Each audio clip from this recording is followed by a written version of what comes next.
Uniport Alumni Association. Apologies that we're starting a little late. Vice Chancellor was here at 9 a.m. The hall was empty, and he's just joined us again in the hall. We appreciate his kindness and punctuality. Haven't joined us, I will ask us to please rise as we take the national anthem and the school anthem before we commence this event. So choir, will you be singing both? All right. Yes, we will.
Thank you very much, the University Choral Group. I was waiting for that last part, Unique Uniport. Truly unique Uniport, a beautiful anthem it is. Can we please give the University Choral Group a round of applause? Once again, I welcome all of you. Before I proceed with the event, as it is customary with the industry that this university has blessed so much with capacity, and as it is also customary with the university here at IPS, we will take HSE moment briefly before I continue with the event. Let me welcome the HSE lead for IPS, Reginald Webilo. Reginald? Okay.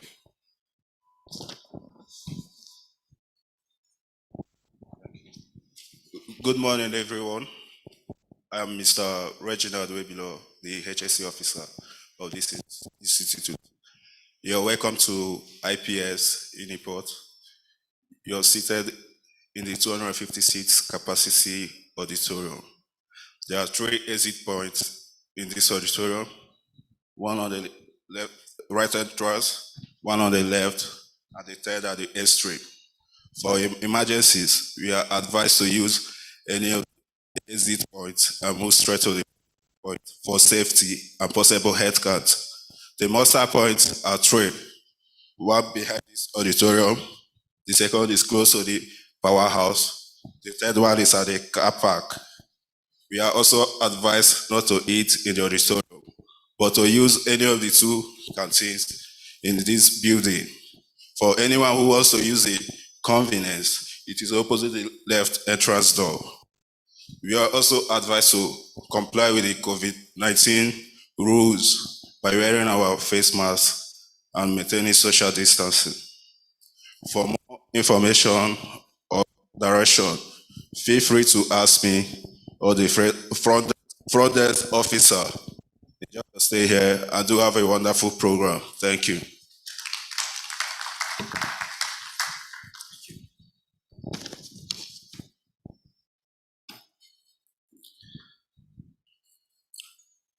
Thank you very much, Reginald.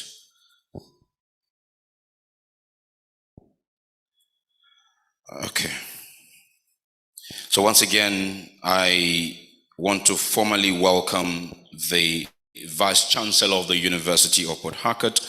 We thank him for his punctuality and patience with us in starting this event at this time. And if you arrived to this hall anytime after 9 a.m., you will need to really appreciate him with a resounding applause because he's leading the way in punctuality. Professor Honorary George Will. Good morning, sir. Thank you very much. We'd like to also recognize the presence of the 7th Vice Chancellor of the University of Port Harcourt and currently the Emmanuel Eboga Chair Petroleum Engineering at the university and also the Board of Trustees Chairman for this Alumni Association being inaugurated today. We salute Professor Joseph A. Ajayinka. Good morning, sir. We're expecting the principal officers of the university as they're coming to the hall. We will appropriately recognize them. We do also have here the Dean Faculty of Engineering. I'd like to salute Professor Joel Ogbonnaya. Good morning, sir. The Institute of Petroleum Studies of the university has, since its inception, churned out qualified graduates for the industry, and the director has also joined us this morning, Professor Dulu Apa. A very good morning to you, sir. Dr. Joseph Bibama is the head of the Department of the Petroleum and Gas here at the university. We salute you and we thank you. Can we please give him a round of applause? We thank you for the work you're doing. We salute all other HODs from departments of the university who have joined us this morning, as well as lecturers of the Department of Petroleum and Gas Engineering. We welcome all of you. Let's give them a round of applause. Professor Chukwudi Onyaso is the director of Uniport Foundation. Can we please appreciate his presence here this morning with a round of applause?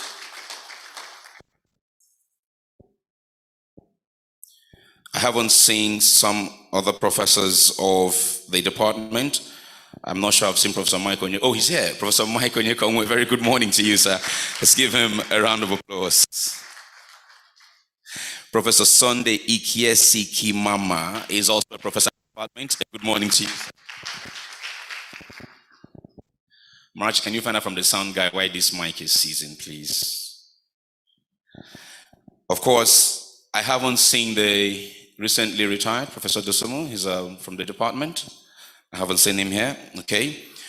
Now, the department, since the university was created, has churned out what today is the leaders, major stakeholders of the oil and gas industry.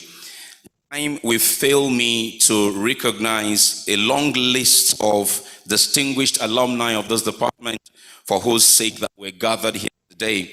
But just to mention a few of them and appreciate all the others, We have as one of the pioneering graduates of this department, he would go on to serve as the Group Executive Director, E&P, at the NNPC, but currently he is the Managing Director of BEE Energy Consultancy Services and a member of the BOT of this Alumni Association.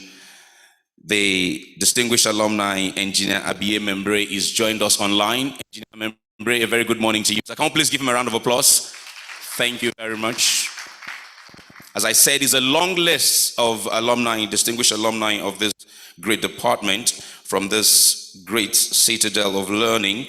We appreciate all of you, but let me also appreciate the chairman of the steering committee who led. I tested this mic in the morning. What's happening, guys? Who has led his colleagues in putting this event together? All of them have worked assiduously towards achieving this feat. Right. We appreciate you and the entire team. Time will fail me to recognize all of you. Thank God, Egbe, who's also the technical director and CEO of Cypher Christian. Let's please give them a round of applause. He's also a member of the BOT. And all other members of the BOT, the likes of the CEO of Stellog and many others. We want to thank our sponsors. 2 sponsors have made this possible for this alumni association to be inaugurated today. I'm talking about Cypher Crescent and Aqua Dynamics Limited. Let me have recognized the MT of Cypher Crescent. Let me recognize also the MD of Aqua Dynamics, Uche Isikaku. Please give them a round of applause and appreciate them for signing the check behind this event happening today. Sound.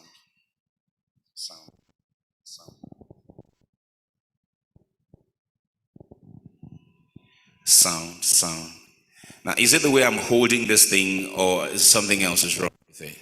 Because I have a feeling it's the same thing. It's the same. Okay, so we are speakers, those who are here physically and those who have joined us online. We also want to welcome all the alumni members. We also welcome all alumni members who currently are students of the department. Please give yourselves, also give them a round of applause. They are the future of the association.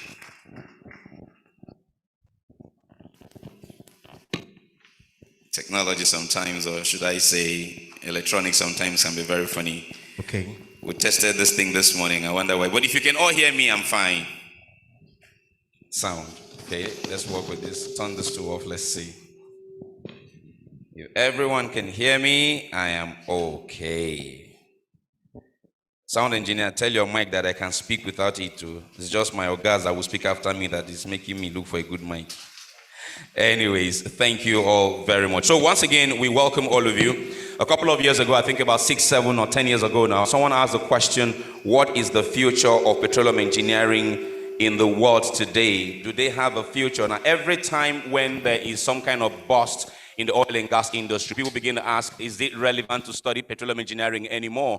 And when such questions are asked, students who are within the 4 walls of the university are conflicted. Parents who want to send their children to the university are equally conflicted. The question is always, is it a worthy cause to ask children to pursue a discipline in petroleum and gas engineering?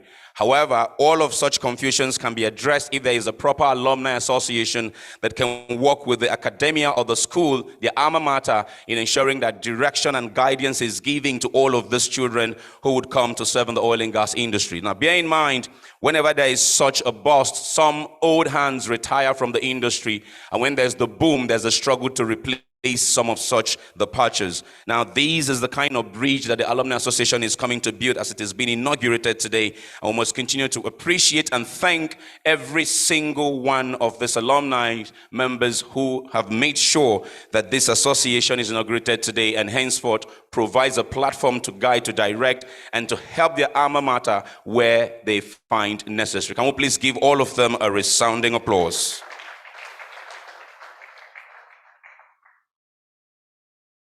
Okay, that said, let me, in my capacity as the Master of Ceremonies, welcome you to this Petroleum and Gas Engineering Uniport Alumni Association inauguration on the theme Petroleum Engineering in the 21st Century and Beyond, the Role of Alumni Association. My name is Richmond Osuji, and I have the honor, privilege to stand before you today mastering this event.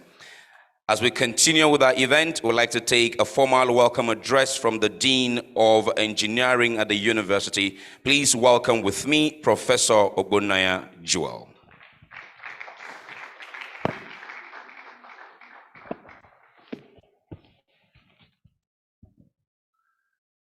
Good morning, my dynamic Vice Chancellor,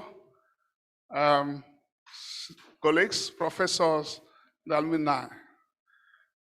As I look at some people wearing the muffler, I was asking, why am I not wearing it? And I discovered that there are two people who are supposed to wear this. One is Mrs. Ajayinka. Why? Because there are things you got by association. Having associated with the husband for how many years? I think she's an alumni of Petroleum and Gas.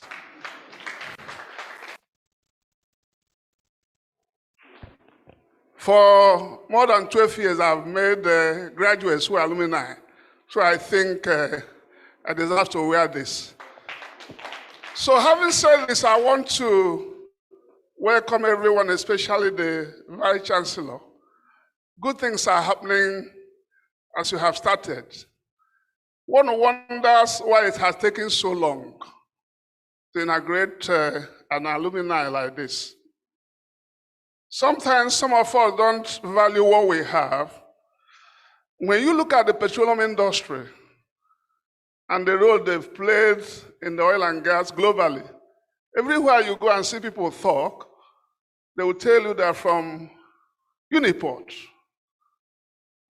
And if you look at even the university, most of the good things we've gotten in this place, I make bold to say, you can trace them to petroleum and gas. Talk of IPS, that was a game changer of trying to do new things, trying to think entrepreneurship. Think of the World Bank project, the Center of Excellence. Think of petroleum, energy, the Emirate, and all that. Then one can boldly say that petroleum and gas has contributed. And perhaps you don't know this, that without this department, most of the universities in Africa wouldn't exist. We are responsible to build capacity in Kenya. Last week, I taught Kenya students. We teach in Ghana. And everywhere you see oil and gas coming up, you can trace it to Uniport Petroleum and Gas. And recently you discovered with the created over close to 200 PhDs. And something that has given me joy is that these universities, and all of them are employed, are running petroleum and gas. As soon as our students graduate, that becomes their foundation. So I want to sincerely thank especially the organizers. But having said that, I was told the greatest hindrance to success is success. Because if you come to a point where you think you have arrived and you are not making a change to cope with the realities, and I want to remind us why this is necessary. The change is here. The energy transition is here. And like the moderator was saying, many people are changing from petroleum faculty to energy.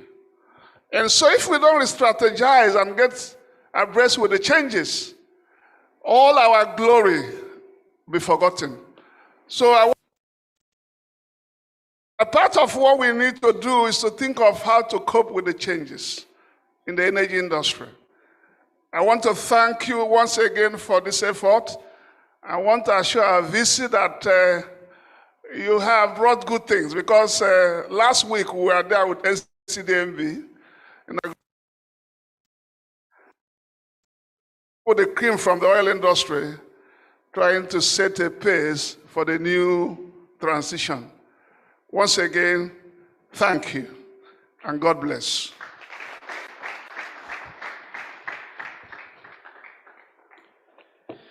Thank you very much, Professor Ogbonna Joel. He is the Dean of the Engineering Department at the University of Port Harcourt, telling us, of course, of the exploits of the department, not just within our own industry locally, but across Africa and beyond, of the discipline across many nations. Thank you. Okay, so before I proceed to the inauguration address, I'll take a pause and give a few minutes to our sponsors to address us before we proceed with the event. Speaking on behalf of Cypher Crescent Limited is the business operations lead for the company. Please welcome with me Adora Martins. Adora?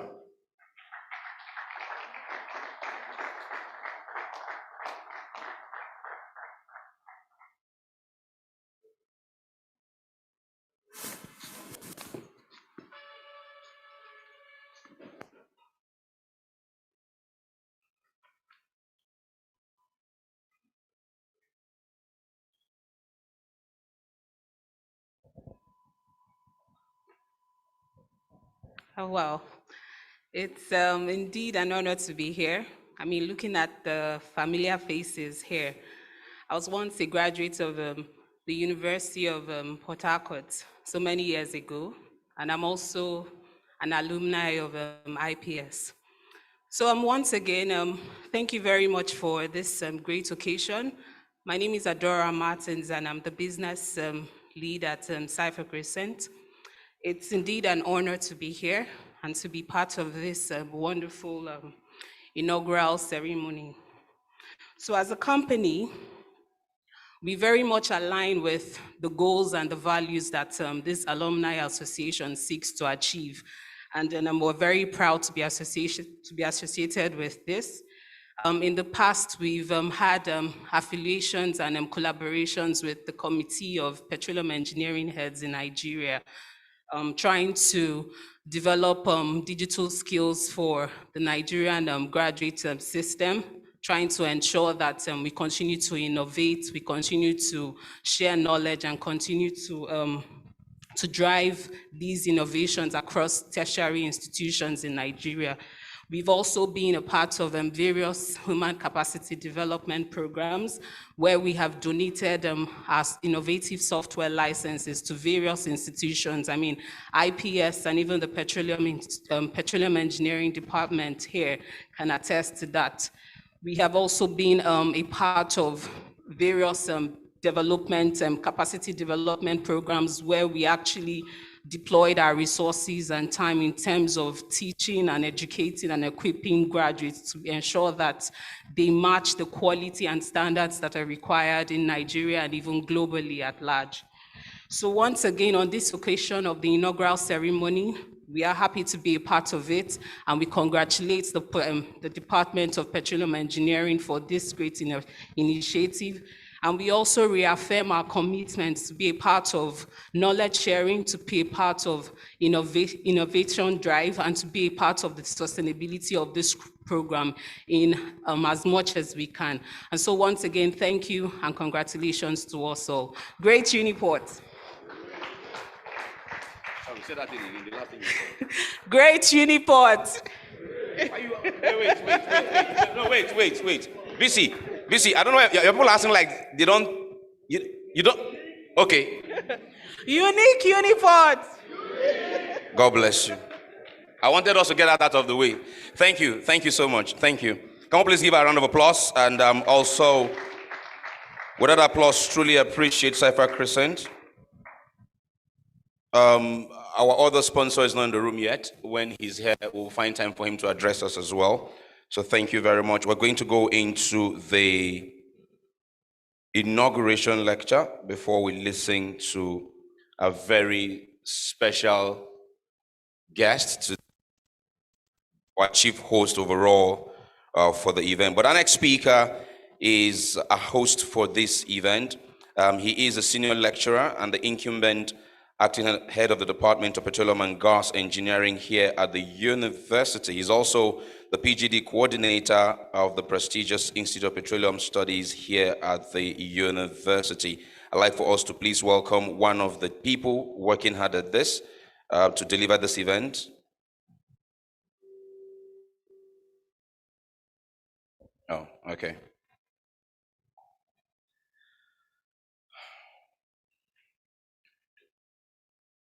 So I've just been informed that Mrs. Joyce Tamuno, Registrar of the University, has joined us. A very good morning to you, ma'am. Thank you and welcome. Thank you very much. Onwards to the inauguration lecture, let's welcome Dr. Joseph Amie B. Bama.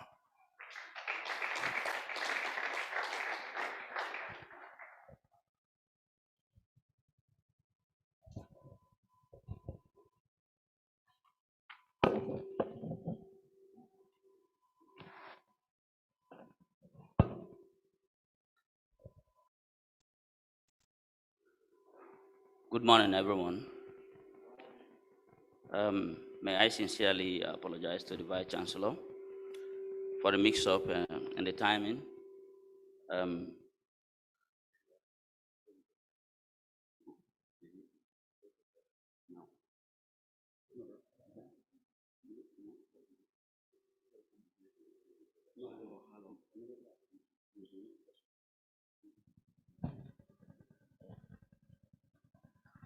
I must be very sincere. I'm very sorry, sir, for the mix-up in the timing. The letter I gave to you said 9 o'clock, but when we changed it, I think, fortunately, we were unable to get back to you. I'm very, very sorry about that. So sorry, please.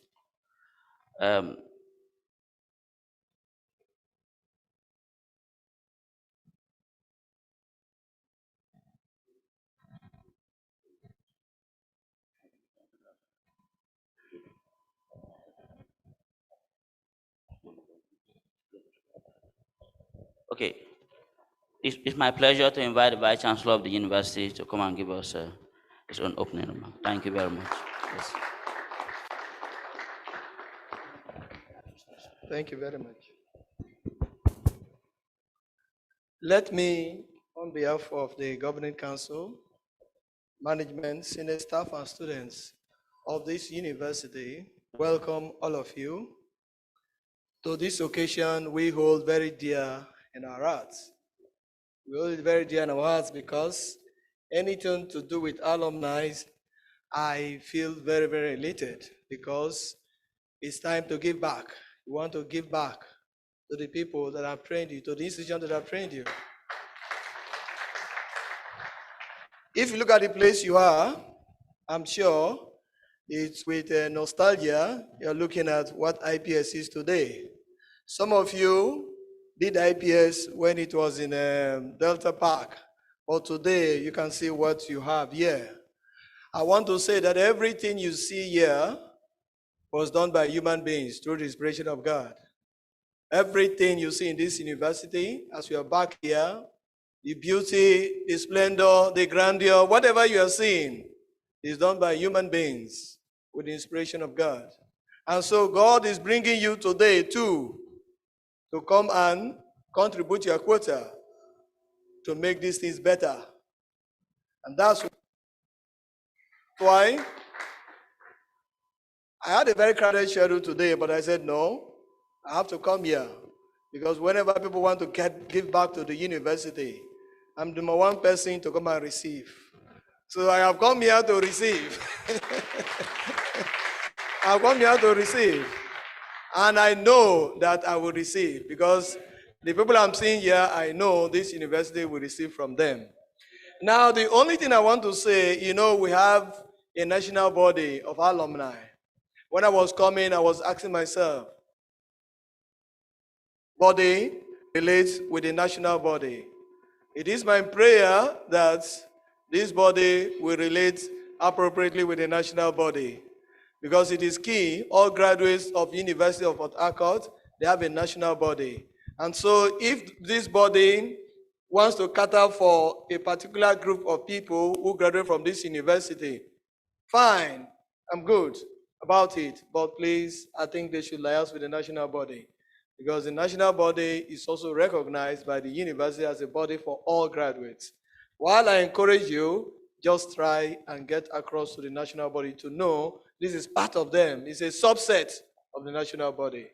And so, having said that, the occasion has been declared open, so there's nothing to declare open anymore. But, but I wish you the best, and my office will open to partner with this body to ensure that not only petroleum engineering, petrol and gas in Uniport benefit, but the whole of University of Port Harcourt will benefit from your largesse. Let me now greet those I needed to greet before talking. The 5th Vice Chancellor of this University of Port Harcourt, Professor Joseph Janka, and his dear wife. The Dean of Engineering, we see that right here. My father and my brother, Professor Oyenkong, yes, who's there? And then the Foundation Director, my dear Professor. And then my beloved, my HOD is also here. And then my beloved alumni. I love you all, and I know that Uniport will grow further because of this association we are inaugurating today. God bless you and give you the resources to give back to your university. Welcome to your university. Thank you.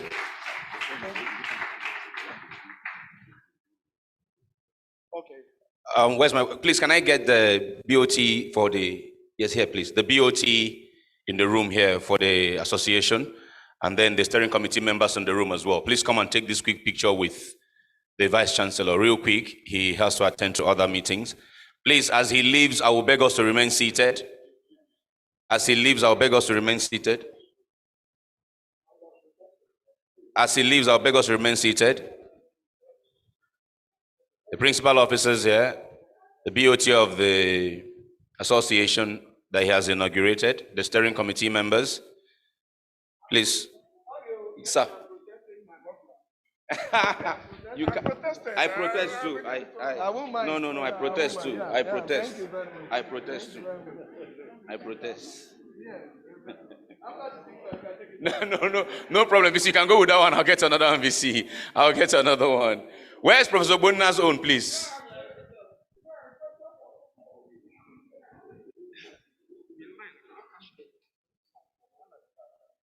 Please, some steering committee members should stand at the back, please. Some steering committee members should stand at the back so that they can get them. Yes. Please, stand at the back, please, so they can get you. Thank you.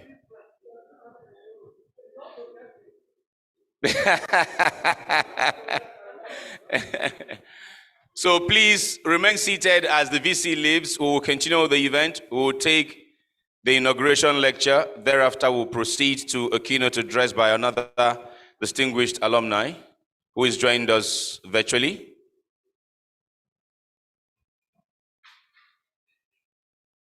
You can just get our nose marks off for one tiny moment and get it back on once the camera clicks.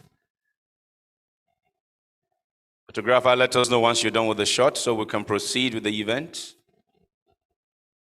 Can we please give our Vice Chancellor another round of applause? Thank you so much, sir, for finding time from your busy schedule to join us and pledging your willingness. VC, please, go. VC, please, no. VC, yes, I insist, sir. I insist, VC, I insist.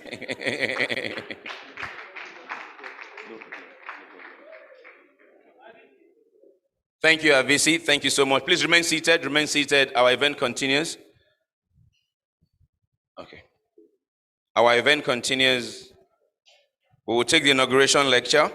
After the inauguration lecture, we will listen to Engineer Felix Emiofori as our keynote address 1. We'll take contributions for that keynote address 1. And then we'll take keynote address 2 from Professor J.A. Ajayinka. After that, we'll take contributions on that as well. After which we would call up the panel who would discuss the theme and the presentations that we've listened to. That panel will take us to another assignment, that would be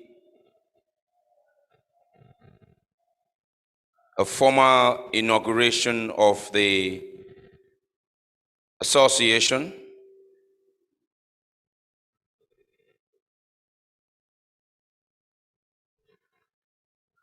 We'll go over then to the alumni project presentation. It's one that really excites me. We'll launch the alumni project today here. We'll launch it. And then we'll take the vote of thanks after a few family photos. The anthem, musical rendition, and we'll be on our way out of this place. Anyways, so that's, okay, he's back. That's what it's going to look like. We'll move back over now to where we left off as I welcome Dr. Joseph Amiebi Bama for the inauguration address. Please, you're welcome, sir.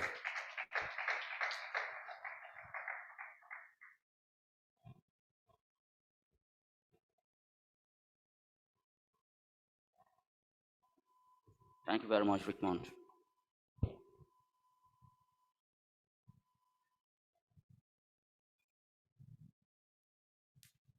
The Emmanuel Egbuga Chair of Petroleum Engineering, served Vice Chancellor and the first alumnus to be Vice Chancellor of this great institution, our very own Professor Joseph Atuboke Ajainka, the Dean Faculty of Engineering, Professor Bona F. Joel, and deans of other faculties present here, the Director, Uniport Foundation, Professor C.O. Onyasu, our guest speaker and CEO, Energy Hub, Dr. Felix Amerefor, who is joining us virtually, the Managing Director, B Energy Consultancy Services, and former Group Executive Director, NMPC, Engineer B.A. Membere,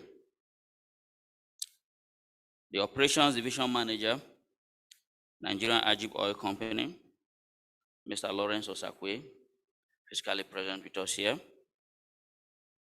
the CEO, Stella Group, Engineer Dr. Stella Okene, the Manager, Ogoni Restoration Project, SPDC, Dr. Vincent Mwabweze, Technical Director, CEO, Cypher Crescent, Nigerian Limited, Mr. Tango Degbe, the Sub-Saharan African Production Domain Champion, Slumbeje, Mrs. Ezine Inebocha,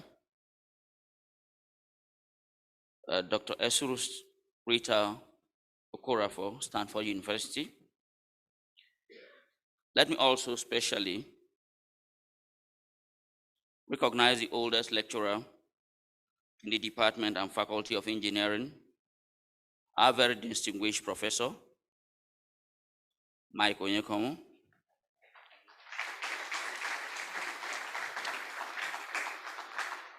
and the other professors of the department, Professor Dewal Dosimu, who is joining us virtually, Professor Dulu Apa, the current director of the Institute of Petroleum Studies, Professor Sunday Ike Mama as well. Let me also seize the opportunity to recognize the eminent professors and lecturers and staff of the Department and Faculty of Engineering, and our distinguished alumni of the Department of Petroleum and Gas Engineering joining us in person and virtually, staff and students of the Department of Petroleum and Gas Engineering and the Faculty of Engineering, ladies and gentlemen.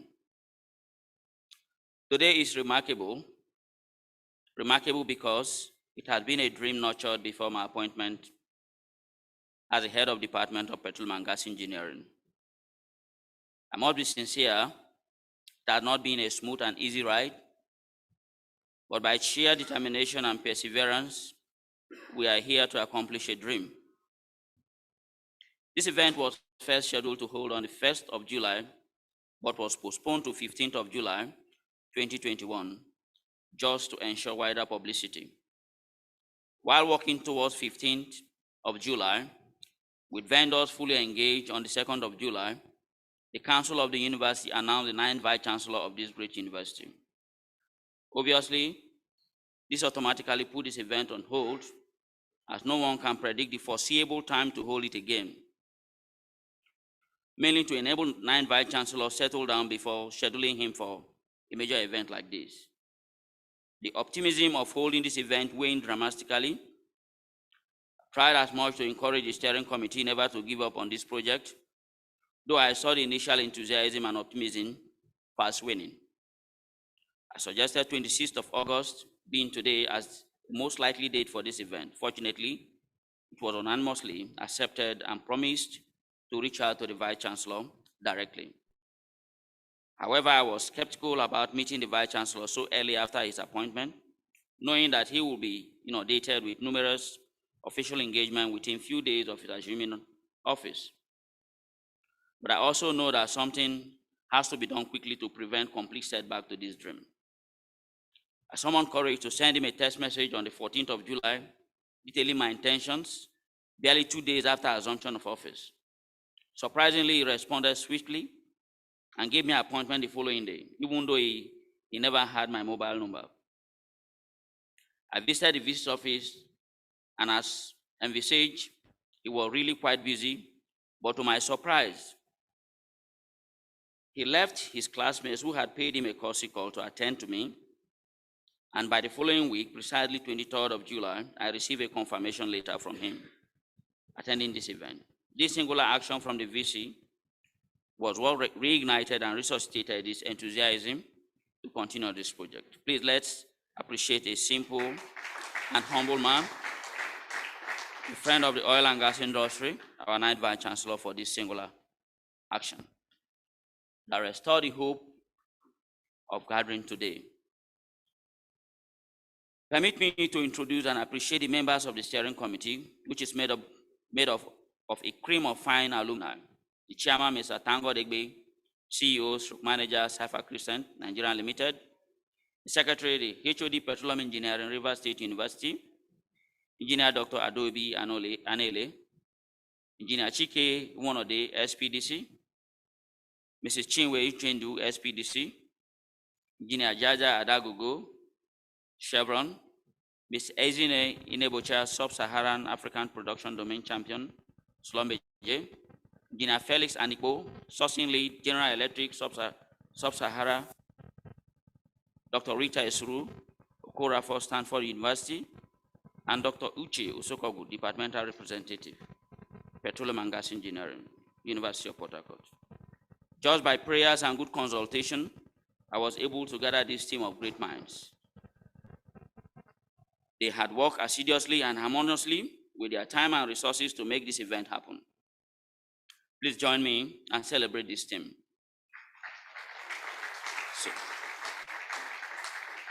So dedicated and passionate about this cause, with a round of applause again.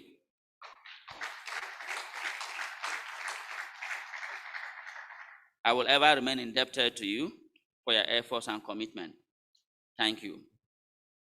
Today is historic in our unique and great university, and will ever remain memorable where, for the first time, the alumni of a department gather and decides to draw a roadmap for the development and growth of our department and university. This is uncommon in many universities in Africa and across the globe. Rather, what is obtainable is alumni of all faculties through schools naturally dissolves into a parent alumni body. I remember this enthusiasm expressed by the president of the Uniport Alumni Association, Barrister Chris Adokeme, when I put a call across to him about this initiative. He was so excited about it and promised to attend irrespective of any appointment he may have already scheduled. Unfortunately, he's not here to celebrate with us. He died on the 3rd of July, just a day after the election of our 9th Vice Chancellor. Please permit me to honor him with a minute's silence. May we just stand and just honor him for just 1 minute.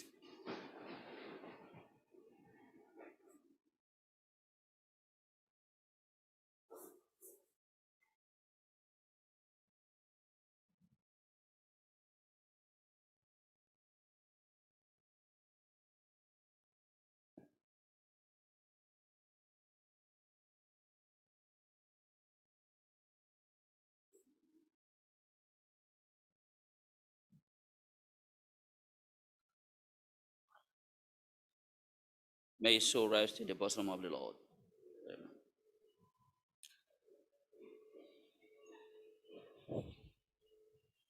Let me emphasize that what we are doing here today is by no means a parallel alumni body to the parent Uniport Alumni Association, but the process of fostering a strong and vibrant alumni commitment to development following the peculiarities in our university. The Petroleum and Gas Engineering Alumni is just a cell in a parent Uniport Alumni body. We believe that this singular action might spur many other departments in the university to cultivate their alumni for development and growth, not only for their department, but for the university at large. Now, let me give you a brief background about our department. The Department of Petroleum Engineering came into existence in 1979-1980 academic section, barely 2 years after the College of University of Lagos, Uniport, gained a university status. The Department of Petroleum Engineering is a pioneer department in the School of Engineering with electrical engineering, the only two programs that started the School of Engineering. Other programs which were added later include Chemical Engineering 1982, Civil Engineering 1983, Mechanical Engineering 1988, Gas and Environmental Engineering in 2000, respectively. The Department of Petroleum Engineering was upgraded and changed its name from Department of Petroleum Engineering to Department of Petroleum and Gas Engineering in 2000. The first dean of the School of Engineering was Professor A.O. Evraye, who also doubles as the dean of the School of Physical Sciences. The pioneer students of the Department of Petroleum Engineering were admitted in 1979-1980 academic section, and they were 10 in number. They include Engineer B.A. Henderson Membere, Engineer Goodnews Chinedu Mbono, Engineer Bennett Adele Eluzo, Engineer Frank Ihia Kandu Okoro, Engineer Anthony Okon Basi, Engineer Vote Oyowe Votu Osiobe, Engineer Macaulay Ochuko Enugwe Wure, Engineer Victor Inle Onowi, Engineer Raymond Chinatu Akanaga, and Engineer Idie A. Thomas Sagbe. It is interesting to state that all of them are still alive and very strong.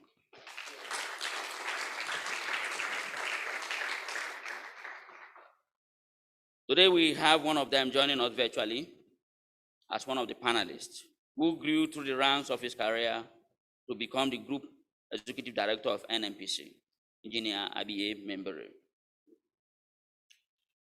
The first lecturer employed for the Department of Petroleum and Gas, Petroleum Engineering were our distinguished Professor M.O. Onyekomo and Dr. Neil Lawal in 1979. Both were first-class graduates from the University of Ibadan, though they left immediately after their employment for staff development to the United States of America. Following their departure, two additional lecturers, Professor Godwin Chukwu and Jack Wilkie, were employed in 1980. However, Jack Wilkie left for greener pastures in the oil and gas industry.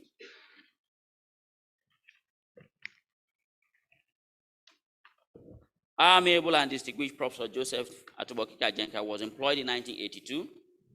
Hence, it was only Professor Godwin Chukwu and Professor J.R. Jenka with experts from the industry, due to insufficient lecturers, that trained the pioneer students before the arrival of the jack of all trades and master of some. Our very distinguished professor, the first professor of petroleum engineering and faculty of engineering in University of Port Harcourt, late Professor Chi Ikoku of blessed memory in 1983. By 1984, Professor Chi Ikoku employed additional lecturers to boost the academic program, making a total of 10 lecturers in the department. And these are Dr. M.C. Impade, Dr. E. O. Udegunam, Dr. I.O. Ogunsola, Dr. G.A. Okobri, Mrs. O.M. Ogunsola, and Dr. A. Lawal, respectively. These were the pioneer lecturers who graduated the pioneer students of the Department of Petroleum Engineering in 1984 rather. By 1990 and 1991, Professor Dulu Apa and Professor Adewale Dosmo were employed. It is worth mentioning that except for Professor Mike Onyekomo, Professor J.A. Jenka, late Professor Chi Ikoku, Professor Dulu Apa, and Professor Adewale Dosmo, the rest left for greener pastures. I can therefore say that if not for the big dreams and resilience of these great professors that stayed behind, we cannot be here to celebrate this, our illustrious sons and daughters of this department today. Please let us celebrate these men of impeccable and sterling qualities that has made this department first among equals. Without them, I doubt we will be here to celebrate. Professor Chikoku was assessed and employed as a professor in 1983, and upon assumption of office, he took over from Professor A.O. Evaraye as a substantive dean of the School of Engineering. The same year, the school changed its status to Faculty of Engineering, a position he held for 16 good years. The pioneer head of department of the Petroleum Engineering was Professor Godwin Chukwu, then Mr. Godwin Chukwu, though as a coordinator, while Dr. E.O. Udegunam was the first substantive acting head of department in 1984.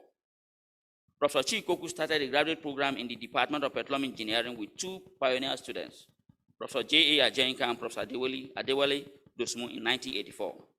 Professor Joseph A. Ajenka was the first Master of Engineering and PhD graduate of the Department of Petroleum Engineering and in the Faculty of Engineering in University of Port Harcourt, and holds the same record among universities in Nigeria that offer petroleum engineering. It is also worth mentioning at this point that Professor Adewale Dosmu was among the pioneer graduates of petroleum engineering in Nigeria at the University of Ibadan, where petroleum engineering actually started. They were just 7 in their class. Prof, I know, though you are joining us virtually, that you have retired from the university, but not retired from active service. May God continue to strengthen you and grant you long life. This brief history is very important to showcase that Department of Petroleum and Gas Engineering had come a long way, and it's one of the foremost departments in the University of Port Harcourt. I knew even before I became the HOD, that our department is very rich, but I also discovered that we are very poor on assumption of office. We are poor not because we don't have the resources to remain rich, but because we have not properly harnessed our resources for our development and growth. We are not supposed to lack basic laboratory equipment, dedicated computer laboratory, equipped with state-of-the-art industry software for teaching, power supply, teaching aids, and befitting classrooms and staff offices. And I also knew that all these cannot be provided by the university alone, with its mega resources, as we are not the only department to contend with, coupled with grossly underfunding challenges. This indeed had bothered me as a person because I didn't only have a glimpse of how a good learning environment should be, I used it as a student and as a teaching fellow at the University of Aberdeen, United Kingdom. The concern then was, how can the department come out of this quagmire? I know it will be difficult, and the bigger question was, how have you asked for support? And the answer was no. Sincerely, I know there is no alumnus here that I will genuinely ask for support from to provide basic equipment and materials to run the department that will outrightly reject my request. But another question was, will such requests through individuals be sustainable? I don't think so. I do not want to plead to individuals. I want an alumni that will be responsive. I want something that will be visible and sustainable. It's not about me, but about the department that has given us so much to be what we are today. Our theme for this inauguration, Petroleum Engineering in the 21st Century and Beyond, Role of Alumni, is apt and timely. Petroleum engineering is one of the most dynamic professions in the oil and gas industry. The inadequacy of laboratory equipment, computer lab, conducive atmosphere for learning, and modern teaching aids are just a few of some of the major challenges we are faced with currently. The most daring challenge we are now faced with is the threat to our profession. The threat from public trust and innovative but destructive digital technologies. Public trust arising from a very strong campaign by environmentalists for the disuse of fossil fuels has been acclaimed to be the chief source of pollution and global warming, resulting to serious disasters witnessed across the globe. These campaigns have not only just gained grounds, but has caused serious threat to our profession. Because of these campaigns, we are now faced with the challenge of energy transition to alternative sources of energy. Thus, far-sighted universities like Stanford University, United States of America, over 10 years ago, blazed the trail by changing their focus to broad energy resources engineering, with petroleum engineering as the premier option. Many other universities are considering this shift occasioned by the energy transition to diversify the offerings. In the same way, many oil companies have changed their names to energy companies. Typical example is Total E&P to Total Energies, Seplat Petroleum Production Development Company to Seplat Energy, PLC. We're also contending with disruptive digital technologies that are currently defining the exploration and exploitation procedures in the oil and gas industry. The advent of machine learning and digitalization is what defines how we do business in the oil and gas industry currently. We are faced with artificial intelligence, big data, Internet of Things, etc., that have completely revolutionized the oil and gas section. Unless we quickly adapt and overhaul our programs in line with the current global trends, we may be left behind and naturally extinct like many other programs, where candidates just stop subscribing to study such programs. We have come to terms with the reality in the oil and gas industry, and I felt the time has come, and the time is now, for the alumni to take a center stage in the development of our department and join us in building curriculum to position us once among the top global institutions for training energy engineers. Our distinguished professors are gradually taking a bow from the department, following retirement age. Professor Adewale Dosmo is already out. In less than 2 years, Professor Mike Onyekon will bow out. Professor J. Ajenka in less than 4 years, and thereafter Professor Dulu Apa. These are very big shoes, so difficult to fit with the current faculty in the department. Please, my first and earnest request is that let the University of Port Harcourt never allow this special breed of lecturers to be too far from the department, even after retirement. Many other universities in the country even know their days for retirement than us. They are just waiting to grab these men. Let's not allow them turn their backs on us. I guess we all know where Professor Dosmo is currently. I doubt if they actually need the pay, but all they want, I believe, is the enabling environment to continue to give back.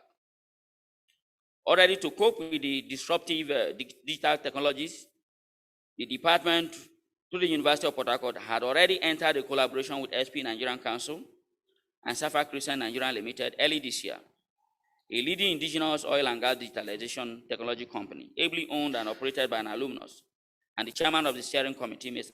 Tango Degbe, to use our department as a pilot for digital capacity building.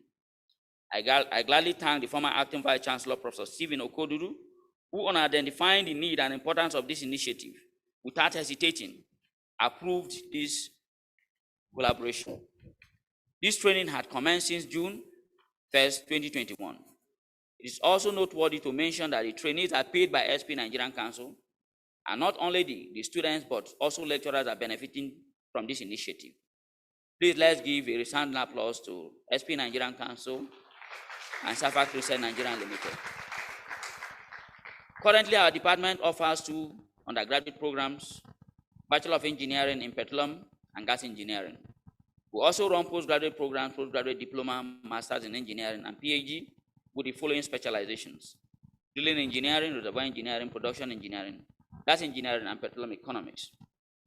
In the late 80s, we had a postgraduate program in fuel and energy through a collaboration with the Department of Fuel and Energy, University of Leeds, supported by the British Council, which we had mutually beneficial exchange visits. The program, which was fully approved by the Senate of this university, was coordinated by Dr. M.C. Impade, and a beneficiary is Dr. Boma Kinigoma, who is currently a lecturer in our department. To fit properly into the mainstream energy engineering, we will need a broad-based multidisciplinary degree program, energy resource engineering, as a foundation for higher degrees in energy technology, economics, policy, and management, like the Stanford University model. Consequently, by so doing, we can as well change the name of our department from Petroleum and Gas Engineering to the Department of Petroleum and Energy Engineering. After all, petroleum already covers oil and gas.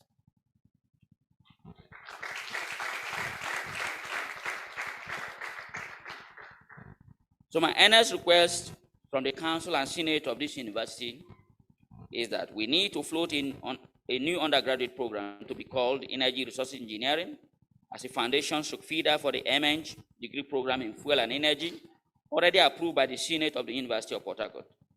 We are ready to develop the curriculum and BMAS for NUC, as we did for gas engineering, and set a pace once again for other universities in Nigeria and Africa at large. To allow the department set up academic advisory committee made of distinguished alumni and lecturers from the department to help steer curriculum development for the energy and petroleum engineering programs. To allow the department cultivate her alumni to deploy their practical experiences in co-teaching core departmental courses and give the students the practical industry components to make them industry ready upon graduation. Environment to the alumni to develop and digitalize our structures and create a conducive learning environment to permit the department to quickly review her curriculum and possibly change the name of our department to align with industry and global needs. I can proudly say that our department is unarguably the best in Africa, and we are heavily endowed. We are pace setters and has brought so much glory to this university.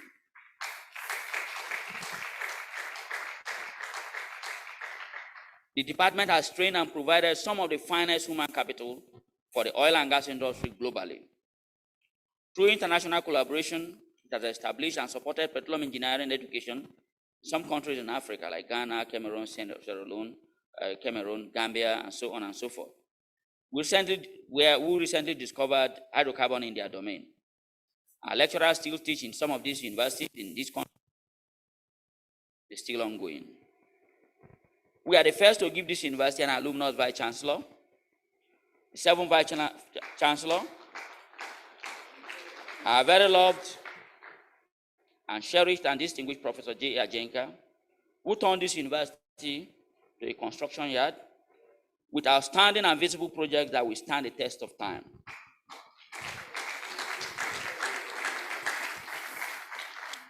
We're instrumental to the emergence of the Faculty of Engineering. We are the first to have an international accreditation in this university with H-Series France, and probably the first in Africa to gain such an international status to admit and train petroleum engineers across the globe. Though through the Institute of Petroleum Studies, we have expanded our service to the industry, producing the likes of Mr. John Okorafor, General Manager, JV Planning, Development, Quality and Performance, Total Energies, and in July this year, Ms. Yekini Otaru was appointed the Chancellor of the University of West of Scotland, United Kingdom. Both are pioneer alumni of the Institute of Petroleum Studies.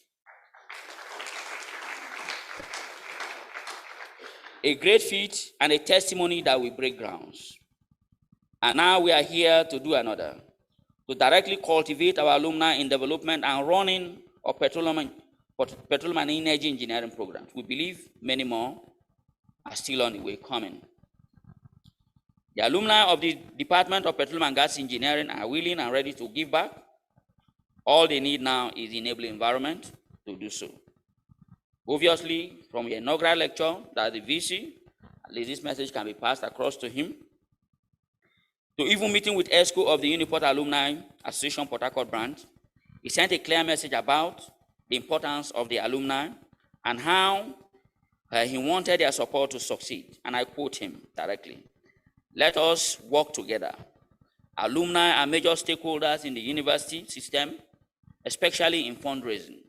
I need your support to succeed as a Vice Chancellor.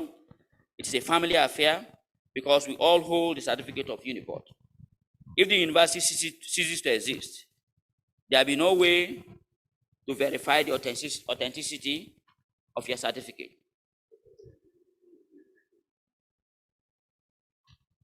The alumni are here right with us now. Let us motivate them. Let us encourage them to play their role in university development. God bless the Department of Petroleum Engineering and Petroleum and Gas Engineering. God bless the Faculty of Engineering. God bless the University of Port Harcourt. Thank you very much."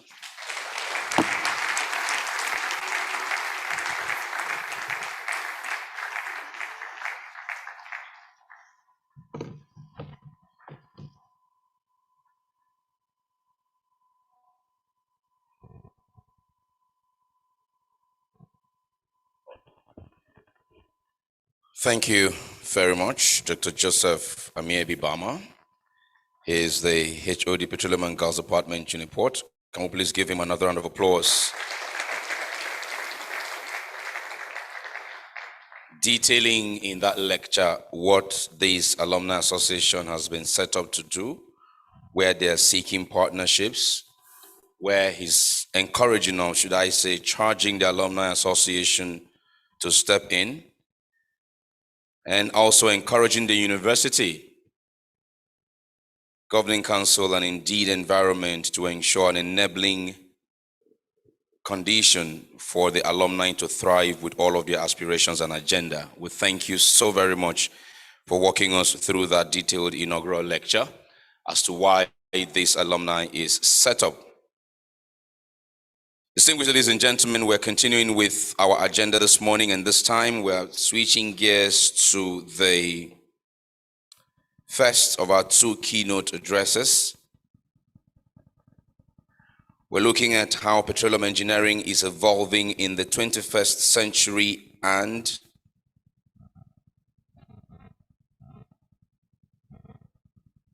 beyond. Is part of it is the theme of our event. And our next speaker, I'm sure we all know that everyone here today is an alumni of this great institute and department.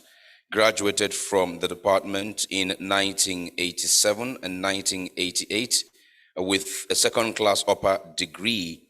He started his industry career as a production technologist with SPDC in Port Harcourt between 90 and 93 before joining Pan Ocean Oil Corporation, where he held several strategic positions from Chief Petroleum Engineer, Chief Petroleum Engineering Manager, Acting Technical Manager, and so on and so forth.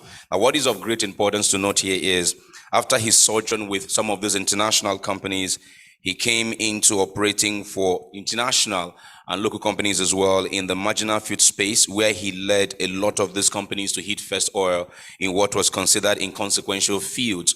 In some cases, getting those to grow from where they were to 500% in terms of the output of such fields. Now, that speaks volume of the training he received from this institution, as has been attested to rather by our inauguration speaker, Dean as well, that this department has really churned out a lot of qualified professionals who have provided change and great development to the oil and gas industry. I could go on and on about these gentlemen. As I said, he has led very many companies, like Energia as their CEO, helping them to grow from where they were to where he left them. But I will stop because of time that is a bit far spent on his short bio that I have here, and welcome him to talk to us virtually. He's dialing in, maybe from Lagos or somewhere else. Let's welcome an alumni of this institution, our first keynote speaker, Engineer Felix Amiofori. Engineer Amiofori, confirm you can hear me, sir. Good morning. Thank you very much. I am humbled to be part of this program. I want to thank the initiators of this, because this is the time for all of us to come together, to put head together on how to manage the transition and how to manage the department and how to manage the industry that we all grew up into. I want to stand on the protocol that was established by the HOD. And listening to the HOD, I really, really want to thank him, because his note was quite detailed and also challenging, that I felt that we haven't done so much for our university and for our department. All that some of us have become in the industry is because of the Department of Petroleum Engineering. When we started and what we are today. I will not take so much time, but one thing I want to encourage is that what we hear about energy transition will not take away petroleum engineering and petroleum engineers, because the renewable energy that is being banded will not be able to sustain the global population, the global development, the global economy, not even at 2100. Shell carried out a study and showed that even at 2100, you will still have fossil fuel as a major player, because the renewable energy is unlikely to take out fossil fuel. The projection is in the 22nd century, not in the 21st century. So I want to start with that all that we'll need as an industry and as a department is how do we fit into the transition. Petroleum engineering is more than 100 years old. It's been evolving. It has seen all challenges. It has been threatened by global economy. Of course, recently the COVID shows that it can really be a challenge, but then it has always survived, and it will continue to survive. It has evolved. It's a technology-driven industry and a technology-driven discipline. So there is no way that petroleum engineering will not transit into the new energy mix. What I have seen, though, yes, we have to accept that the transition is really needed, not necessarily to take out fossil fuel, but to minimize emissions, to minimize the greenhouse gas that is causing the increasing temperature. A recent report that came out in August 9, actually, is recent, forecasting that we're almost close to the 1.5 degrees that we're avoiding. And the report is saying that there is almost nothing you can do for it not to reach 1.5. But then there is a drastic requirement to reduce the greenhouse gas. And one of the components of that greenhouse gas is CO2. And petroleum engineers know how to handle CO2. One of the major solutions is to reinject it. And we are used to that carbon dioxide reinjection for simulation, then for recovery, but this time for storage.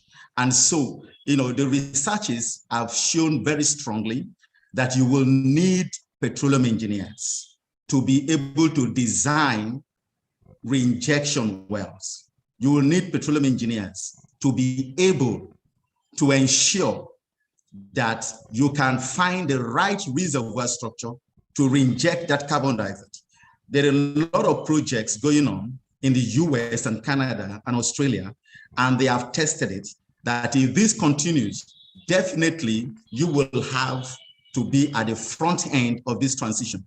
So I want to encourage us that we are not going to be extinct like coal. No, we are not going to be extinct, but we are going to be much more technology oriented to be able to manage the emission problem. And that is one area that we have to look into the curricula of petroleum engineering. You can no longer study petroleum engineering in the old way.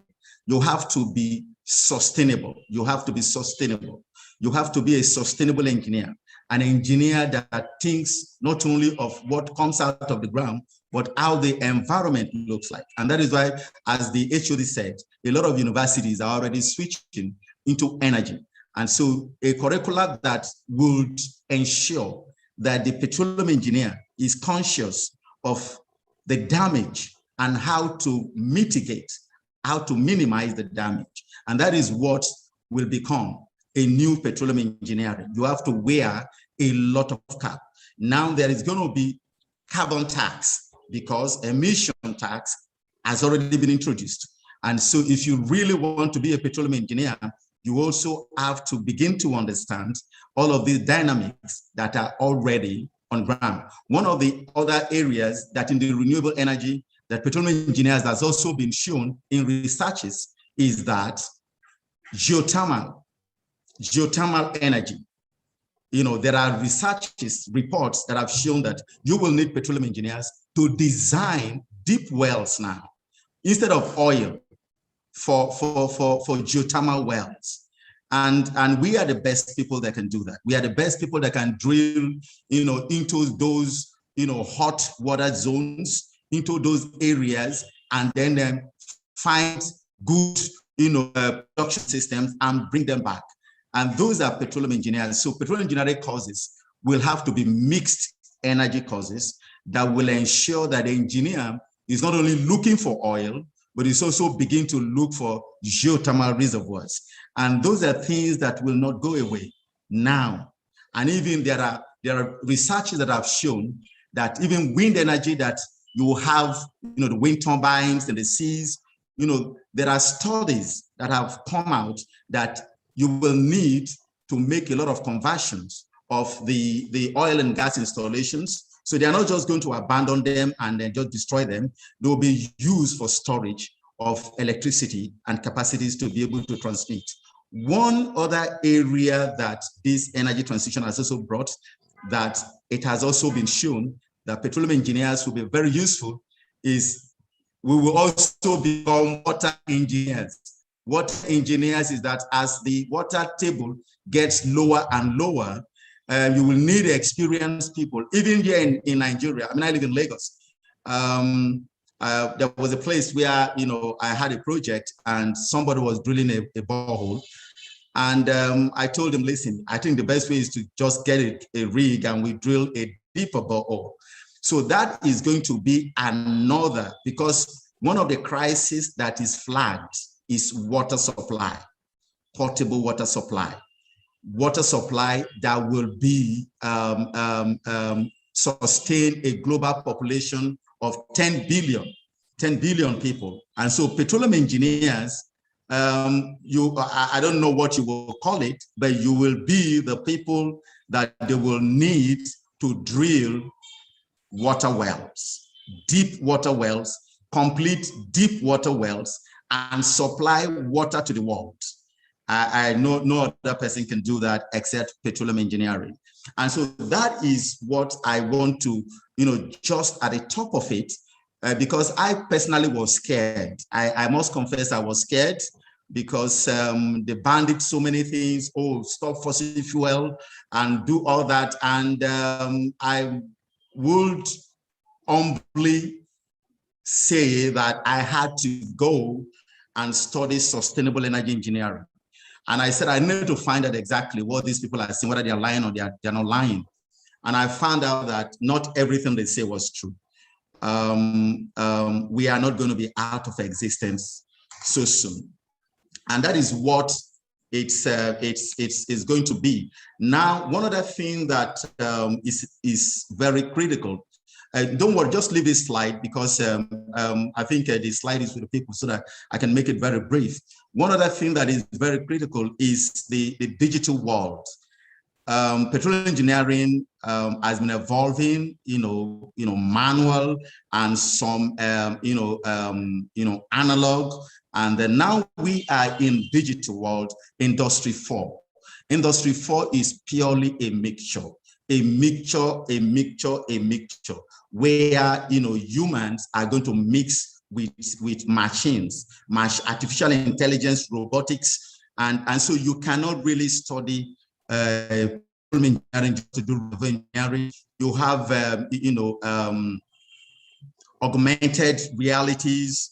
You have to be able to sit on your table and look at the reservoir face-to-face visual realities. You have to be embedded inside of the reservoir to be able to see a digital twin. You have to, a lot of studies that have shown, there are reports.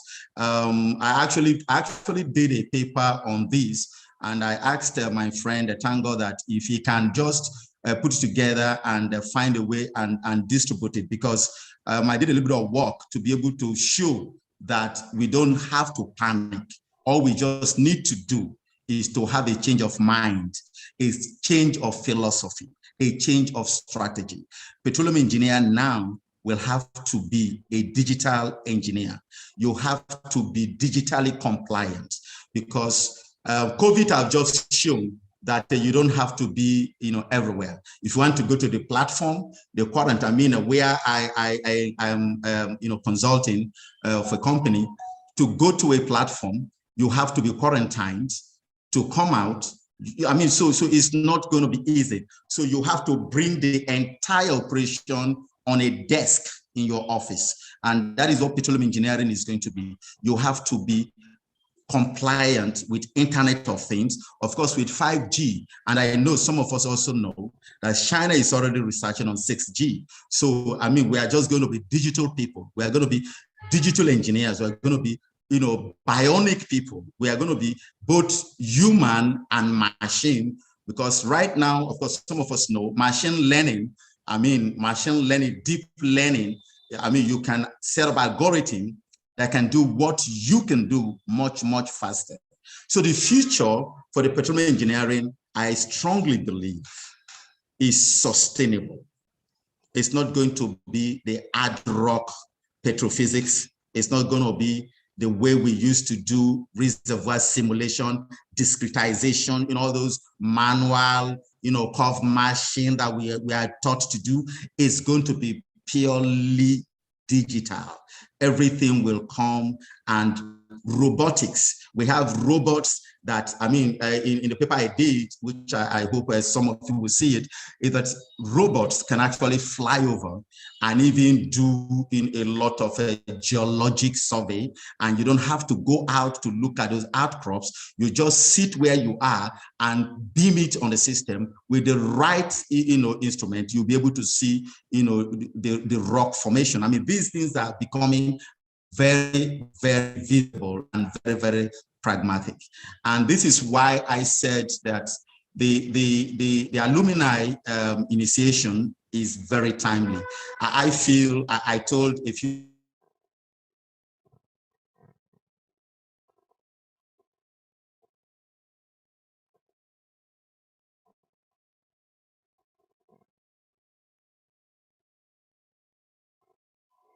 Amarachi, is this still on?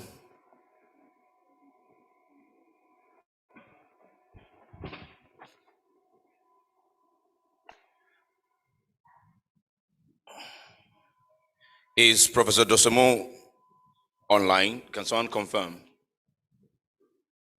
While we wait for Dr. Amiofuri. Yeah, back Richmond, sorry. Good morning, I'm here.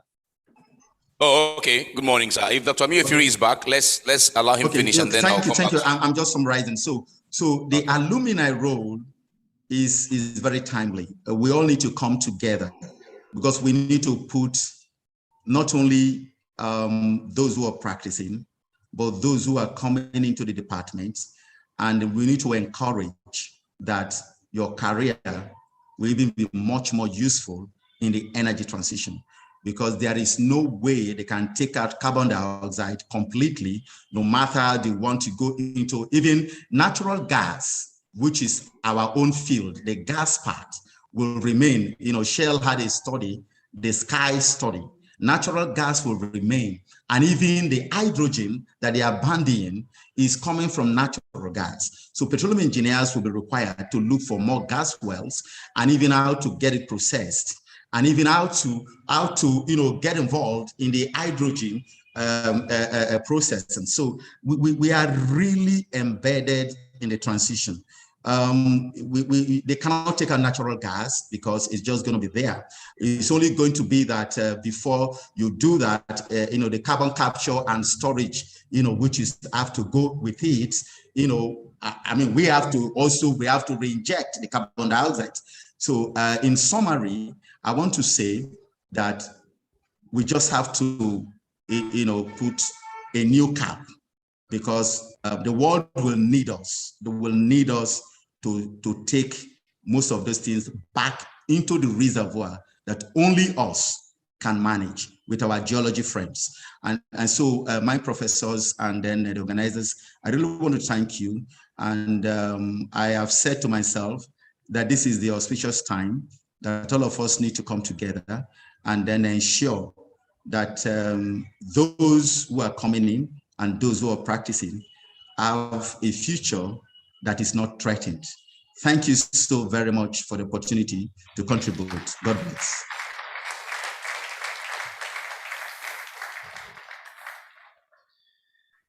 The future of those who are practicing and those who are coming in is not threatened. If you become digitally inclined, the career will remain sustainable, fossils still useful, maybe somewhere till around 2100. So much more he has shared with us. Can we please give him another round of applause? So I like the way this program has been structured, as we would listen to someone from the industry, would listen to someone from the academia, giving it the right kind of balance to ensure that everyone who is online and those who are in the room walk away from this, especially the young professionals and the students, as he said, walk away from this event having been empowered with enough knowledge on how they can chart a way forward for their future. That said, I would like to yield the floor to our next speaker, who will briefly make contributions to the presentations from Dr. Amiyofori. Our next speaker, during his time here at the university until recently, occupied the Shell Harriet Adams Chair in Petroleum Engineering here at the university between 2008 and 2016. He authored several books and has more than 120 technical papers that has been published in international journals. Currently, he is the president and managing consultant of Wetcon Nigeria Limited and Optiwell Energy Services. He has extensive industry experience, enabling him to blend theory with actual field experience. Again, I could go on and on about these emeritus academia who is about to speak to us. Let's welcome virtually Professor Adewale Dusomu. Good morning, Prof. Yeah, good morning, Richmond. Thank you for having me. And let me thank the organizers of this program for inviting me to speak. I deeply appreciate it. But let me start by conveying my apologies for my inability to attend this meeting. You know, when you begin to get to my age, you find that time becomes a kind of a constraint. You are called to chair family meetings, give out children in marriage and all kinds, and to settle disputes in community. So with those kind of things, and sometimes it takes you up and down. And that is why I could not be there. And I've seen a lot of my colleagues that are there. Let me thank them most sincerely and for finding time to be present. And also to thank the head of department for this innovation. It is extremely wonderful, and I think it's well thought out. I think it's the way to go. So thank you very much. Now, let me also thank Felix for what he has said. I just have maybe a few slides which I'll just share. And then I will just, I think I have about 5 minutes to talk about this. And I'll just quickly share the slide, and then I'll anchor my talk on that. Now, let me start by talking about what I call the need for us to redefine what I call the energy challenge, a curricula for energy challenge. A lot of people that spoke this morning have spoken about transition, and I like the word of hope from Felix. He said, don't give up. But we did not start talking about this today. Actually, there were two gentlemen in 1987 that spoke about this. There was an SP paper that was published in 1987 by Miller and Pope that talked about this. I think at the end of this talk, you'll see the reference. They talked about this many years ago.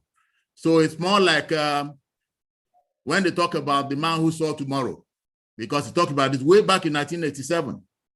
And the whole subject matter is that we must change our narrative from being a narrow discipline to a broad-based one.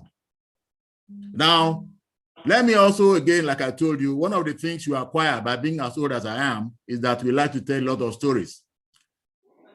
The HOD said we were 7 that graduated in Ibadan in 1975, but actually we were 8 in number. And one of them I saw in the room there, Dr. Mr. Ezudemba. I think I saw him in the hall there. He's one of the graduates. And then also, I was also one of the first 2 that acquired doctorate degrees in petroleum engineering from the University of Port Harcourt, with our 7th vice chancellor. So, from what has been said, in 1975, just to give a kind of background, all the 8 of us that were graduated in Ibadan in 1975 were employed on graduation. I don't know if that story is still the same today. So that tells us the way we are going. A lot of the companies mentioned here, Total, Shell, Chevron, and so on, are now referred to as energy companies. Schools are changing their names also. You know, they are changing their names from just departments of petroleum to departments of energy. Now, in addition to the fact that many car companies are saying they are no longer going to be making petrol-driven cars anymore, but they'll be going to electric cars. Volvo and some countries like Norway, India, and France and UK have also set deadlines. But that is not to discourage us. Many of the companies that are currently oil and gas companies today are also energy companies. So what I just want to emphasize is that we need to just have a rethink and go in a fresh direction. One, what must we do? You know, there was a case of one of these people in the Bible. After being converted, he now asked the man that was talking to him and said, "What must I do?" So I think what we need to, we have got to the point now where, as petroleum engineers and as Department of Petroleum Engineering in Uniport, we must ask ourselves, what must we do? So as a country, I think we must focus on trying to use our oil and gas to drive other industries, agric and the rest of them, meaning that our graduates should begin to think of having a broad base in terms of being able to fit into the emerging scope that is going to arise. We must understand that the export market will diminish with time. Certainly, it will no longer be used to power vehicles, amongst others. So we must begin to think, yes, the market will be there, but it will diminish. What must we do? We must expand our curricula in training graduates to be more attractive to employers. Some of these have been mentioned today. We must introduce courses in renewable energy, power, and the rest of them, which also have been mentioned. The HOD, I was happy. I don't know whether he was reading my mind. Having been my student in the past is not in doubt, because they say a monkey cannot give birth to a dog. So he must have been maybe reading my mind. We must consider renaming the department. Our vice chancellor, the 7th one, encouraged entrepreneurship in the university. All these are things we need to emphasize, because graduates of petroleum engineering must have a broad base in order to be able to fit into the emerging landscape. Just thinking of working maybe for Shell, for Total, and the rest of them may no longer be sufficient. You have to be able to expand your base to fit into what is going to happen in the future. And that future we're talking about is actually now. So let me again quote that paper, Miller and Pope, 1987, SP paper 16821. It says, to survive as a discipline, petroleum engineers must begin to train people for a broad-based endeavor, meaning that you must be present in hydrology, present in other scope of where we need to fit into. And lastly, let me say that the department, in terms of research and development, what universities and other places do is that even when you retire, your name in terms of the manpower and the resources they have available in order to funds. So what Uniport begins to do, since already I've blazed the trail, I think my colleagues are already lining up to follow me as they go out of the school. What we are saying is that even though you retire, that is the point at which you have a lot of time, a lot of this to be able to supervise graduate students and be able to enrich the quality of work that they are doing. So put their names. At that point in time, they are not looking for your money. All they want to do is give back to the society. So having said that, I don't want to take much of your time. Thank you for the opportunity, and I wish to make you a great success.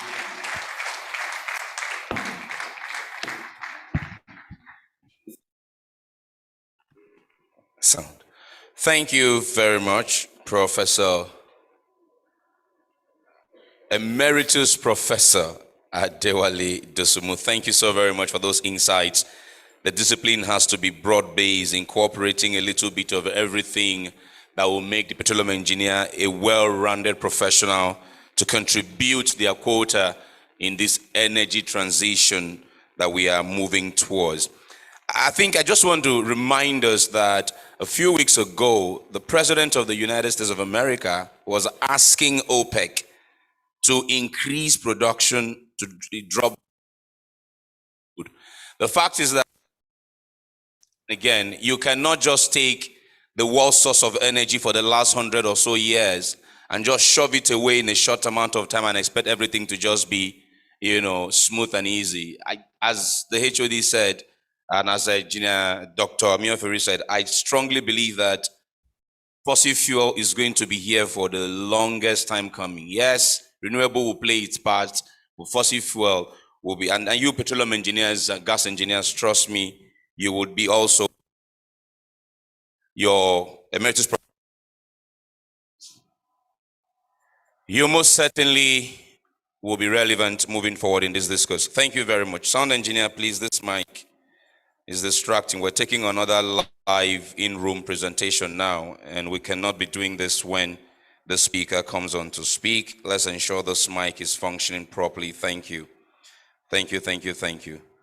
Now, while I'm getting ready to bring him up, let me just digress for 1 second. I've been in Port Harcourt for a few days, and it's rained every day, and cars are still moving. There is no Lekki in Port Harcourt. I'm happy for you people. Oh my God.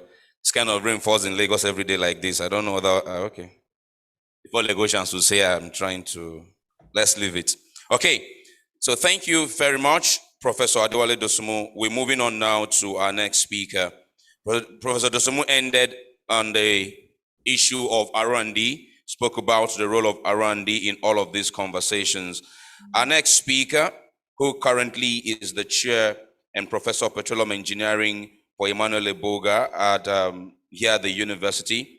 He's a fellow of several professional bodies and the Nigerian Academy of Engineers. He has over 200 publications, 4 patents, and developed software applications and won several awards, including honorary degree of the IFP School in Paris. He's an advocate of Education 4.0, Education for Sustainable Development, fit for the 4th Industrial Revolution. He was the 7th Vice Chancellor of the university between 2010 and 2015, and during his tenure at the University of Port Harcourt was the first in the Nigerian university system to appoint a Deputy Vice Chancellor for Research and Development. I was going to come to that, and our last speaker also alluded to the fact that he re-engineered the university to become an entrepreneurial university with landmark research institutes and centers. I like to pause there. I mean, he's not someone that needs too much introduction, but as always, I'm honored to invite our next speaker, Emeritus Professor Joseph.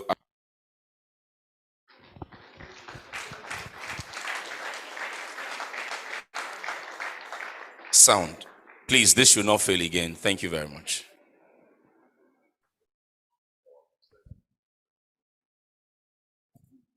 Richmond has been making emeritus professors here. They are not made like that.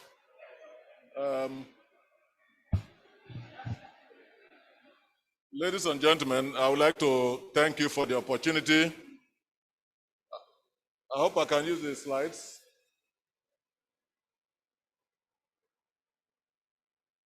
I'm using a PowerPoint, so. Okay, thank you very much. I'm to speak on the role of alumni to bridge the gap between university and industry. And the HOD has said a lot of things about the history of the university. It's not changing.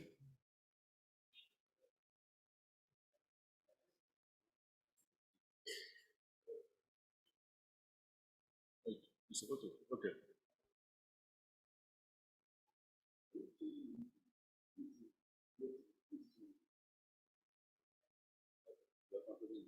Yeah. Okay, the first thing I would like to say is that this lecture is dedicated to Professor Chikoku. Many of us know what Professor Chikoku did in the life of this university and the oil and gas industry. It's also dedicated to where we are, to Total NNPC joint venture for establishing the Institute of Petroleum Studies. And that is a game changer. And also to Dr. E, who is a great benefactor of the university. Some of the alumni, when they graduated, they didn't know about Uniport Anthem. So you are hearing about Uniport Anthem for the first time. Even if you can't remember anything, just remember unique Uniport. And it's very important. And I'm also happy that in this room, Eze Demba is here. Eze Demba was also one of those who helped the department at the beginning from industry, teaching people until we graduated the first set. So I would like to welcome you back to your university, your alma mater, unique Uniport. We have every reason to celebrate Uniport and our department. Every reason. And we are very proud of you, the alumni, what you have done. Every time we go to the conferences and we read papers, you make us proud. So we're indeed very, very proud of you. As it is said, we should count our blessings one by one and thank the Almighty for the development. Uniport, today, we are striving to be an entrepreneurial university. We have 2 World Bank Centers of Excellence. Professor Joel is the director of CIFOR. CIFOR is the Center of Excellence for Oil Field Chemical Research. I was particularly happy that among the centers of excellence established by World Bank, Petroleum Engineering was one of those that had the first center, and it has done the university very, very proud. We are also a center of excellence in petroleum and energy studies, center of excellence in creative and performing arts. Uniport is a center of excellence in sports, among other things. So those of you who have left the university for a long time, you have every reason to be proud of your university. These are some of the alumni of the university. You know them. Former governors, ministers.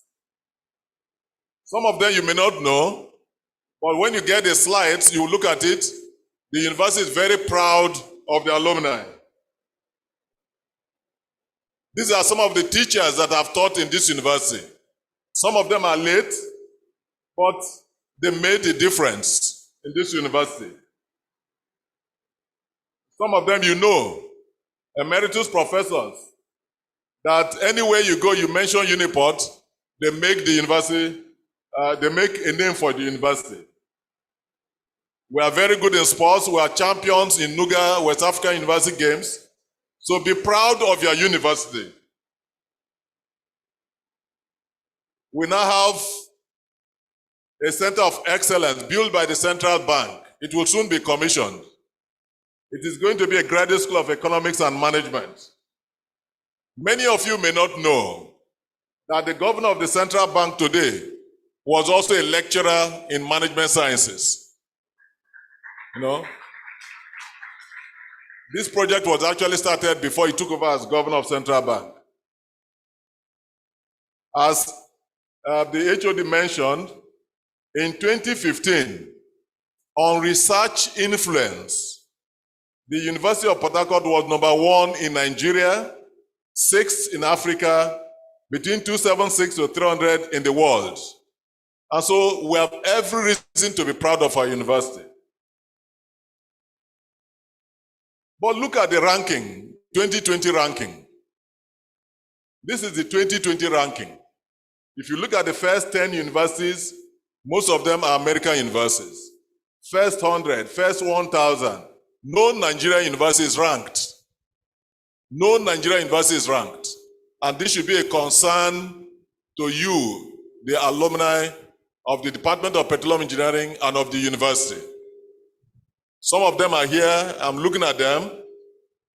They've worked very hard in the industry. We need to work hard to place our university on the map properly. The evolution of the university mission had gone from teaching to research to entrepreneurship. And that is what I normally talk about these days.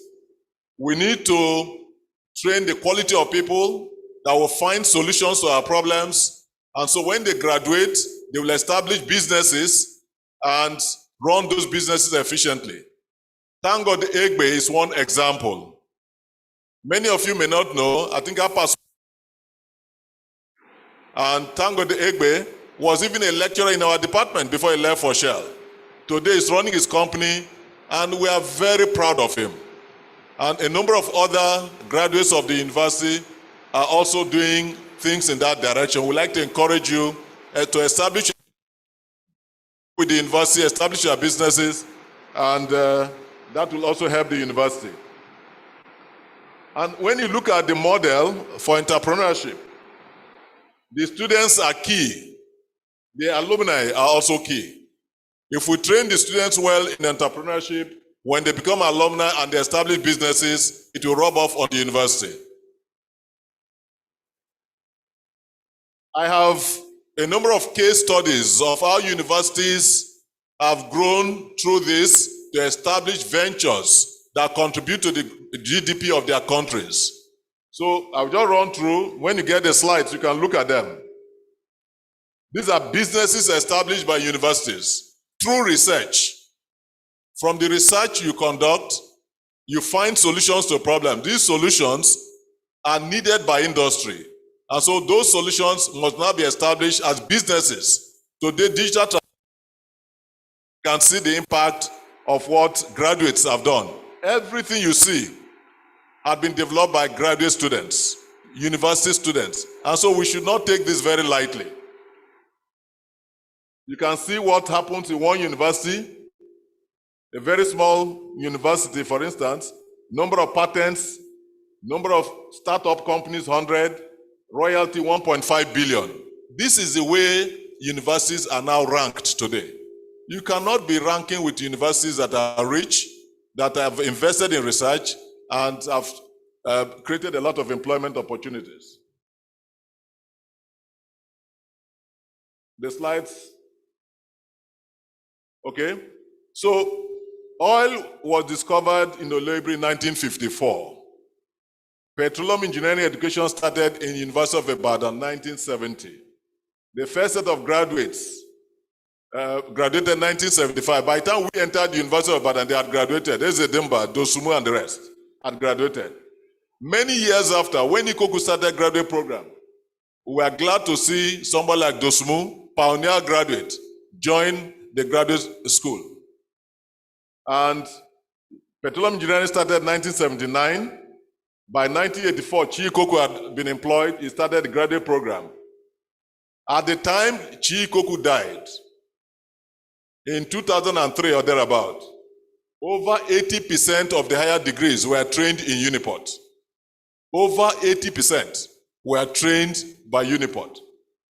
And like the HOD said, we have accreditation, NUC, current, and also international accreditation here. When you were admitted into Uniport in 1979, the pioneer said, you can see the areas shaded red, 1975. Those were areas petroleum was discovered then. By 1985, you can see the whole of Africa was gradually being painted red. And by 2015, you can see what is happening. By 2025, the situation will change. And so like Felix said, in fact, his speech today had given me hope. You know, the hydrogen they are talking about, we get the blue hydrogen from natural gas. And so petroleum engineers would still be relevant. He had given us a wide vista, even geothermal wells. Rita, for instance, I think graduated her PhD. So we have a lot of things to do in petroleum engineering. All we need to do is to rethink and readjust to changing times. Having said this, and this is the main thing I want to share with you today. I remember that many of you who may be listening to this, we met at Choba Park. We met at Choba Park. Many of you who may be listening do not even know where your departmental office is today in the university. At Choba Park, when we met,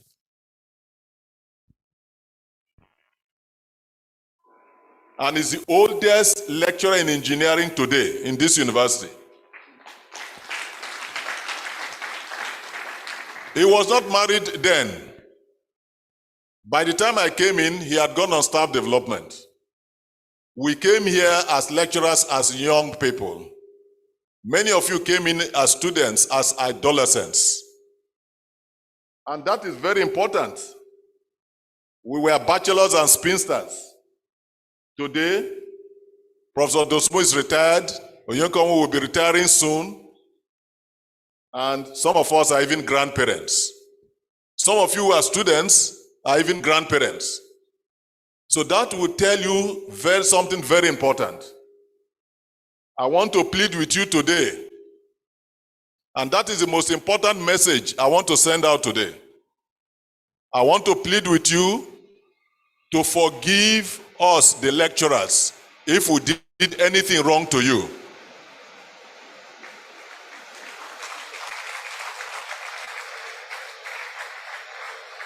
We did that as young people on the line of duty.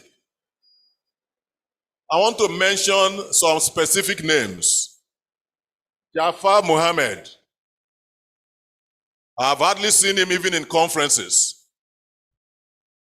He had 2.4 something in CGPA. He missed first class. And he was so bitter. I was a young lecturer then. He was so bitter. I have hardly seen him. I want to plead with him, those of you who know him, to please ask him to forgive the department. Many other people, Wogugu, Rita, Ishaya, many people had missed first class, but they've done very well.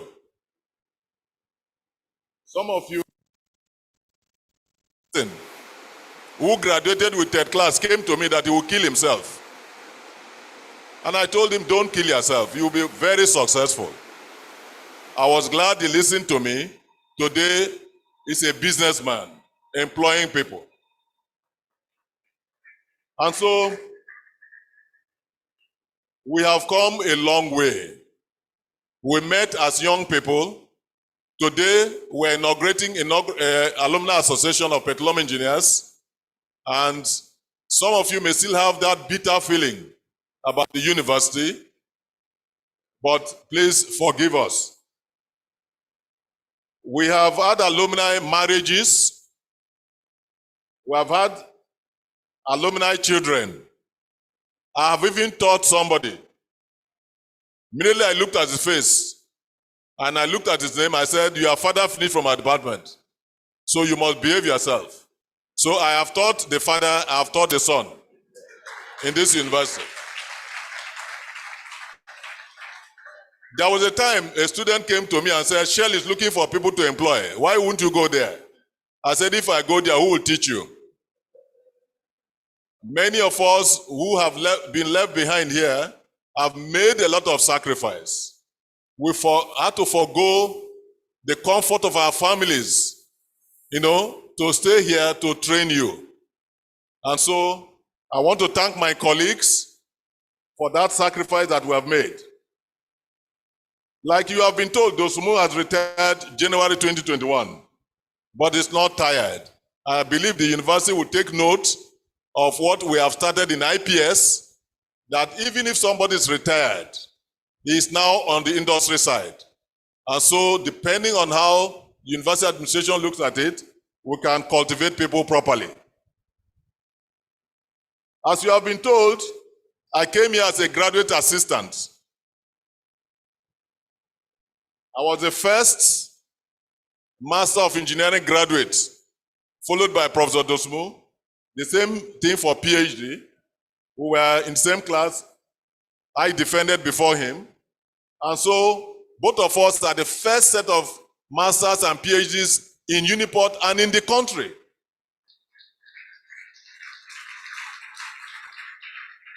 By the grace of the Almighty, I became the first Vice Chancellor, Alumnus Vice Chancellor, and also the first Petroleum Engineering Vice Chancellor in Nigeria. So 100% local content, you know. Professor Onyekonwu is the oldest lecturer in petroleum engineering. The oldest lecturer in engineering. He has been, a few days ago, somebody told me, do you see how detached he is? He came to our office and everything he talked to him, he said, I'm going. He's completely detached now. But we need to make sure we cultivate them. Wumi later also came here to teach. He's retiring this September. Now, a number of lecturers have passed on. Chi Ikoku, Dr. Kobri, Dr. Koye, Dr. Bani recently. Many students may also have passed on. May I invite you to rise in their honor.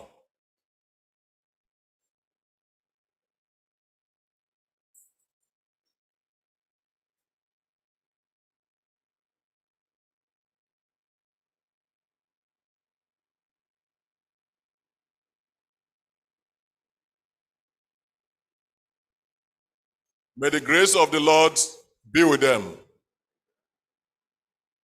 And so, like the HOD said, our department has evolved from petroleum engineering to petroleum and gas, and hopefully to maybe petroleum and energy engineering.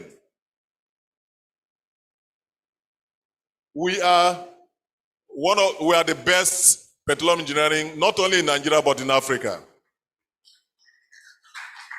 As has been said, ABA membrane, you know, grew from the ranks. In fact, Onyekonwu supervised his masters. There was one SPE conference. At that time, ABA was representing Mobile. It was an industry paper. He was calm enough to present the paper, and I was watching his MD. The MD was so happy, and all of us who were lecturers from Uniport were very happy. And so it is with Felix. You listen to him today. Tango Degbe and many other people that have been trained by this department have made us very proud. Our department gave rise to IPS. I don't want to say too much about IPS. Fortunately, Professor Appa is here. The brochure he distributed is one of the best I've seen. So when you look at it, you will see how IPS has performed. Professor Onyekonwu was director of IPS, I was director of IPS. IPS has given rise to many institutions, not only in Uniport, but also other universities in Nigeria. At a stage in SP, it was known that apart from Shell, from industry, the highest number of papers in SP came from Uniport. And many of them also came from IPS. I won with Ikoku the SP Paper Award some time ago.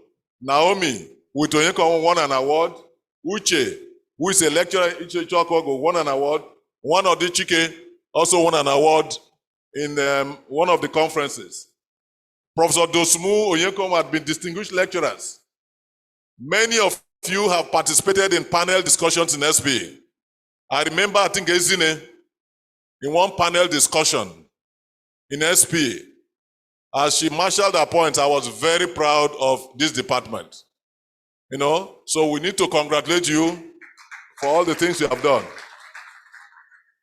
So having said all this, let me just jump some slides. These are some contributions we have made from this department to industry. And these are very important contributions that are used even in industry. You will get the slides and use. We have had software applications, oil field chemicals developed by the World Bank, you know. Now, the HOD talked about it here. This is Yekemi Otaro, pioneer set of IPS. She was announced chancellor. I decided to bring the picture that many of you can relate with. If not, she has Her face has changed a little bit. Pioneer graduate of IPS. She's now made a chancellor in Scotland.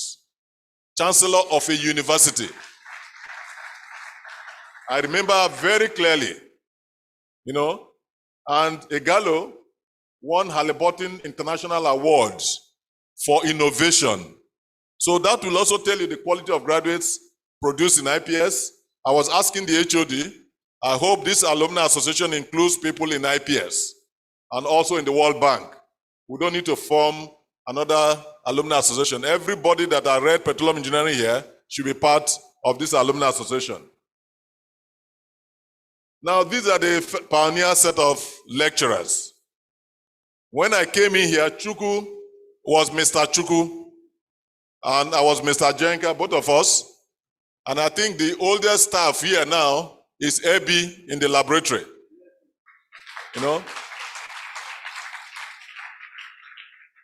A few weeks ago, I was on visitation panel to Afikpo.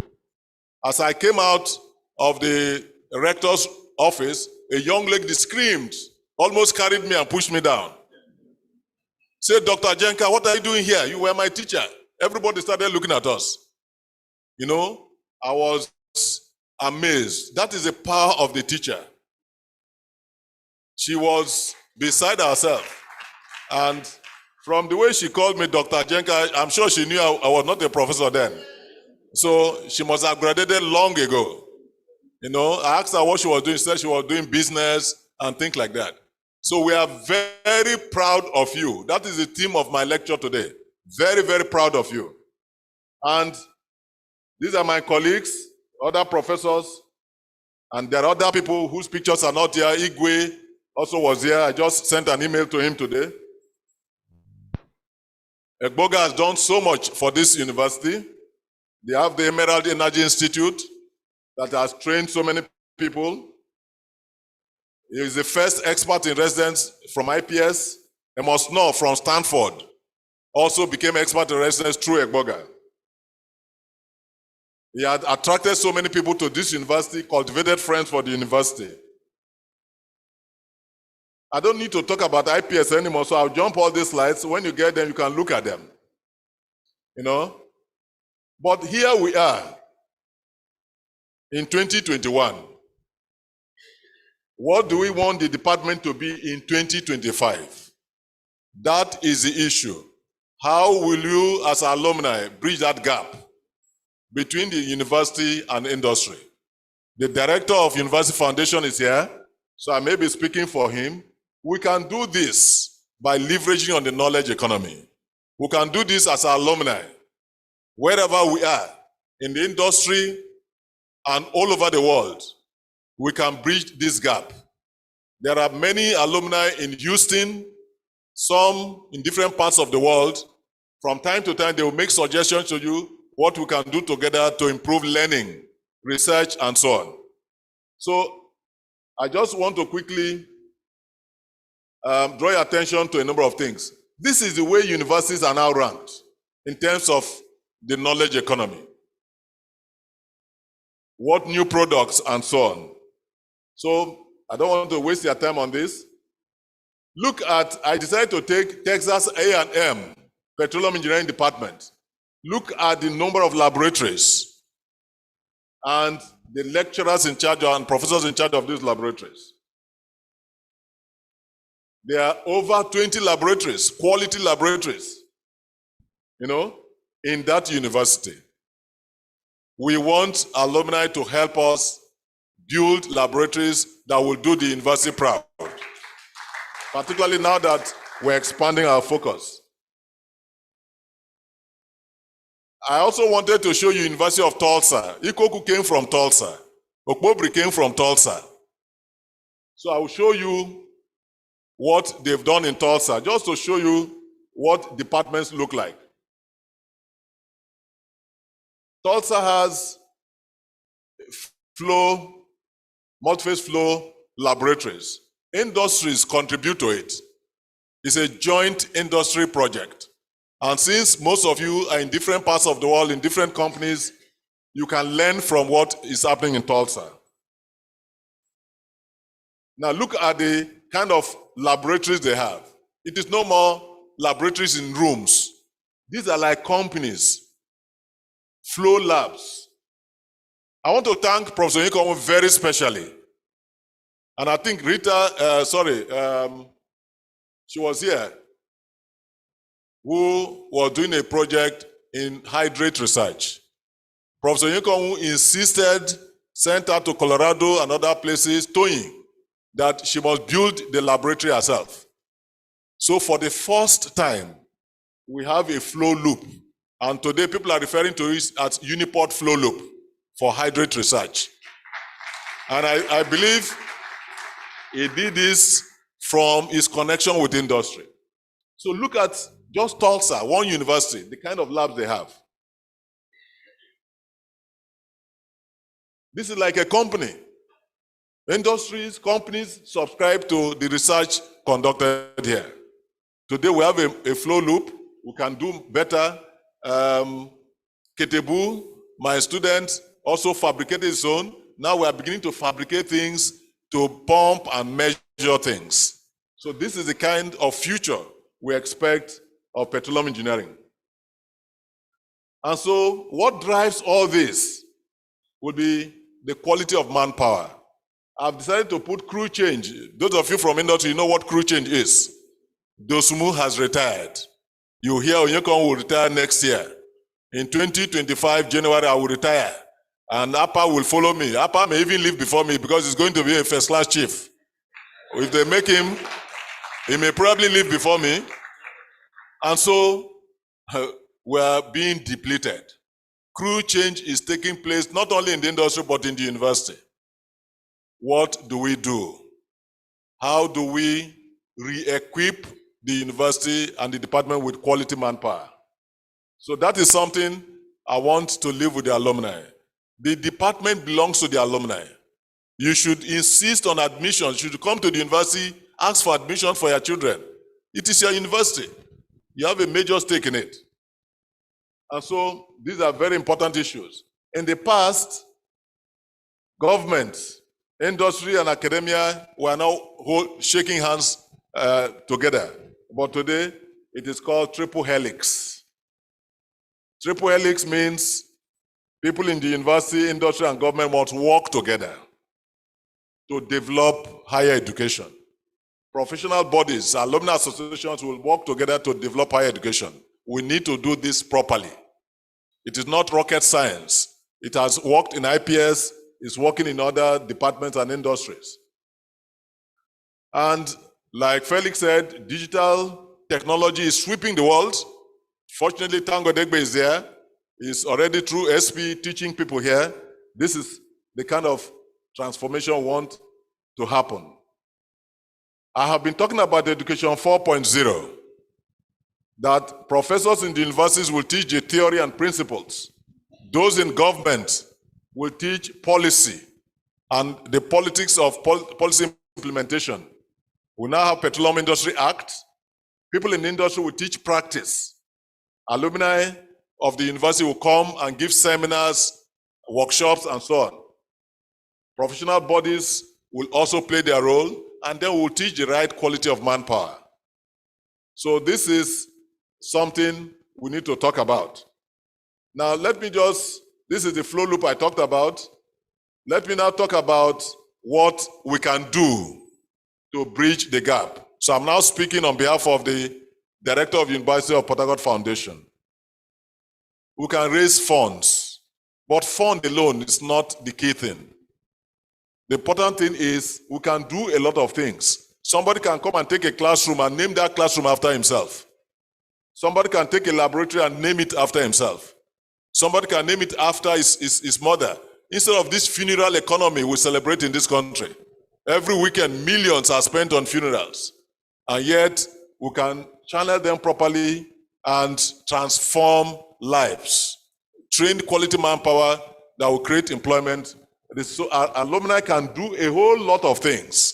There are publications in the university foundation that can guide us in this. Every time we have an SP conference, the alumni can come together. Wumi insisted that we should come together. This is the practice. And the foundation will come to us we'll have cocktail, discuss about progress. So we can do a whole lot of things. But what I want to insist is that whatever we are doing here is not like university begging alumni. Whatever we are doing here should be beneficial to the alumni and should also be beneficial to the university. Those of you who want to do higher degrees, come and do the higher degrees. So that by the time you retire, you have another occupation. People like Chike, we are graduate assistants here and so on.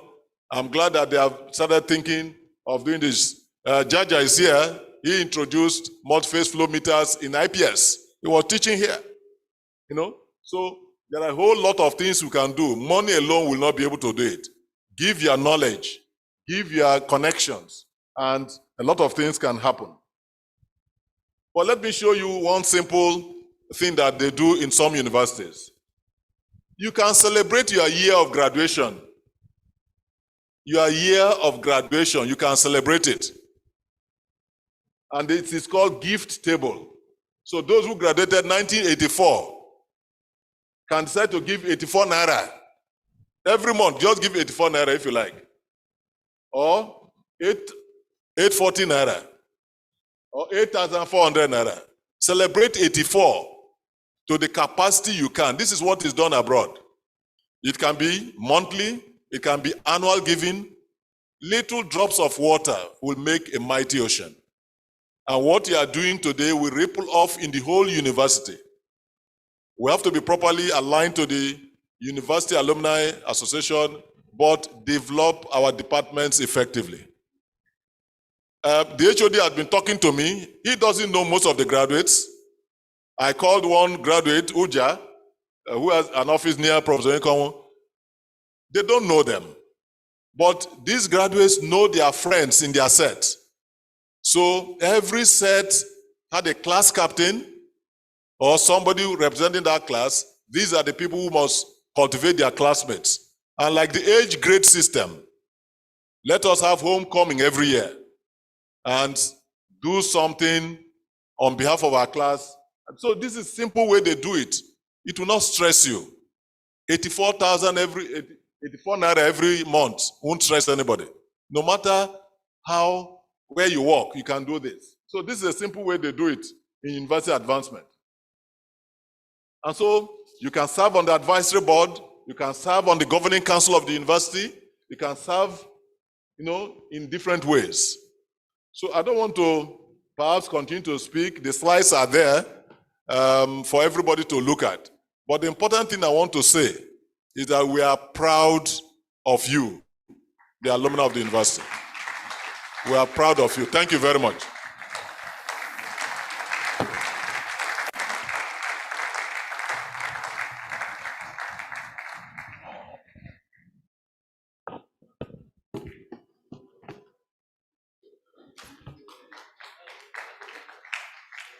Thank you very much, Professor Joseph A. Ajayinka, telling the alumni what they need to do or what they can do to help the Petroleum Engineering Department, Petroleum and Gas Engineering Department continue to contribute in human capacity development for the industry and indeed for the nation and the world at large. Thank you so very much. I was thinking those that graduated in 2012, is it 12 naira or 2012 naira? Where should they start? 12 naira. Because 84 naira is 12 naira for 212 naira. Okay, I was just thinking out loud. Thank you very much. Let's please give him another round of applause, Professor Ajayinka. Thank you so much. I mean, listening to you speak is a testament to the fact why some of you have stayed on in the university. You're still passionate about those things, still committed into the future of this thing. We appreciate, the wisdom and the intellect of men like you. The department and the university are really privileged to have great minds like yourselves bringing up these engineers for the industry and the nation. Thank you very much. Now, our next speaker needs not too much introduction. You have heard that he left the University of Ibadan with the first class. You have also heard that he is one of the pioneer lecturers in this department. You've also heard that he is the oldest lecturer in the department. Now, what you may not know is that he is both an academician and an industry expert, because he founded and runs a company called Laser Engineering Resources and Consultants Limited, an indigenous company. He was one time, yes, please. He was one time the chairman of Oil and Gas Trainers Association of Nigeria. He was one time on the board of NCDMB. I could go on and on, but let's welcome Professor Mike Onyekong as he gives us his own contribution to the paper by Professor Ajayinka.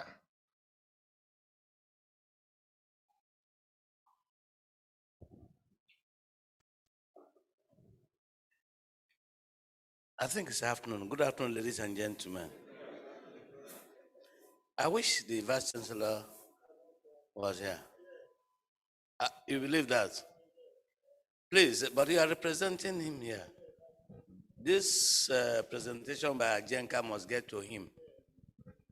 Ajenka is someone that thinks outside the box. Outside the box. You know, I was planning, but after listening to him, I will not go like that.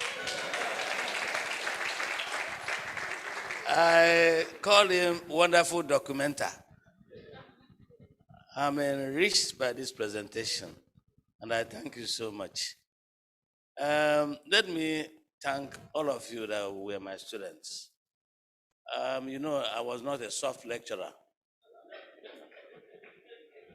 And Ajenka has apologized on our behalf. So let me stand on that apology. We did that to make you better people. Better people. Because we didn't want you to derail. So I thank all of you for coming. Of course, you know, I have coming to present things like that, but I will talk a little bit. One of the things I want to say is to tell you that I'm one of you. I wonder why I am not regarded as a member. Whatever it takes, even if it is initiation, it has to be done today. Whatever. Initiate me, and my name should be formally put in the register. I came here in 1979 as a young lecturer. I saw the first set that graduated, but we didn't teach them because they were in science. They were still taking courses. But I think I was there when they were defending their thesis. So I was there. At least I saw a BA there.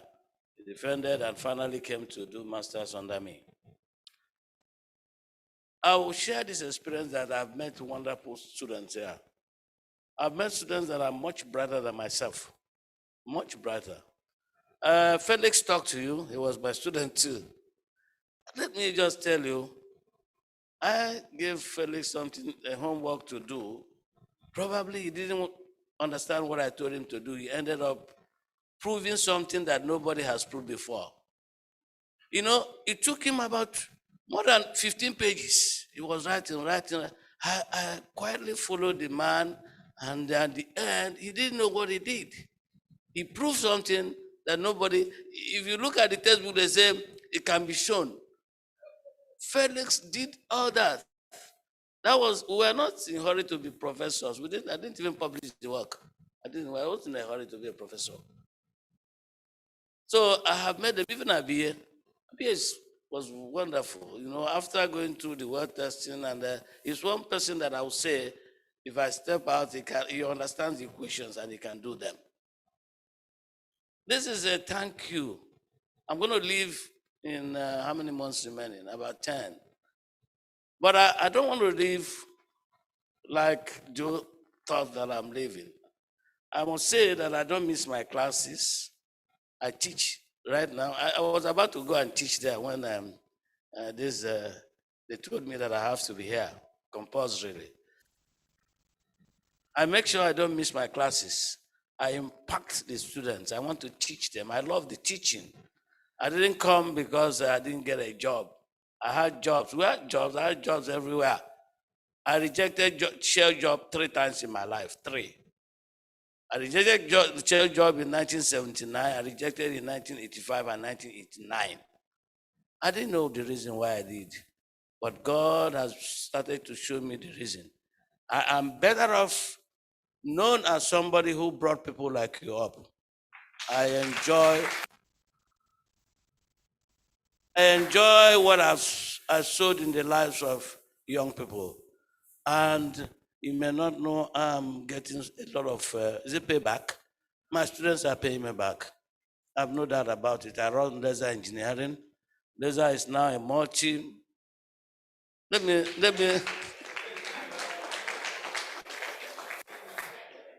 me just put it like that, that Laser is a big company that is also into capacity building. We are building the capacity of young men, and that is what makes me happy. I assure you that I'm not leaving you behind. I'm going to be around, and I'm going to, just like Dosumu said it right. We are probably going to have more time to look in details about the research. I will be involved in research. I have a laboratory, big one. If you come now, we are building a big, I will call it Nigerian Content Laboratory.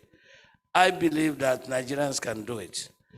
The reason I told Tony, if you don't build this hydrate, you will never get a PhD. It's because we came here and we had a good topic, and Najib said they will sponsor. So they took us to some places and they'll give us the money. Buy the equipment from Italy. I said, no problem. Until they pointed it to a young man, and we found out that that hydrate loop they had couldn't do some of the things he wanted to do. And I think I said either fortunately or unfortunately, the young man said, I should stop disturbing him. After all, it is what he used in his PhD. My head was knocked off. Knocked off. A white man telling me, I'm not going to make it. This is what he used. I asked myself, I got educated, and this young lady is a smart guy, and I called Tony. If you don't develop this hydrate thing, you will not graduate. It turned out that he has developed this. I think we have produced 3 PhD from that loop. What I'm doing now is I'm building I'm extending a lab. I told them I'm building a Nigerian content lab. Everything in that lab will be fabricated in this country. By the part, I'm just extending Uniport. But that's what it means. My students will come and do. I don't know what else to say than to thank you.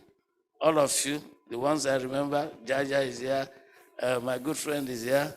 We did good work in the gas. That's what Nigerians are using to go and do. They took our work and went to do a road show, and they didn't give us any money. So thank you. I'm really happy to be here. And I'm always available. If you want to talk to me, if you want to work with me, I'll say, yeah, but I'll leave in Jesus' name.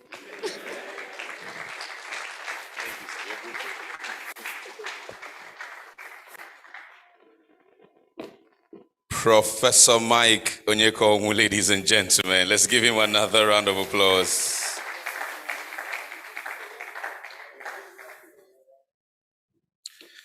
So, Prof, because of what you said to ETA, I will go and study law, and then I will defend that case so that government can pay you and ETA some money. I will just give me some 5 years to go and study law. I will come. Thank you very, very much. Distinguished ladies and gentlemen, we're making us now to a panel session.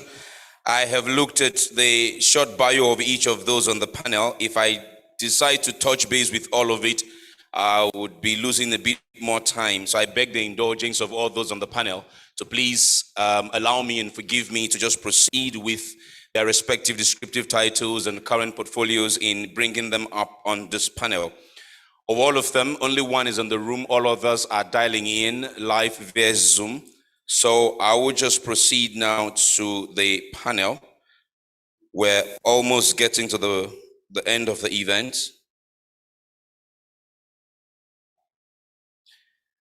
So please I'm sure as when it goes live, the website of the association, some of these documents that we have containing the information of our speakers will also go live on that site. Do well to visit and learn a bit more about these alumni, especially those of you young professionals and students. Learn a bit more about their story. If they have written a book, find it and read it. See, learn as much as you can learn from them. First off, let's begin with the man who a lot has been said about him here today. You also heard our last speaker mention that he was quite a brilliant student in his first degree and second degree days. But we all remember him very well as he finished when he finished as group executive director, exploration and production for the NNPC, and currently he is the managing director and founder of BEE Energy Consultancy Services and a fellow of the Nigerian Society of Engineers and associate member Nigerian Chartered Institute of Arbitration. We welcome virtually Engineer Abiye Membere. Good afternoon. Can you confirm you can hear me, sir? Yes, I can hear you loud and clear. Good afternoon. Good afternoon, sir. Good to see you after a long while. Also on the panel is another graduate of this great department and institution. She is the Astute and Exceptional Group Chief Executive Officer of Stellar Group of Companies, which comprises of Stellar Limited, Stellar Gas Limited, and Stellar Exploration and Production Company. Please, let's welcome Engineer Stella Okene. Engineer Stella, confirm you can hear me. Good afternoon. Is she online, Amarachi? While I'm waiting for her, I would proceed to the next alumni who is also on this panel. She achieved the feat. She achieved the feat recently that makes me call her a superwoman. She understands that. I'm talking about an alumni who is a postdoctoral scholar at Stanford University, at Stanford Underground Storage Group. Before embarking on the PhD at Stanford Energy Resources Engineering Department, she was a principal reservoir engineer with Schlumberger and garnered about 13 years experience. Let's welcome virtually Dr. Rita Isuru Okorafor. Dr. Okorafor, confirm you can hear me. I can hear you. Can you hear me? Loud and clear, loud and clear. Okay, also dialing in virtually. She is Schlumberger's production domain champion for Sub-Sahara Africa, based in Angola with experience in the E&P industry spanning over 15 years. Of course, we welcome virtually Ezinne Nebocha. Good afternoon, Ezinne. Confirm you can hear me. Yes, hi, I can hear you. Good afternoon. Awesome, awesome. All right, as I said, one of our panelists is in the room. He will be taking the seat to my right, as you see there. One second. In degree in petroleum engineering of the University of Port Harcourt, MSc and BSc. Been told that this interference is happening because of the weather and because of where the receiver is positioned. So don't worry, we'll keep making progress with the event. Okay, so as I said, I could go on and on about these people. I'd like to now welcome a member of SP International and has been active in volunteering with SP and has held several positions. But most importantly, he is on our panel this afternoon from the Nigerian Jeep Oil Company, Lawrence Osakwe. Good afternoon. All right, all of this alumni will we'll have a captain for this ship on this panel. We'll have a captain for this ship. I will just yield the podium or microphone, if you like, to the captain of the ship. Just give me a moment. This is the beauty of technology. When it's paper, you just flip, and get to where you're going to.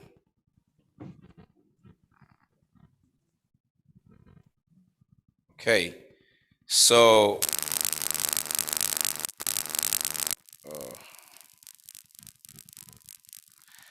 moderating the panel for us is the alumni saddled currently with the responsibility for SPDC's cleanup in one of the communities where they work. I'd like to yield the stage now. He's dialing in virtually as well, Dr. Vincent Mwabwezi. Dr. Mwabwezi, please confirm you can hear me.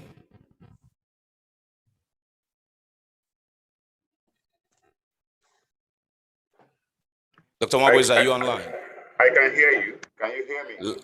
Awesome. Yes, I can hear you and see you. There was somebody who didn't hear before. I want to be sure that person who can still hear him before I yield it to Dr. Mwabwezi. Who was that again? Dr. Stella. Okay, now, Dr. Stella, are you online? Can you hear me now?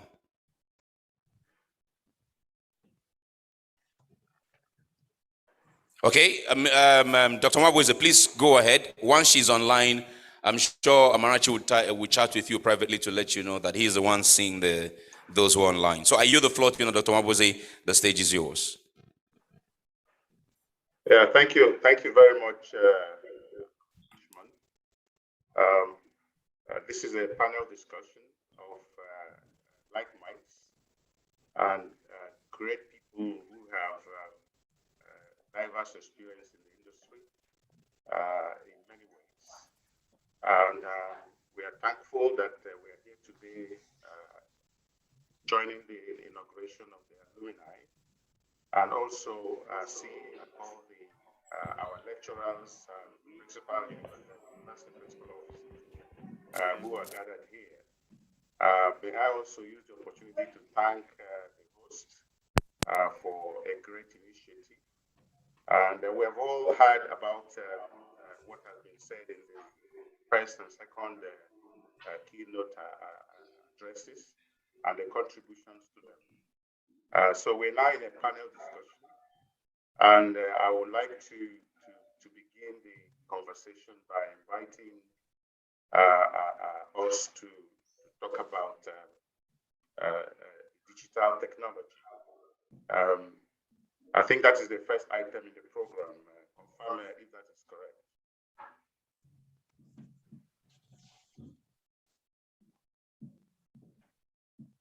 Hello?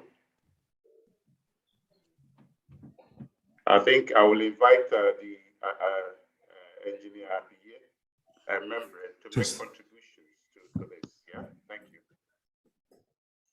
Thank you, Vincent. First of all, let me use the opportunity to thank the HOD and all those who put this together. As a pioneer student of the department,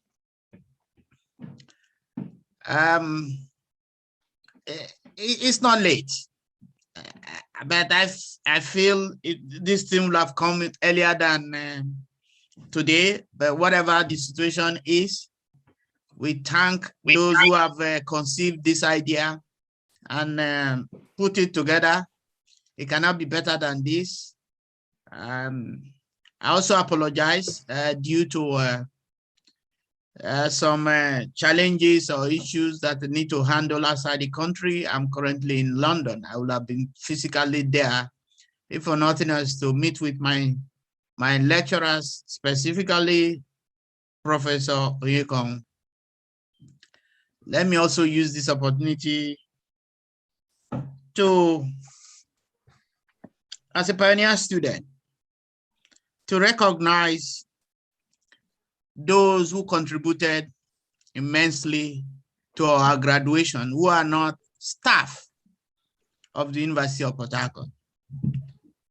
First among them will be late Dr. Dimaba Kuibo of Otis in those days, late Dr. Alan Balogu of an NPC, Eze or Chief Ralph Ekezie of Slombiji, Dr. Ikem of Ajib, and Dr. Agodieze Nuba of Ajib. These were our lecturers, with Professor Chukunau, and then followed lately by Professor Jenka. I thank all of you for making us what we are today. Yes. I'm going to the panel session straight ahead. One of the first things that we enjoyed was what I would call the academia-industry relationship.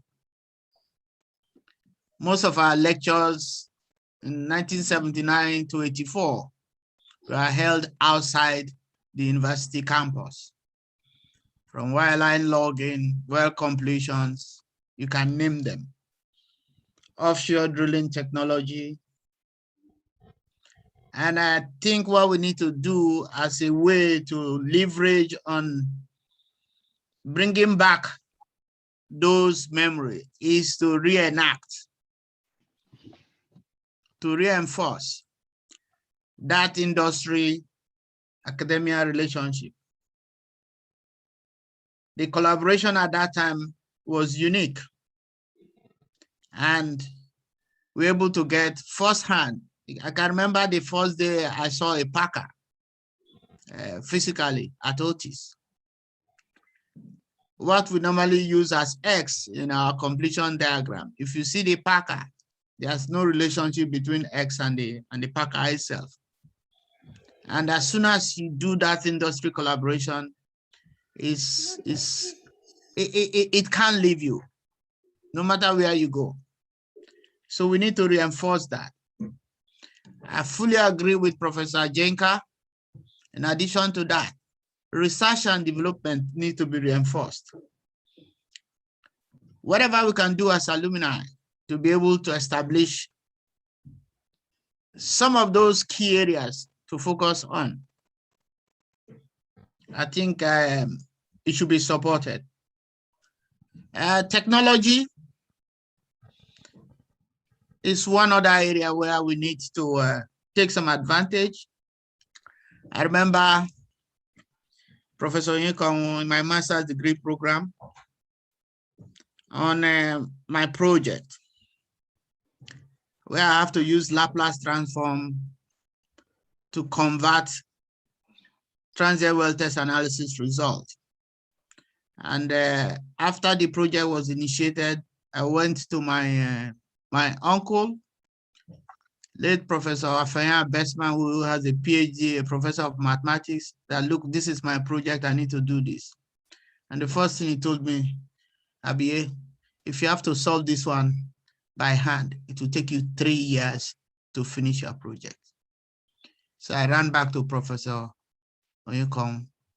How are you giving me a project that will last me for 3 years?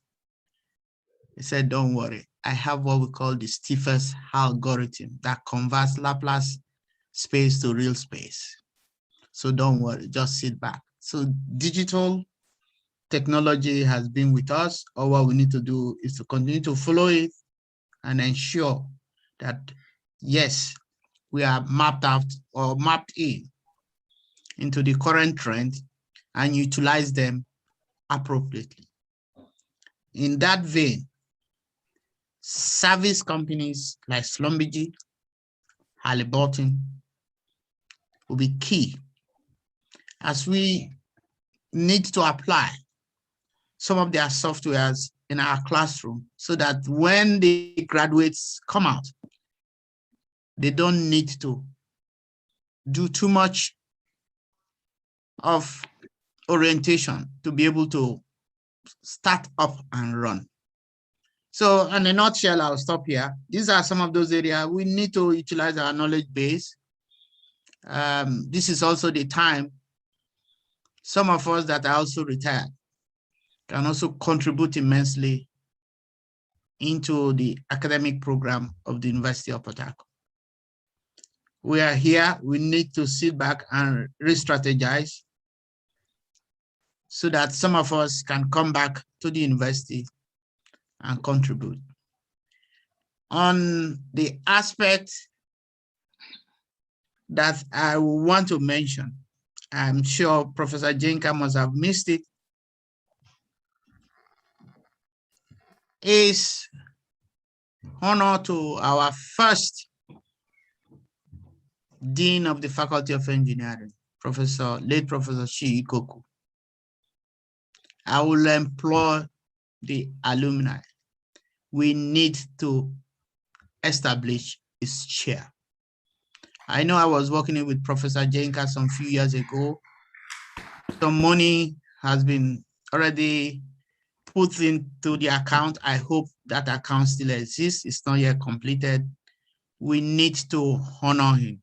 He made Department of Petroleum Engineering what it is that all of us enjoyed. All our books in the library were brought from US by late Professor Shiikoku. I'll leave the floor to other panelists and then I can contribute later on. Yeah. Thank you very much.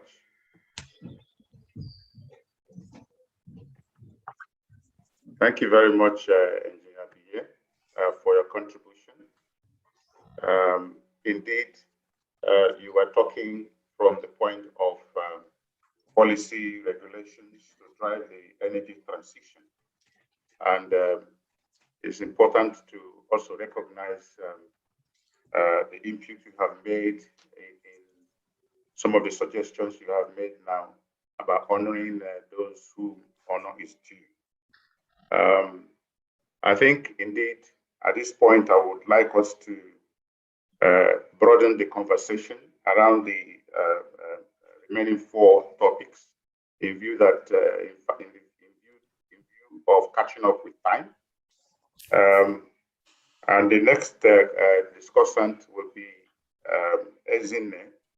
Ezinne will be talking on digitalization, and I do hope we can link this with the presentation, the keynote address for Engineer Felix, in ensuring that we build capacity within the university. Over to you, Ezinne. Thank you. Thank you very much, Saz. Good afternoon, everyone. It's an honor to be here.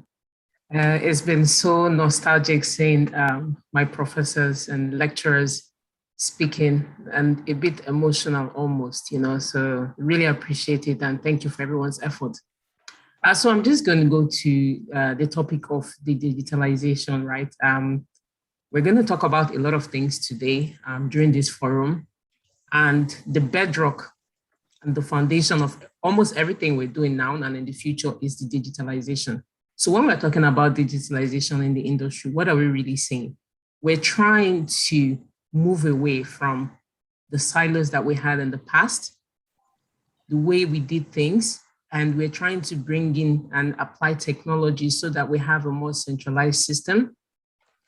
Things like remote collaboration as an example. That means that today, post-COVID, we see that somebody's dialing in from London, somebody's dialing in from the US, we're in different parts of the world, but we can all come together on Zoom and have this conference, which we couldn't do many years in the past. In the industry, that means that if I'm drilling a well today in the Niger Delta, I might not necessarily need to have the full team residing here. I can leverage on remote collaboration by uploading that data to the cloud, processing it very quickly.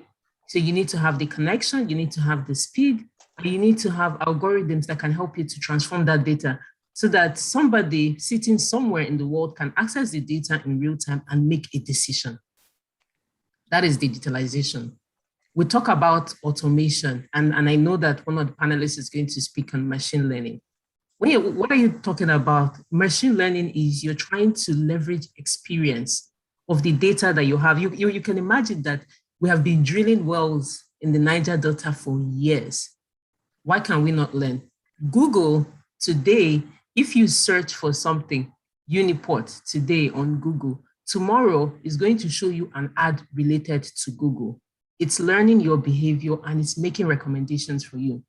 And the industry, we're actually way behind when it comes to digitalization and automation, right? But in the future, when we talk of machine learning, this is what we're going to be doing. We want to learn, if I have drilled all this well in a particular OML, next year, I should be able to go back to that OML to drill the well, a new well with less risk, because I can learn from all the experiences. I can learn from all the drilling hazards. I can learn from if we had a kick. I can learn about challenges, even from the reservoir, the production, the top side, and I can apply it to the future. So that's when we talk about machine learning. And then you talk about automation, right? we know that this industry we're in has a lot of risks, right? And every time people go offshore, there's a risk. Where, there are wells in remote locations that you have to go and to check wellhead pressure, for example. Somebody goes there physically, wellhead, goes to the wellhead, goes to the manifold, reads the pressure manually. But today we are automating these processes such that you can have a smart digital camera that can actually read the sensor, take the measurement, send it to you in your office so that you don't have to fly offshore, right? So when you look at the QHSA impact of automation, right, you see that it is huge in the industry, right? So these are some of this thing. And then you talk of Internet of Things, right, which is also linked to automation. That means that if that data is sent to you and you have a flag that your pressure is going, for example, your wellhead pressure is going up, that means you might have a well control issue. You can, from your office, isolate that well. You can isolate that valve. That is automation. In the past, it wasn't possible. Somebody has to go and do that. And by the person going there, you put the person at risk. Now, this is the industry, but let's bring it down to Uniport, right? Because today, why are people going to school? People are going to get educated so that they are ready, right? They are well equipped to excel when they get into the industry.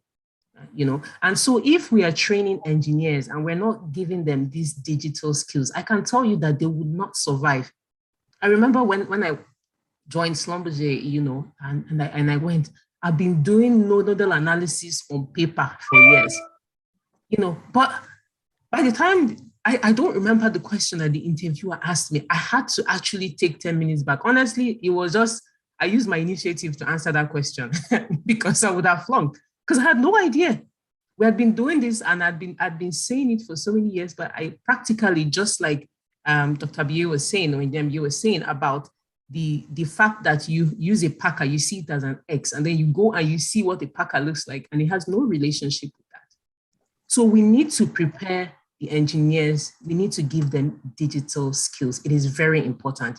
You should not be graduating from petroleum engineering today without having the basic software skills, without understanding basic coding, without understanding how to run your basic reservoir simulation and production simulation software. Secondly, you look at the university. Let's also talk, I've talked about the student. Now let's look at the department and the university.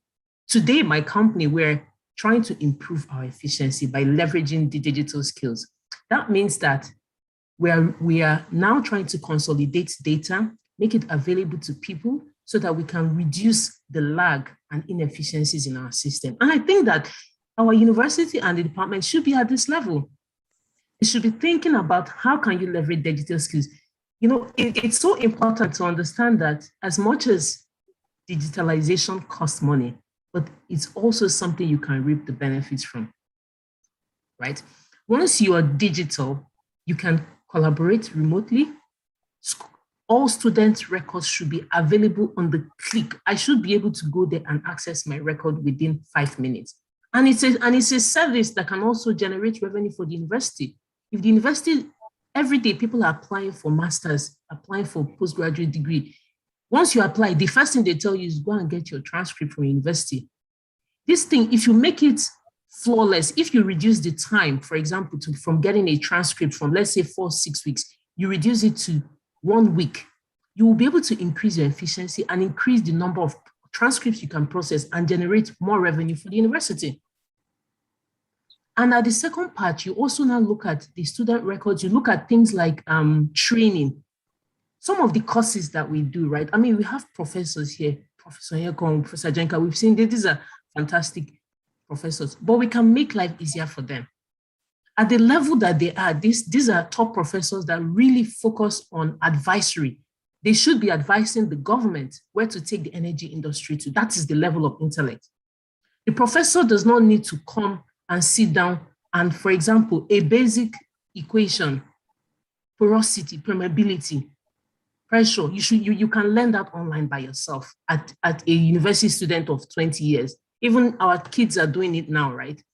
So if we have the digital skills, you see that you can improve efficiency of the whole system.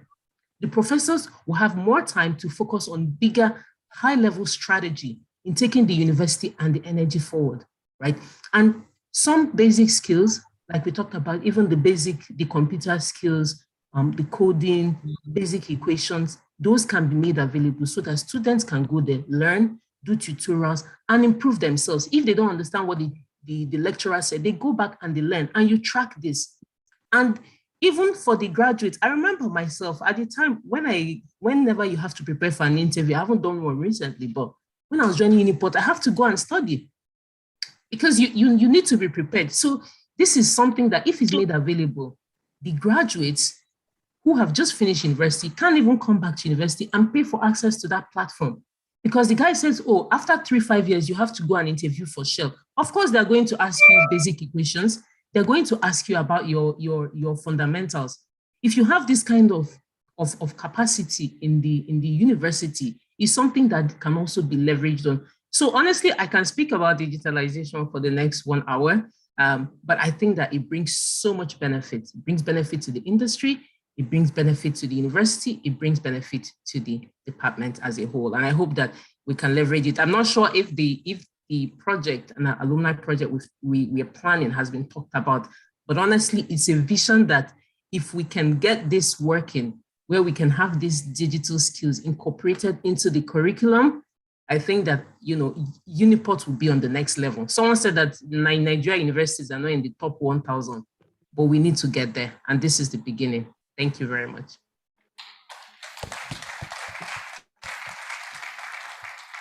Thank you very much, Ezinne. Digitalization will make it easier for us, for both students, for lecturers, for industry interaction with the university. It will culminate into remote collaboration and also enable us to deal with our operations remotely without exposure, bringing in the technologies of drone technology and the rest of them to enhance data gathering and analysis and so on. So thank you very much, Ezinne, for this insight into digitization. I do agree that the scope is very wide, but in view of time, we would like to keep it a bit limited. But then any material you have can be shared for future consumption within the alumni. At this point, I would like us to go into an area that is also of interest.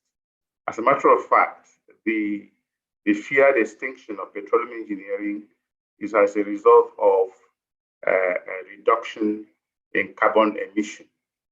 And Engineer Felix and the other speakers have talked about how to reduce carbon dioxide emission, talked about carbon capture and storage, talked about carbon sequestration.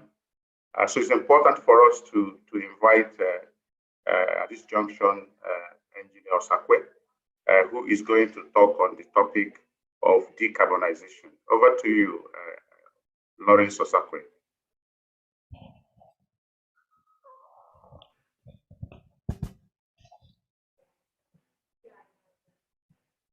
Let me remove the mask since I have enough distance with. Okay, thank you very much, Vincent. Maybe I relocate there because I'm close to the speaker. Okay, once you do that, I can speak.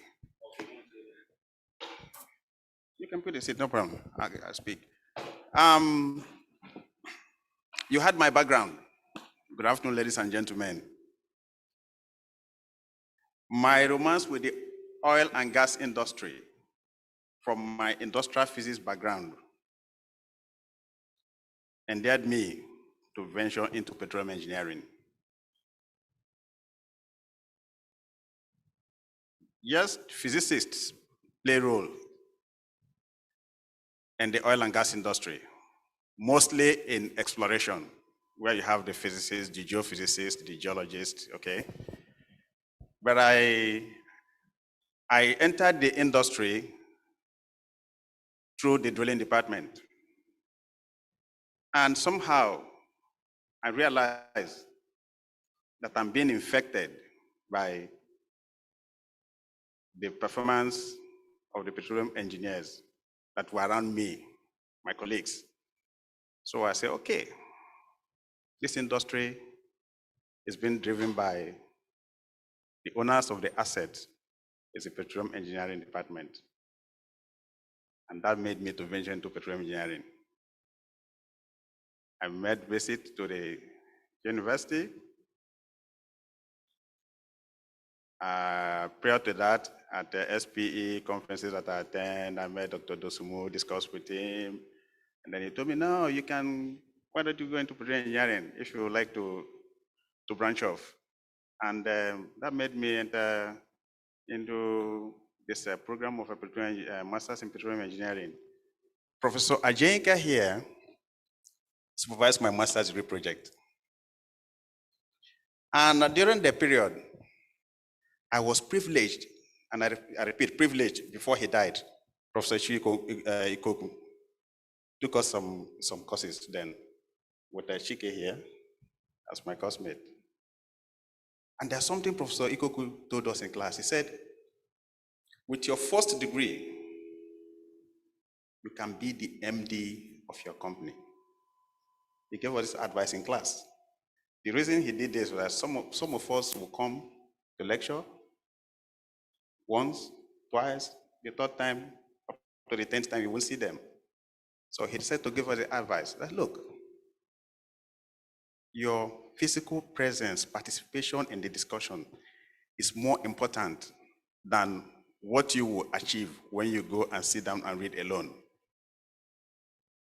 If you want to run this program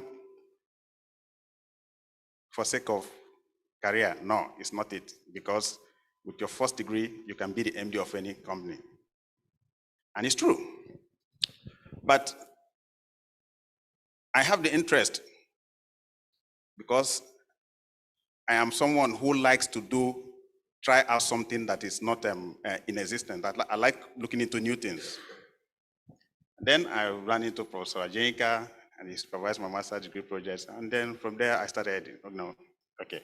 So why am I saying this? I'm saying this because I'm a member of the Institute of Physics, Nigerian Institute of Physics, where they've given me several awards. And I'm also a member of the Society of Petroleum Engineers, where I've played a key role. I'm saying this because I'm glad to be amongst you. And I think I deserve applause for that.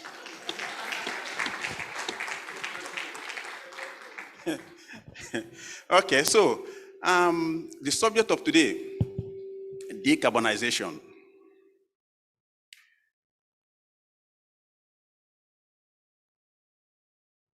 Decarbonization, in simple terms, is to remove or reduce carbon, right?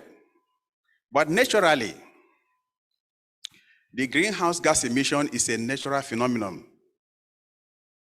But due to the activities of human beings that resulted in emission of CO2, methane, that affected what? Depleted the ozone layer. And that gave rise to high temperature that created a global warming, for which the consequence is deaths of plants, human beings, increase in ocean level. But the most challenging of it all, or dreadful of it all, is that if we allow the global warming to continue, we'll be heading towards what? Extinction. We will cease to exist. And for this reason, the Paris Agreement was put in place for concerns by 190 nations and the European Union to put a control on the rate at which global warming is increasing, the temperature is increasing. So to peg it at below 1.5 degrees by the year 2100. However,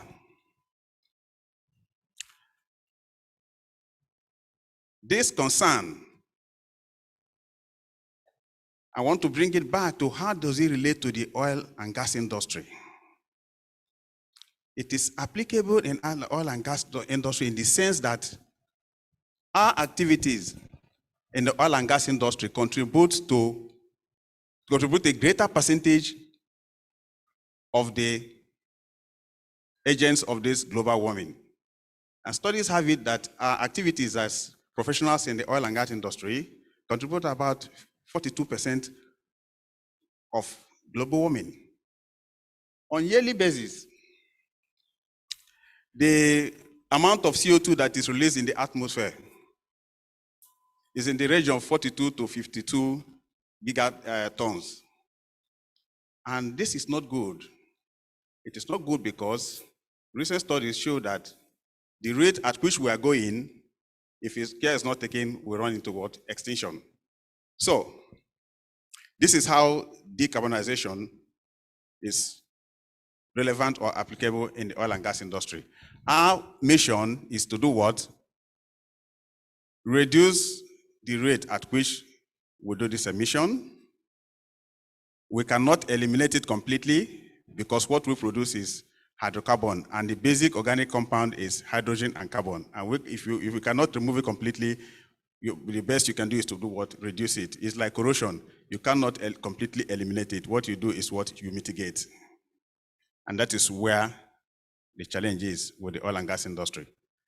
I take it to the Paris Agreement. What are we doing as industry to see that we capture, utilize, and store these CO2s? Some companies devise the means of, I put it in two ways. One is to cure, and the other one is to prevent. Prevention will be like you develop a carbon sink. Like my company, E&I, planned to plant trees in 20 million acres in Africa. Why? Plant trees on 20 million acres of land in Africa to act as what? Carbon sink.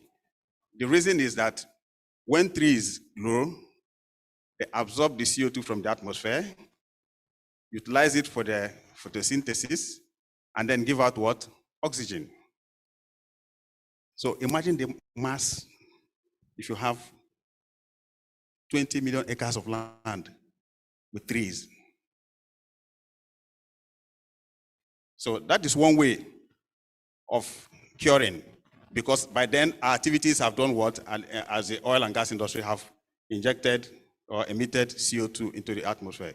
The second thing we can do is what Felix said, we do CO2 reinjection. These are ways that the industry is pushing forward to cure the emitted CO2s that's put into the atmosphere. Prevention. We say prevention is better than cure. So, in terms of prevention, companies are making investment, moving from fossil fuel to renewable energy. I know that Shell, Total, Chevron, Saudi Aramco, Sinopel, and E&I as well have made some investments into renewable energy. But then, what the industry have done is not enough. It is not enough in the sense that the huge capital investment they've made in fossil fuel, they need to recoup. And it is risky for any company to completely say, I want to move completely from fossil fuel to renewable energy. The question is, are you going to get return on investment immediately?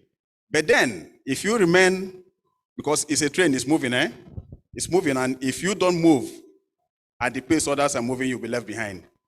It will get to a stage where we know what reputational damage is to companies these days, stock values of companies that have a series of frequent environmental damage, what happens to their stock in the stock market? So it gets to a stage where if you don't do, you sink in it. So this is why most companies decide to move in some money and push towards what the renewable energy option of using wind, water, and then the solar energy. That is one aspect. I also know, I will tell you about ENI because I'll tell you emphatically because that's where I work. ENI decided just early last year, sold the investment ENP, the oil and gas business in Pakistan. Why did the ENI management do that? They did that to raise funds to inject into renewable energy. And a lot of companies have done that similar thing to get funds that they inject into renewable energy. The other aspect of prevention is in managing fugitive emission in the process plant. You know, in the process plant, all the leakages from the pipelines, you know, mostly that emits methane, which is like 25% of what is of the greenhouse gas emission. Carbon dioxide gives you more, but methane is just about 25%. So you can do control of fugitive emission through process safety and control the emission of methane through your pipeline. What is the industry doing to embrace digitalization?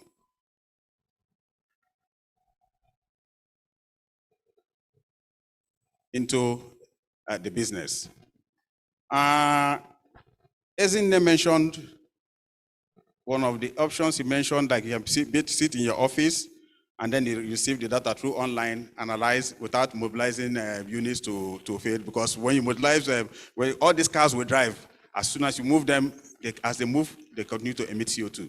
So to avoid that, what you do is you can do online. For example, BHP survey, rather than go there all the time and running your gauge, take values and go to office and analyze. You do online memory gauge installation. When you install it, you receive your data online, not to move people to the field to start getting data for you. That way you control the limit the emission of CO2. You can also do what is called smart working. Let's think back to when the COVID issue started. People worked from home. We work from our homes and we use the internet. A lot of logistics that used to be in place was shelved. Aircrafts were not moving, cars were not moving, train. So you can imagine the volume of CO2 that was put under control in that period where we did smart working. All these are a result of what? Digitalization. Digitalization helped us to work using the internet. And you see that with smart working, people proved that our actions proved that with smart working, nature have a way of pushing back.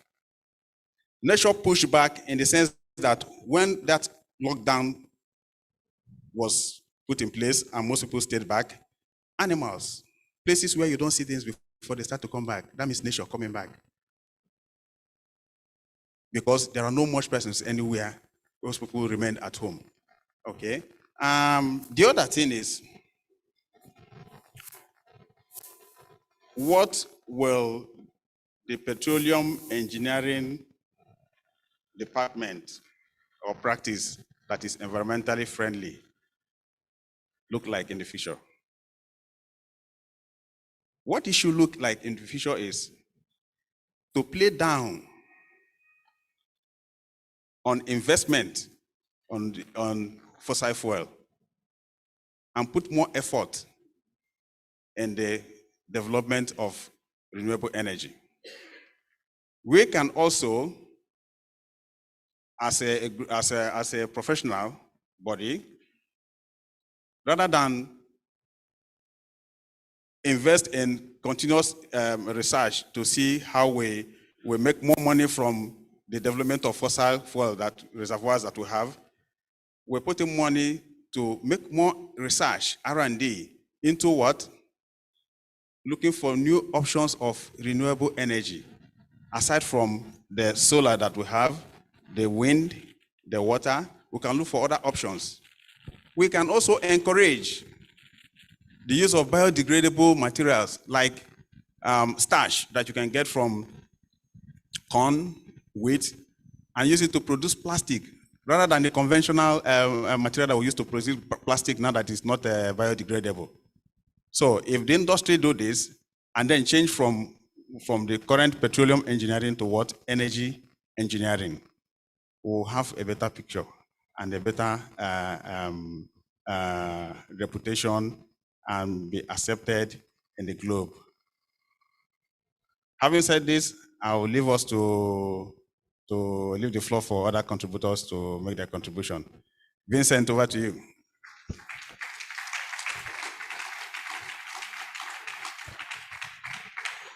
Thank you very much, Osakwe, for doing justice to decarbonization, looking at human actions and the impact on the environment, and what actions we can do collectively to prevent carbon emission, and then what actions do we take to reducing carbon emission. And indeed, this is where the threat to our industry is coming from. And we need to champion, like Felix said, champion a number of frontiers to ensure that we keep the environment safe from carbon emissions and thereby prolong the utilization of fossil fuel into 2200, even into the 23rd century. I think it's important for us to note that coming from also the keynote address that was presented by Professor Ajayinka. At this point, I would take us to listen to Rita. Rita will be presenting on Internet of Things and machine learning. Rita Okorafor has been introduced already. If you just think about it in the conventional algorithm, input plus output, input plus program equals output. But in the modern world today with machine learning, input plus output equals program. I repeat, input plus output equals program, where you actually have the output as input as well into making things happen with more intervention from artificial intelligence and so on.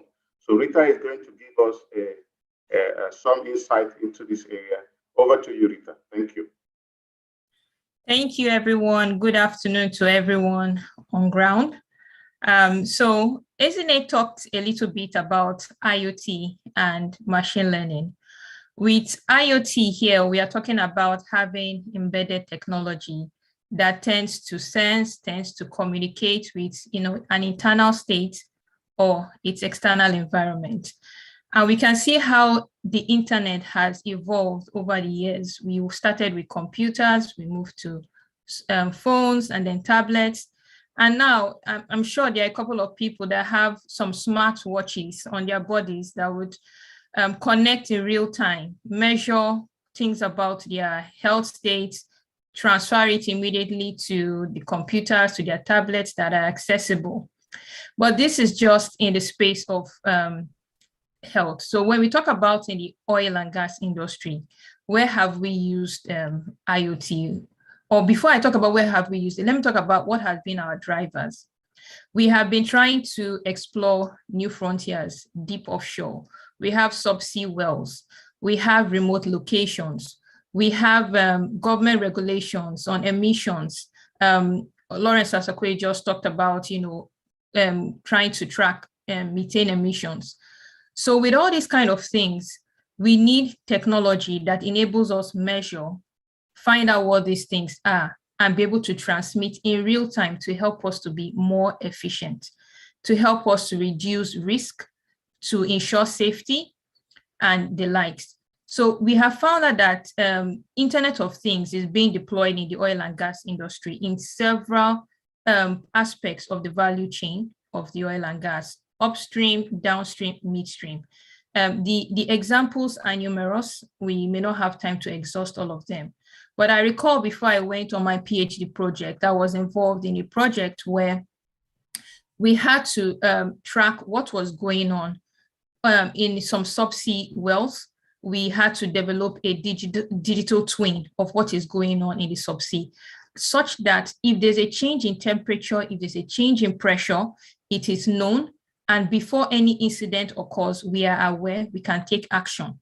And so this is what the Internet of Things enables us to do from the comfort of our offices or our homes, as many of the other speakers have alluded to.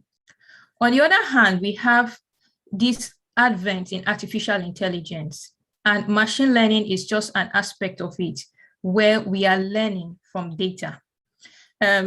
Dr. Vincent has told us, input plus output equals the algorithm. Yes, very interestingly, we are learning from the vast amount of data, and this is enabled by big data, the amount of data we have.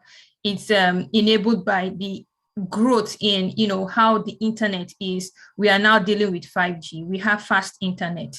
It's also enabled by the algorithms, because before now, we didn't have those algorithms that help us to build those models that are learning by themselves, and as well as the coding languages. And so all these kind of things, machine learning has been employed severally in the oil and gas industry. In the upstream, geology, fracture identification, geophysics, fault identification, seismic interpretation, drilling optimization, ROP optimization. If you want to talk about petroleum engineering, reservoir engineering, building of models, petrophysics, being able to predict what our porosities, permeabilities are, being able to do well placement, flow unit identification. So the applications are vast in production, in HSE. And then the combination of what we now have AI enabled IoT, where we employ these embedded sensors, and these sensors are able to learn and even make decisions for us. I mean, the options are limitless for what we can do with machine learning and IoT. But in a survey that I carried out amongst young graduates and undergraduates, just trying to understand the fundamentals, what do we need to be there? We found out that in terms of the equations, in terms of the fundamentals like the mathematics, the calculus, the probability and statistics, they were being taught well in school. They were quite confident that they were able to, they were good with their fundamentals. However, when it came to, did they have experience with coding?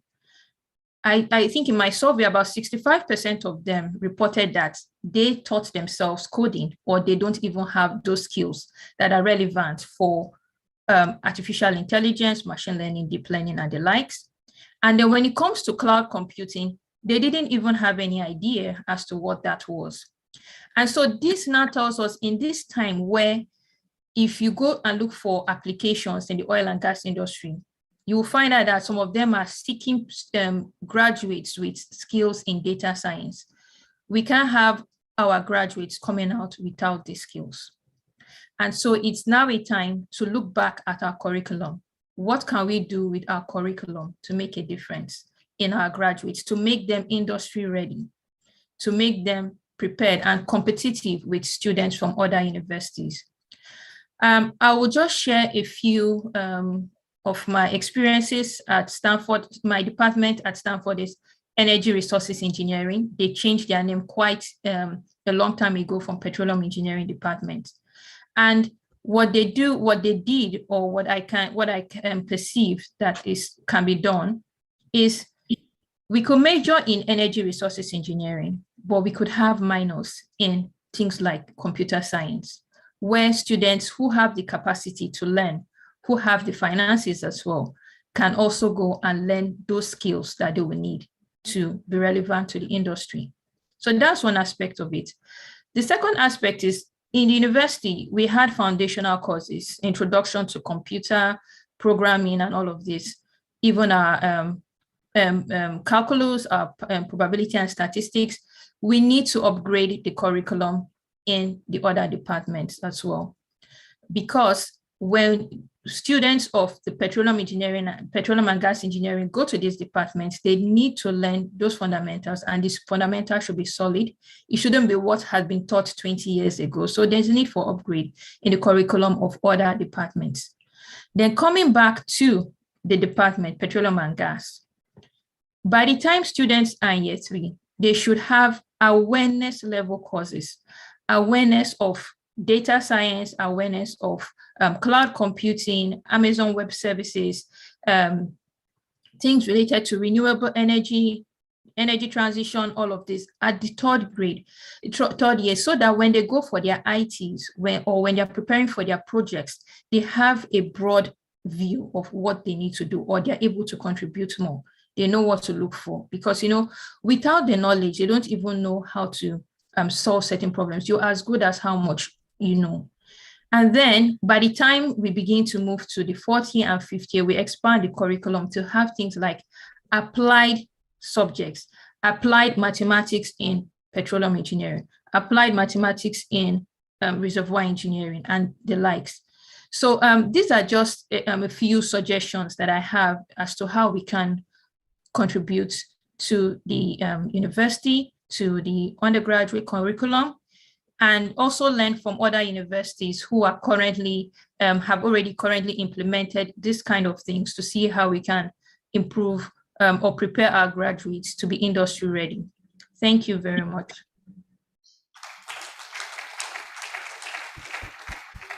Thank you, Dr. Stella Okorafor. At this junction, I would not try to summarize all the things you have said in view of time, but I would like to really thank the organizers and the designers of this program, because you can see that everything we are saying here dovetails with how we started, the keynote addresses we have had, both 1 and 2, and the contributors to it. Essentially, bridging the gap between the university and the industry and the alumni association, developing entrepreneurial university, and ensuring that we upgrade the curriculum to ensure that we build digital capability for our students and for the future. It's important for us to quickly go to energy transition. Indeed, and this is one of the aspects that Engineer Felix dwelt on, giving hope to petroleum engineering and gas engineering, that there is still a future for fossil energy. However, the world is moving to renewable and sustainable energy, and companies are putting money in research and development and are trying to shift into renewables to protect the environment and to achieve their Paris Agreement targets. Having said that, Dr. Stella, could you then come on stage to talk about energy transition? Over to you, Stella.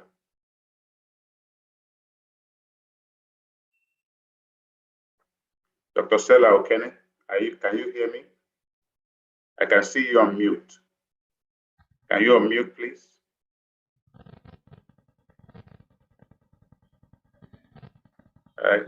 Can someone help unmute Dr. Stella? Okay, good. You're on mute now, so the floor is yours. Okay, thank you very much.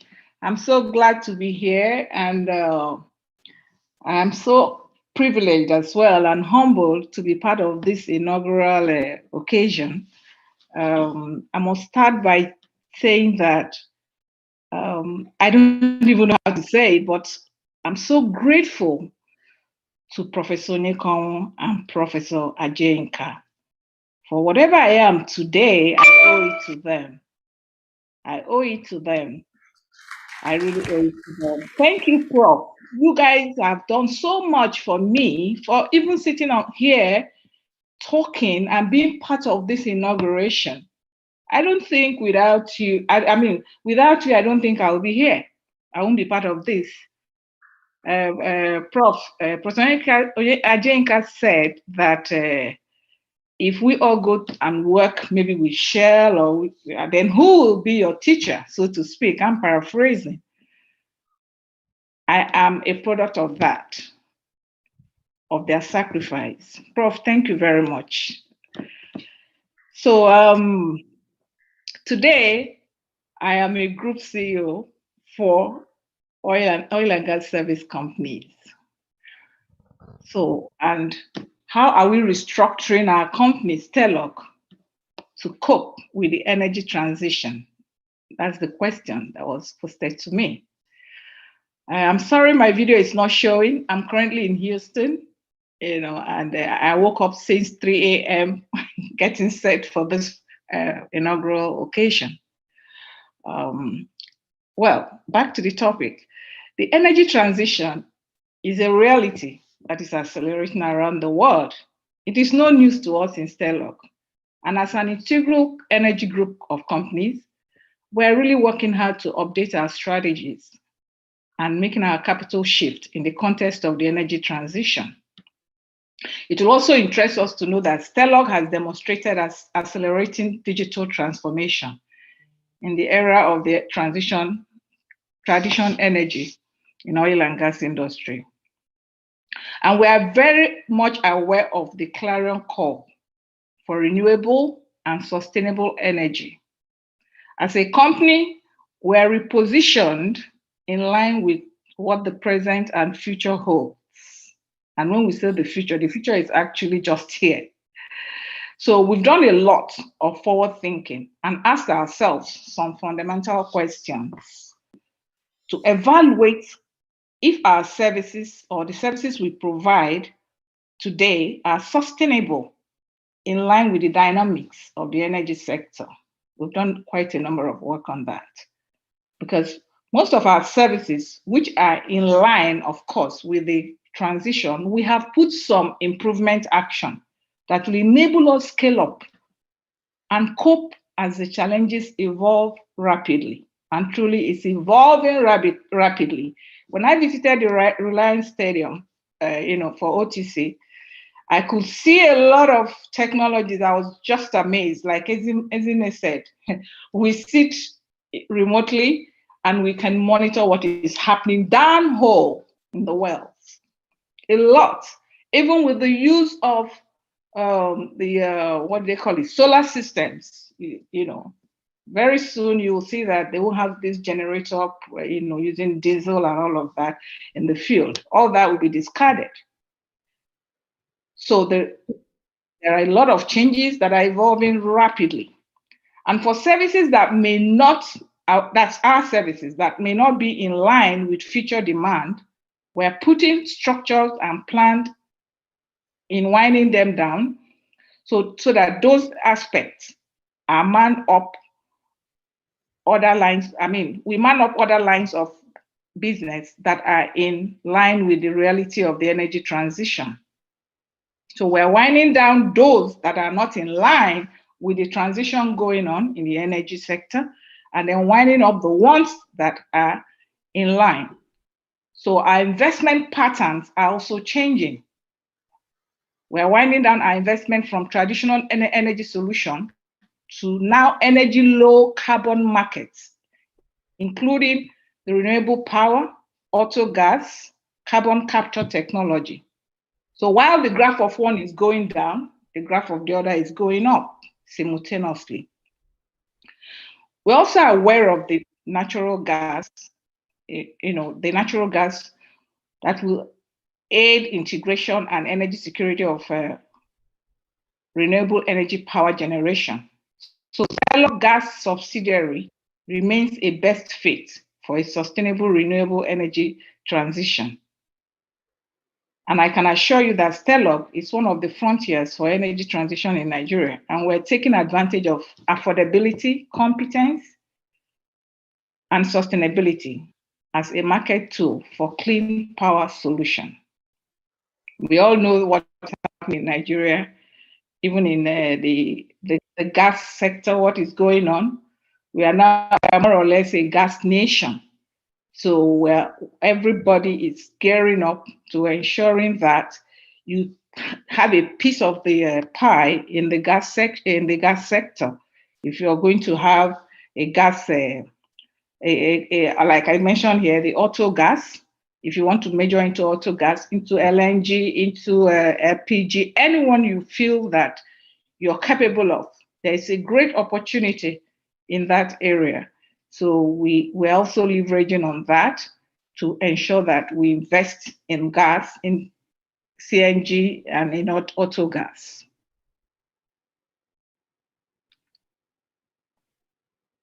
Can you hear me? Yes. Hello? Okay. All right, that's about it anyway. Okay, thank you very much, Dr. Stella. Okay. Yeah, thank you. Yeah.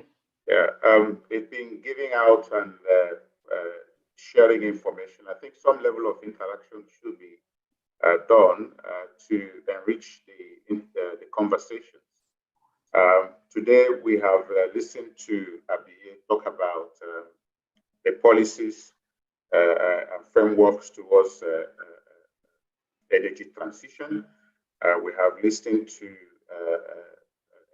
Sakwe talk about decarbonization, which indeed is an important topic and a threat to the industry.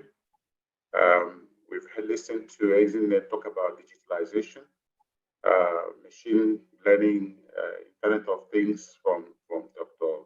Rita, and finally energy transition. I would like to now, just to create the interaction that I seek, I would like to yield the floor to the MC on ground to be able to call for 2 or 3 questions from the audience. And if there is any question online, I will then handle that, while the MC will then help organize the Q&A session. Make it brief, 2 or 3, because we are running short of time. And the panelists are ready to answer briefly as well, so that we can close this session. Thank you. Back to you, Richmond. Okay, thank you, Dr. Nwabweze. So we'll just take 2 quick questions. We've lost a lot of time. 2 quick questions. If there's any question in the room, we take. If there's none, we pass it back to Dr. Vincent. If we do not have any question, if you have a question, can you please indicate by a show of hand, and we'll take your question. Other than that, Dr. Nwabweze, there appears to be no question in the room, and there is none online. Confirm there is none online, right? Amarachi? Yes, I can confirm there is also none online from my So I think everyone here is in sync and tandem with what has been said so far. If you can just bring it to a close so that we'll finish the few other things we'll have in the room to conclude today's event. It's back to you, Dr. Nwabweze. Okay, so let me use this opportunity then to thank the panelists, Engineer Ediye Membre, Dr. Rita Okorafo, Dr. Ezine Nebocha, and Dr. Stella Okene, and Engineer Lawrence Osakwe for your contributions. And I look forward to more collaboration and ensuring that the agenda of the Alumni Association and that of the university will be met.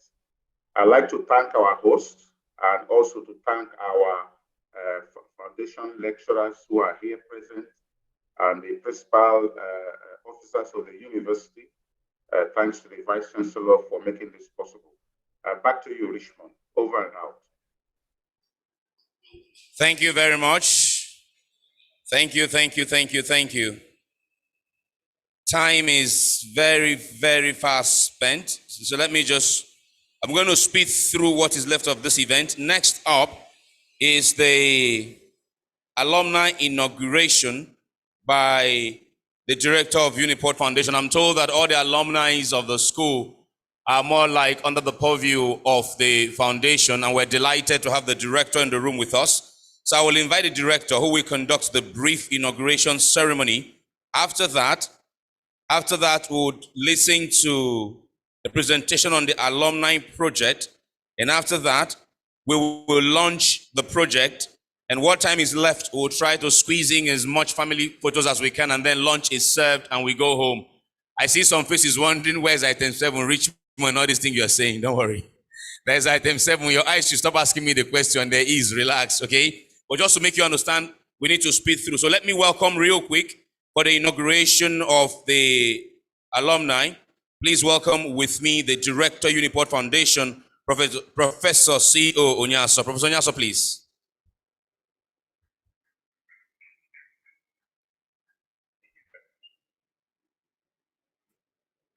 Once more, let me say good afternoon to everybody. On behalf of the Vice Chancellor, who was here earlier,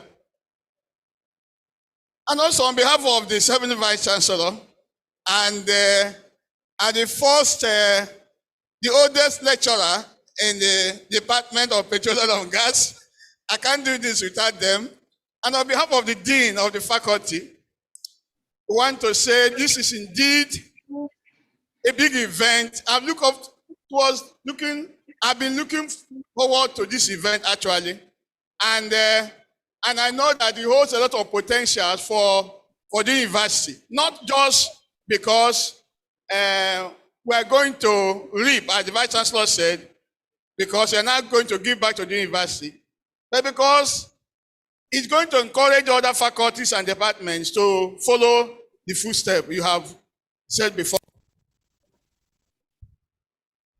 They have shown a good example, and I believe other faculties and departments are going to follow this trend. Truly, this is a good one. There are no fears about whether what you are doing will not be localized. I'm sure the HOD assured me of that this is not going to be localized. It is left for the university to harness you and to make sure we give you the enabling environment to contribute to the university. If whatever you contribute to the department and faculty, eventually it's for the university. But we know you are going to go beyond that. So we're very proud of you. We're very happy to host you today. And I am promising you that you don't have any problem linking you up with the general body, the alumni body of the university. And of course, the foundation. The important thing is that whatever you are doing here should be communicated to the foundation. Am I correct? Whatever is happening among you, the foundation should be aware for coordination. And one of the things I noticed when I came into office as the executive director is that a lot of people have made donations. A lot of people have done things on the university, but they're not properly documented. There is no data. You know, there's nowhere you can pull and say, this is a file. I can give you all the information. At least 80% of the information should be there.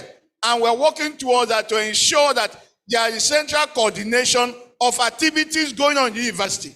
So that at any moment in future, the foundation is thinking of having distinguished alumni and things like that. It's a big title for you to be called a distinguished alumnus, alumni, depending on number, of the university. And you cannot do this if you don't have database, where you can say these are people who have contributed to the university, because global universities depend on alumni, and there's no concern about it. So the future of this university depends on you.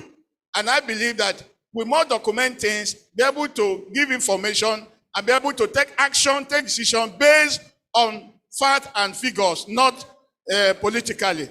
So we are glad to have this happening today. And we are sure that you continue to keep in touch with the foundation, and you don't have any issue with the general alumni, because it is the alumni from every faculty, every department that make up the general alumni of any university. But without the grassroots, you can't have the general body. So for me, this is the best way to go. Because when you have strong faculty alumni, strong departmental alumni, then you have a strong alumni of the university. And that's the way it is. So we are glad to have this happening today. And I said before, on behalf of all I mentioned and more the students of this university, the whole alumni, the staff and the staff of the foundation, we want to formally.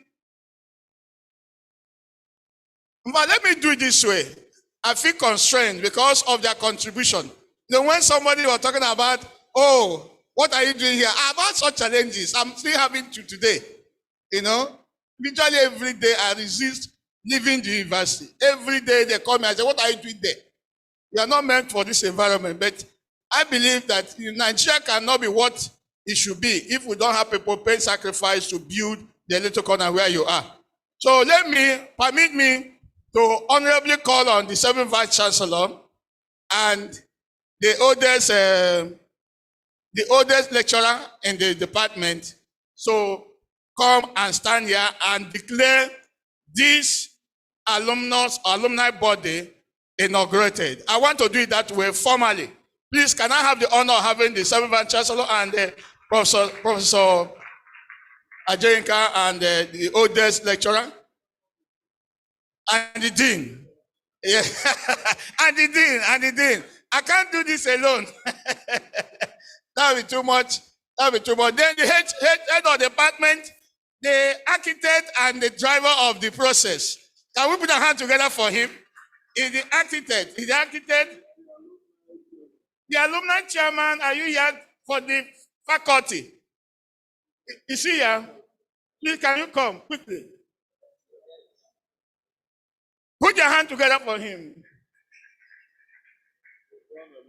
Yes, they've done a lot to put this together.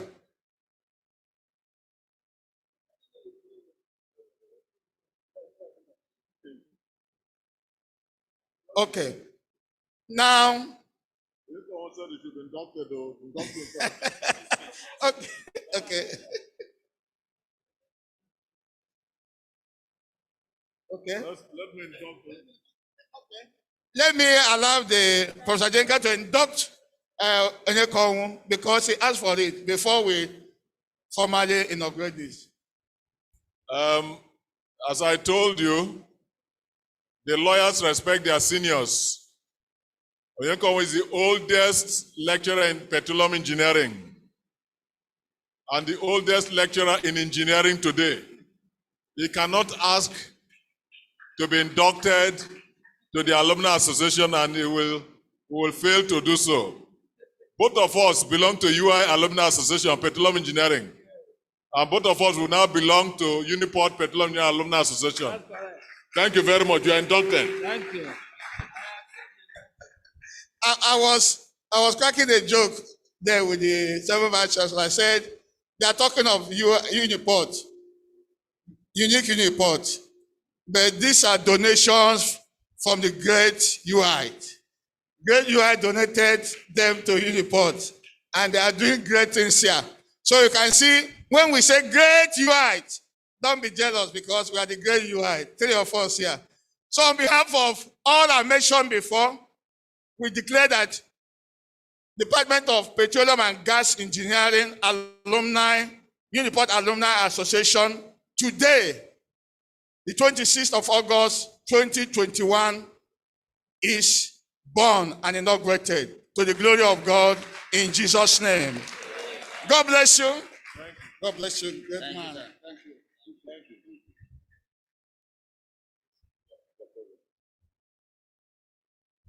Thank you. Thank you very much. Can we please give them another round of applause?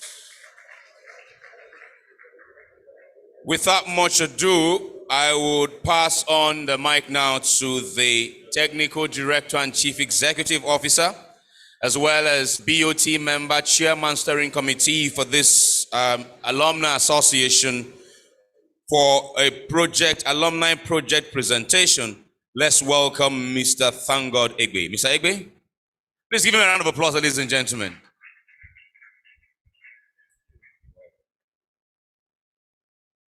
Right, good afternoon all, and hope you can hear me. Permit me to stand on existing protocol. Standing here, for me, I was taught by Professor Ajenka, Professor Dosumu, Professor Onyekonwu, and my supervisor for both masters and undergraduate, Professor Apa. So it's really very emotional listening to Professor Ajenka discussing and apologizing on our behalf, but probably I wasn't one of those who were hurt, but I find most of my colleagues actually being very emotional. So thank you very much. Indeed, it's really a privilege basically standing before you here and actually nominated to be the chairman of the steering committee. I am, like Professor Ajenka said, I'm 100% University of Port Harcourt. My first degree is here, and my master's also here. Okay, and my master's also here. I'm a petroleum engineer, I'm a mathematician, I'm a computer programmer. I actually say this when I go to take some courses almost all over the country, all over the world. One of my most challenging moments, probably I can tell that story here before I discuss about the alumni project, was when I was in the Netherlands. I was told to go and deliver a lecture on integrated production system modeling in the US for some Shell experts. Some of them had 30 years experience. When I looked at the CV of those who were actually attending my class, some of them were older, the experience were older than my age. So I struggled, and then for about 2 months, I think I read most of the most difficult thing I've read. And after that, I was not confident. So I was to go to Amsterdam for the visa interview. I had to do one of my things so that I was not given the visa, so that I would not go because I was not confident enough to go and teach in the US. So it was, and I went there, came back and told my supervisor, oh, please, I couldn't get visa to go to the US. The guy said, for what? So they have to mobilize, and then went there and then discussed, and the next week I got visa to go to the US to go and lecture that. So went down there, I think I went back, and that was more or less. So went back. The class was really very shaky. I was shaky because all my education was basically in Nigeria or University of Port Harcourt.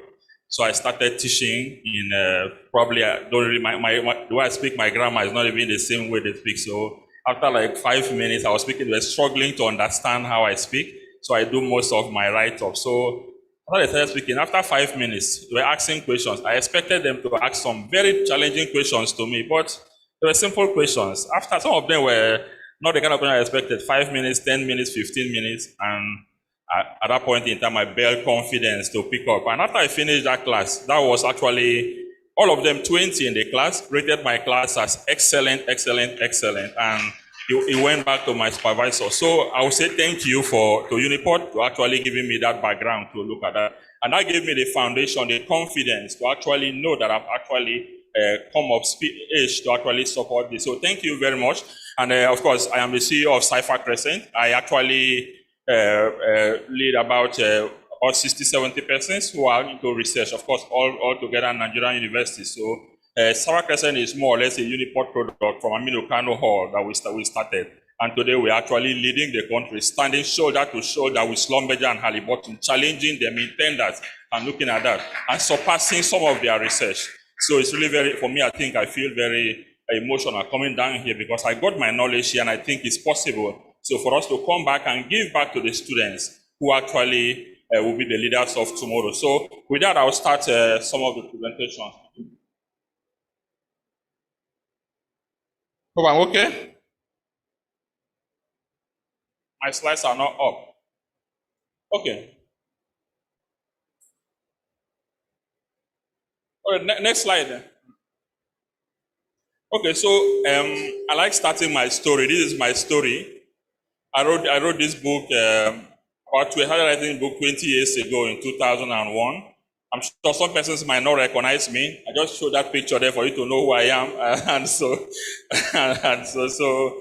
thanks to the university for allowing then a graduate student to write a book, publish a book, launch a book. I know Professor Ajenka got 20 copies of this book for 8 years. That was a big money then for me, and also Professor Onyeko. So, and of course, thank you everybody. So this book is basically the foundation of Cypher Crescent from University of Port Harcourt. So today we are recognized in the industry to the highest level in government, collaborating with NNPC, driving the $10 per barrel initiative by NNPC. So, and all from University of Port Harcourt. So thank you to my lecturers for actually making this possible for me to stand here and also represent the country. So I feel so proud when I come around here and listen to you talking about University of Port Harcourt. I've benefited a lot, of course, in business from Professor Onyeko. I joined him in a short course, one of a 3-day short course, and we're preparing a material that will last for 2 months or 2 weeks. And I asked him, Prof, this is only a 3-day course. Why are you doing this material? I said, look, thank God, you don't know this business. So I learned a lot. I learned a lot from the psychology of consulting from him, and that actually helped to promote me. So, Prof, I've drawn a lot of inspiration from you. So, thank you very much. So, next slide. So, we wanted to say about our projects. Of course, Professor Onyekonwu and Professor Ajenka, they've spoken so much about this. So, I'll skip this slide in view of time of what we want to do. But by listening to Professor Ajenka, we need to redefine what we want to do as an alumni, to put up a roadmap and redefine that. So next slide. Okay, so before we start looking at the 3 projects that we want to look at alumni project, I would like us to just listen to this video on how the health sector has been digitalized with machine learning. So please just go ahead. After my baby was born, she was diagnosed with birth asphyxia. Thankfully, the symptoms were detected early and her life was spared. In developing countries, especially, doctors often cannot monitor every baby due to insufficient access to the appropriate equipment. Birth asphyxia is a medical condition where a baby is unable to take in enough oxygen after birth. It can lead to a number of detrimental health effects, from poor muscle tone and responsiveness to cardiac arrest or even death. Birth asphyxia kills over 1 million babies worldwide every year, making it the 3rd leading cause of death in children under 5 years old. And even the surviving babies are likely to develop serious medical problems later in life. So UBEMA is really based off clinical research, which has shown that the same region of the brain controls speech and reading, and impact on one is reflected in the other. And what we've done is to use artificial intelligence to learn the frequency patterns in the cries of babies that have asphyxia and the cries of babies that do not have asphyxia. And we're able to demonstrate that these patterns are actually different and that we can build a model that can correctly identify the baby's state of asphyxia simply from the cry.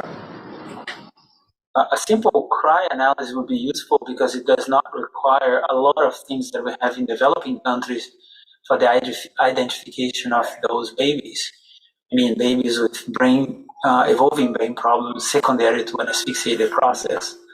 Usually here, in developing countries, we use blood gas analysis and some sophisticated and complex exams, neurological exams, such as an electroencephalogram or standardized neurological scores. So that require expertise.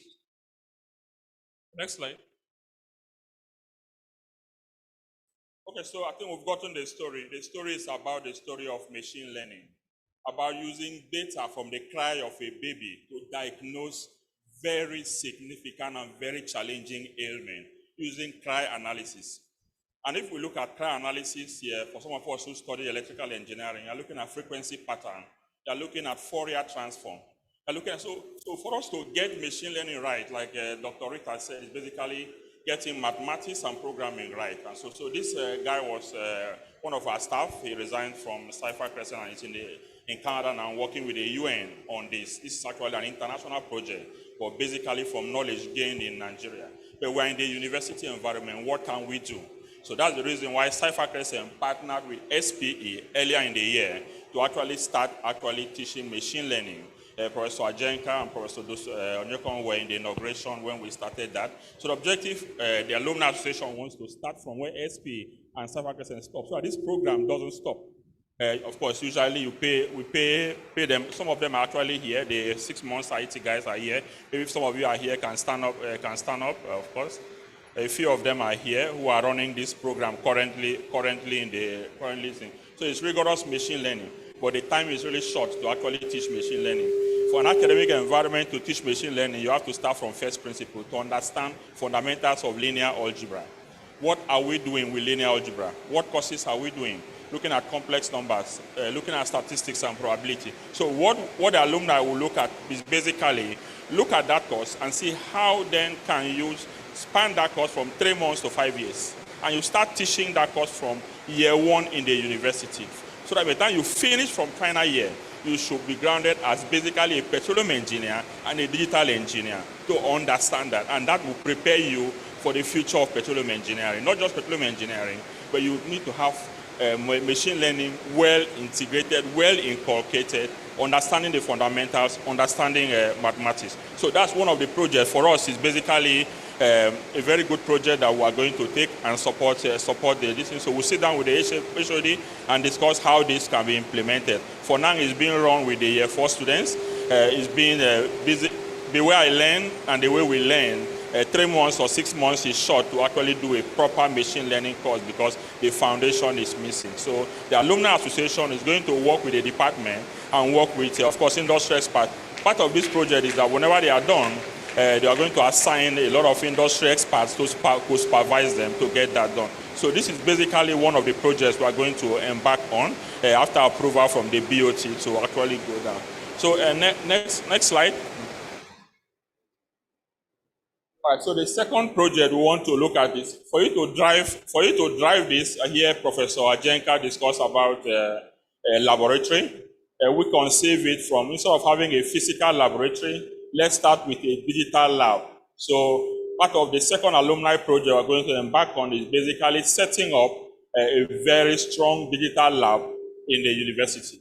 We've looked at the hall, we've inspected the hall, and we've looked at the cost analysis, and it's something that we can take in the first year of that. So it's basically one of those projects, and most of these projects will not be limited to students in the university. Alumni who are properly registered will also have access to this. That actually goes towards declaration. So we see that it helps you to upskill, come back to the university and learn some of the things that you've done. So we're going to look at a lot of benefits on that. And then the last project is basically a big one. The third project, next slide. So we call this Edu 4.0. We had Izine discuss about digitalization. We are very passionate about digitalization. Like I said, we can see that I can start from now till the next 24 hours discussing digitalization. But how then can we digitalize our educational system? We heard Professor Ajenka discussing, apologizing to students, but by the time we now have a complete education digitalization, what does it involve? There are 4 elements of digitalization. Start with digitizing all the data. Move from electronic copies. What are we doing? We still have electronic lecture notes. We still have electronic result sheet. But once we digitalize that, everything is integrated into one database. So this is a big project. And by the time we complete that project, this project, not sure based on Engineer Lawrence, who is going to drive the fundraising for this, and we'll have the project, is basically integrating Coursera. Coursera is an international learning platform that most of us are doing. So we integrate Coursera platform so that all the pillars of digitalization that I've discussed now, decarbonization, digitalization, machine learning, IoT, energy transition, all those things, students should acquire that knowledge when you are leaving school. I should be able to discuss decarbonization to the end to end of it because I have courses to do that. So it's going to be an ecosystem, a platform that is not limited to just alumni, to the existing students. All our alumni will be able to channel to that and also pick up some courses to learn. And most of the course materials of existing lecturers will also utilize that into that platform. We have Professor Dosumo online. I think he's retired. We can also tap his knowledge and utilize that knowledge into that ecosystem, that platform, that people can take those courses. So while they are retired, we can come down and pick up their knowledge. So the whole system of Education 4.0 is basically how then do we change how we teach, how we learn, how we evaluate students, and how we rank students and reward students. So once we have that ecosystem, that might be an ecosystem where employers will come to that ecosystem and look at who are the top ranking students as ranked by their colleagues, ranked by their lecturers, and ranked by industry experts. There will be a lot of collaboration between some industry experts who are almost, we have a lot of petroleum engineers all over the world. We'll invite them into that ecosystem who are going to also be co-lecturers too in that platform. So every student graduating from school will be able to learn digitally. We heard Engineer Membere says that when they were in school, they actually leave the university to learn outside. But now we want to take that to the cloud. How then can we learn? How do we change the way we learn? I will be able to come back to school and look at all the courses I've learned. I log on to my profile. I'll see all the courses I've learned, who taught me, my assignments, my results, and evaluation, so you can see that it is transparent to everybody. So if this project is achieved, so it's going to like more redefining the education system in Nigeria. So it looks like a big project, but we're actually used to doing very big projects. When we start some simple project, we believe that it cannot be done. But you start with baby steps, step 1, step 2, step 3. And so when we started, when I resigned from Shell in 2015 to start Cypher Crescent, a lot of persons say, look, it's not possible for you to actually develop a software that will compete with the likes of Schlumberger and Halliburton in the industry. But I told you, look, if you take baby steps, I understand my fundamentals. From fundamentals, we were able to do that with all Nigerians from Nigerian universities actually developing one of the best software in the industry globally where we look at. So we want to start this project. It's going to be a very big project. We'll need support from the university. We'll discuss with Uniport Foundation to see how that can be done. Let's see how we go. So these are the 3 projects that there's no time we want to embark on. But this is basically the heart and center of all the projects, which we call Edu 4.0, where we change the way learning is done, we change the way teaching is done, and change the way grading are done. So next slide. All right. So for phase 1 of this project, I'm sure we'll discuss this after now. We need $125,000 and so on. But it's really surprising that you want to embark on a project like this and you need $125,000 and you put it inside banner. One of the alumni, I'm sure, will be able to give this money if we put this together. So we looked at this initially to conceive it in a very low level. But when we take this up, we believe that we can get more money than this to actually scale this project. So, of course, we have a lot of our senior colleagues here who will come down to you to provide support. Some persons ask me, why am I interested in this alumni project? Fundamentally, one is basically, I was made from University of Port Harcourt. And then 2 is that if we have very good graduates from this university, I will not need to retrain them when they come with that. So we just pick up graduate immediately and employ them. But now, you pick up a graduate, you spend close to a year retraining them. And so this project will help us be able to pick up that and retrain ourselves. So next slide. Yes, that's the last slide. All right. So thank you very much for giving us this opportunity. And then I will hand over to the MC.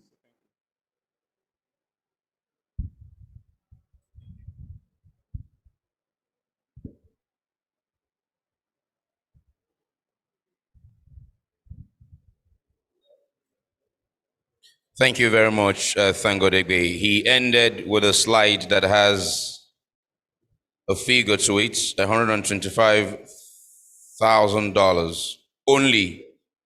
So it's important to add only when you mention money. Prof. Abi, $125,000 only. Okay, so for the next few minutes before the vote of thanks, Mr. Lawrence Osakwe will talk to us briefly about that figure, $125,000. Let's welcome Lawrence.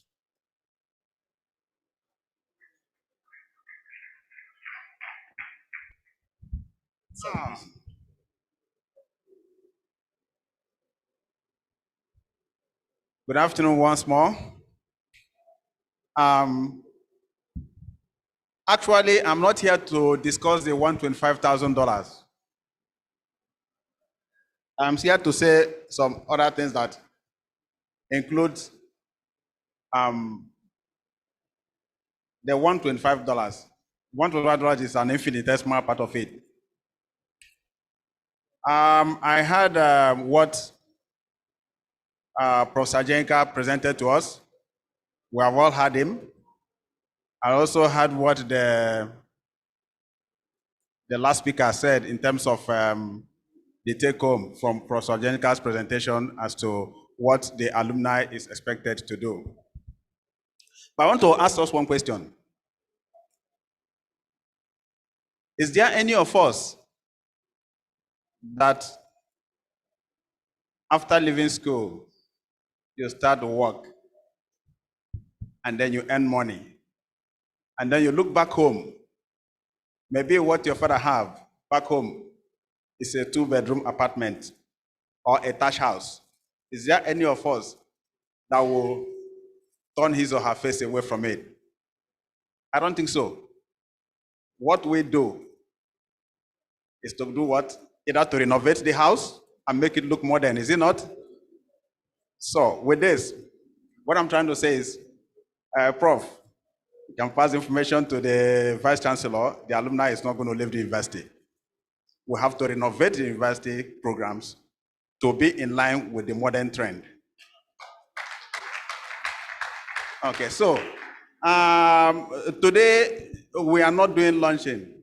We have the first phase of project, which thank God have presented, is this small part of it, what we can do to see that students that pass through the department will be able to meet up with the challenges of the industry, moving from the current oil and gas exploration and production to renewable energy. So they need the soft skill that will equip them, because you don't go to war without what? Armed. You have to be armed. So to arm them, they need these tools. Presentation of Felix proved to us that we are not going to be out of job. Even if you move from the old to the new, there is something that is required.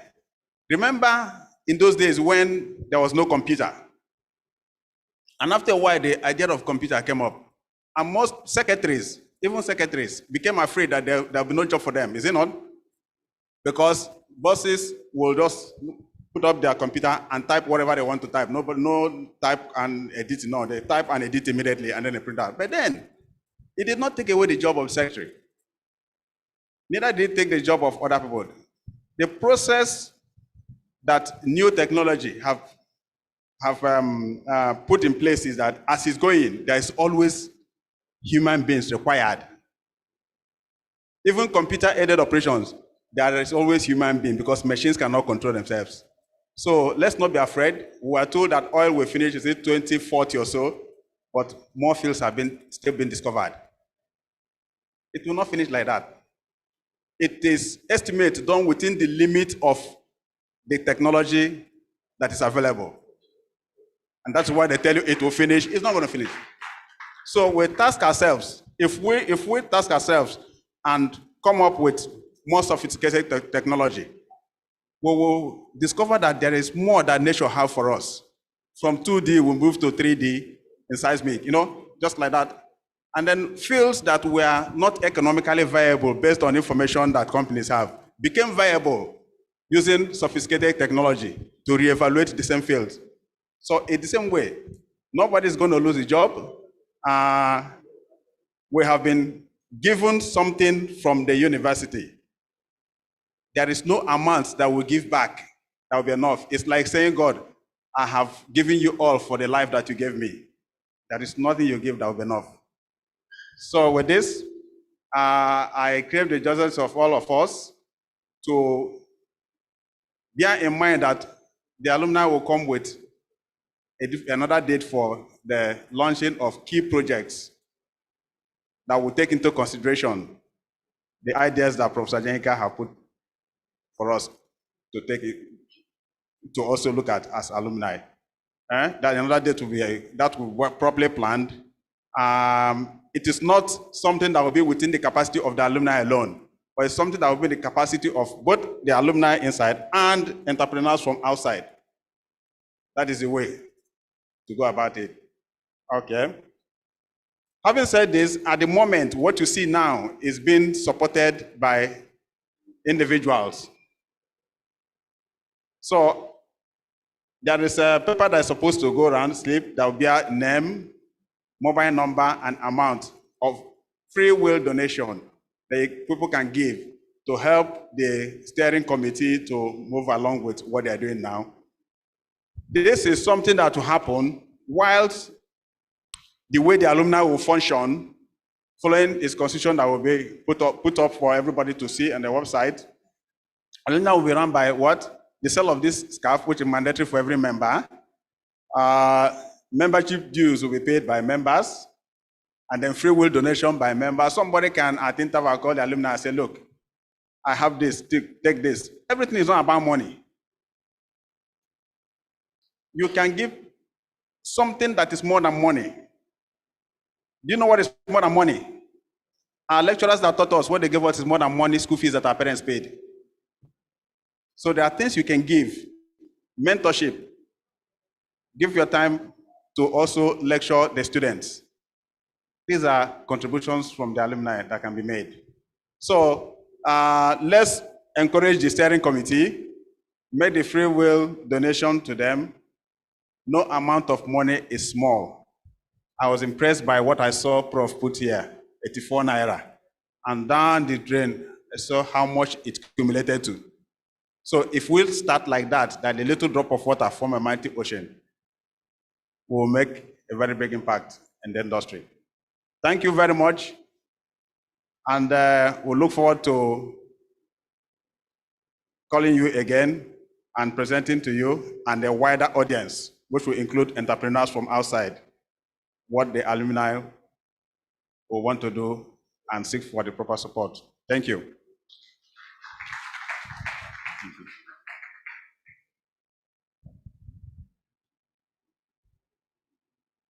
So, Mr. Sakwe, which year? Which year?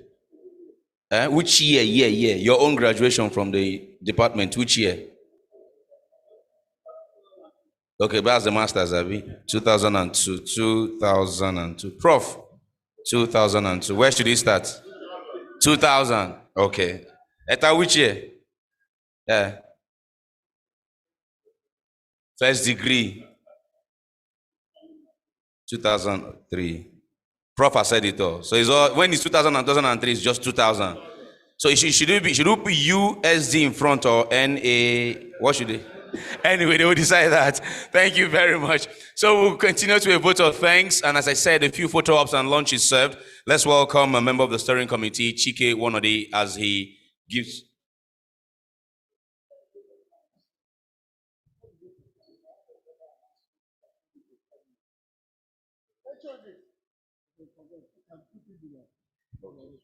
Sorry, please. I have a very important announcement.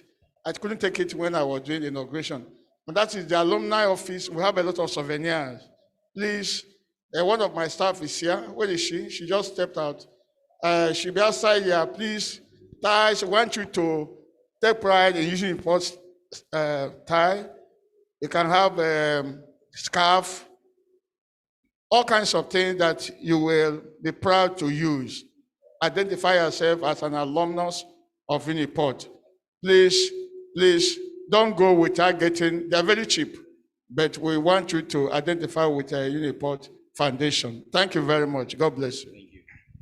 Okay, thank you. So, Chike Wonode, please, for the vote of thanks.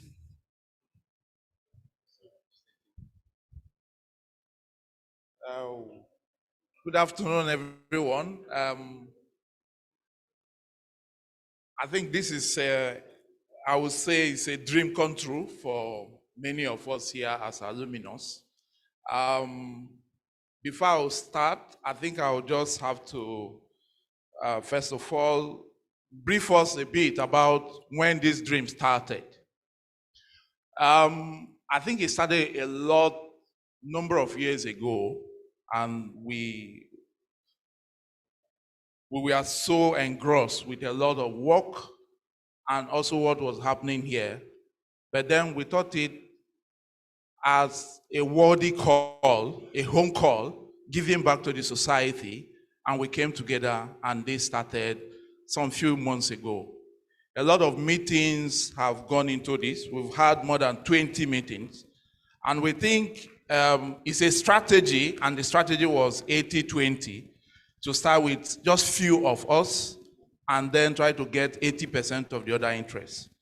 And today we are celebrating a generational legacy, and we think that we all here deserve a round of applause for ourselves. This is a clarion call to all alumnus of this very famous department. We have over 30 sets from 1984 to date. And that's over 1,000 to 2,000. If you go to LinkedIn, you see about 2,000 alumnus of this university. And what that means is that it's the largest force that we can see if we come together. And so what we are seeing today is the birth of a huge foundation that can, can turn things around. So before I continue with my vote of thanks, I would like to thank the University of Port Harcourt. I would like to thank the VC, the registrar, the professors of our famous engineering faculty, the professors here present from Petroleum Engineering Department and lecturers. I'd like to thank the alumnus. We have about 300 people. We have about 100 and something here and about 150 online all over the world, across the continent. And I think everybody is excited for this, and we know that a lot will come from the value proposition presented by our president, the steering committee chairman. There are a lot of value proposition in place already for the students, for the lecturers, and for the alumni. And so it's a mutually beneficial, association. And we think that at the end of the day, we'll have cause to say, yes, this is a worthy call for all of us as petroleum engineering graduates. So thank you, everyone, and thank you for having time to come to celebrate with us this new dream. Thank you for your time, leaving your business time to join us. And we wish you safe travel. For some of us that came from Lagos, across Nigeria to grace this. Many of us are in the offices watching us live. Thank you and God bless, and we hope that God will give you a worthy call to join us in due season in Jesus' name.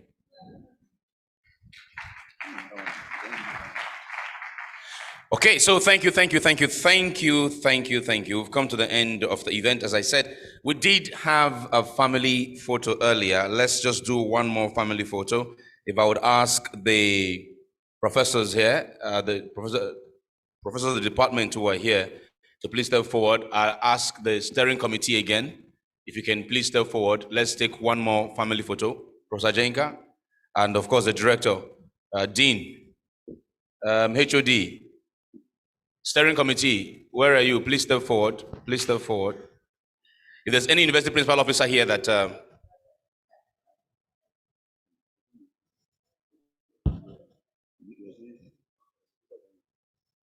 so where's the paper that was supposed to go around as mentioned by Mr. Sakwe? The paper should, okay, the ushers are taking it around. So please give your support. Steering committee, where are you? Another quick group photograph. So once we're done with this, lunch is served for the professors, the steering committee members, the BOT members of the association. Your lunch is served inside the staff dining area, the staff dining hall here. Then for all other special guests, your lunch is served on the food court area of the staff dining hall. So that will be it. Who should I call? Prof? Please, every professor in the hall, please come. Please come. Every professor in the hall, please come. Every professor in the hall, please come.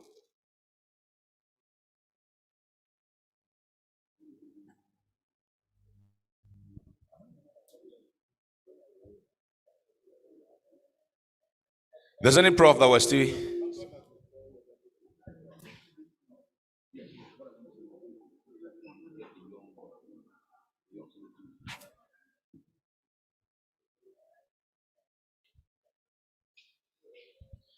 So after this picture, I would like the BOT members and the professors to remain, and I would have all others can take their seats. And then I will ask every other alumni member from here, everybody who graduated from this department, as Professor Jenka said, whether it was IPS graduated from or the Petroleum and Gas Engineering, be ready, you'll get into a picture now. Are we done with this one? So professors, please remain standing. BOT members of the alumni, remain standing. Thank you very much. Every other person can please take their seat. BOT members, remain. Now, if you graduated here, you've not taken picture, whether it's IPS you graduated from, whether it's the department itself, Petroleum and Gas, please step forward now for a quick group photograph. Please step forward. Please step forward. So some of you should go to the back. Let the tall ones stay in front, taller ones go behind. Nobody is short. Do it that way. Please, if you came here and you've not collected the slip to support this alumni, very kindly collect the slip. Give them your details. If you want to do a bank transfer now, you want to write a check now, whatever it is you want to do now, you are welcome to do so. Even here, talk to the ushers. You'll be advised with an account.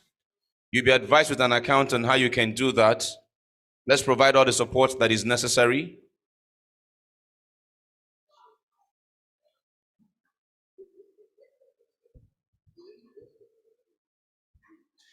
So remember, lunch is served in the staff dining hall of IPS. Is for the professors, the BOT members, the steering committee, and then for others, it is served just behind the staff dining hall. I'm sure we can achieve this, right? Photographers, we can achieve it. We can achieve it, okay.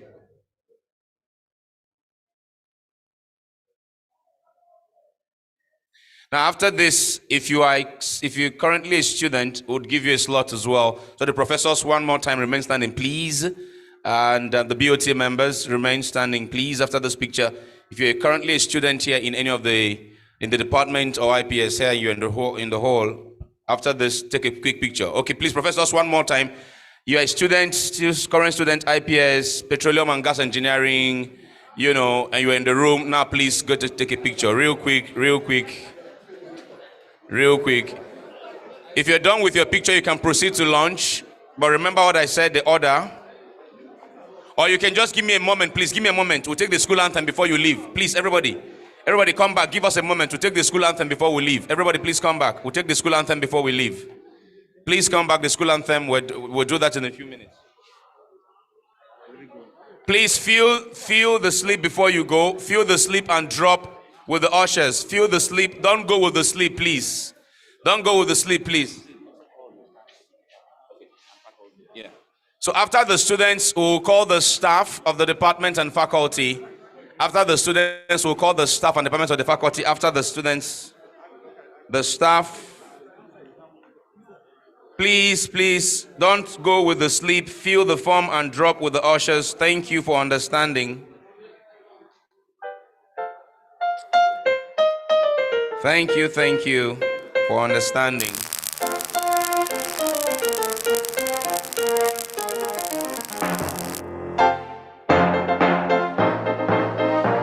Are we done with this one? Okay, thank you. Wait first. Members of staff of the department now, please, and faculty.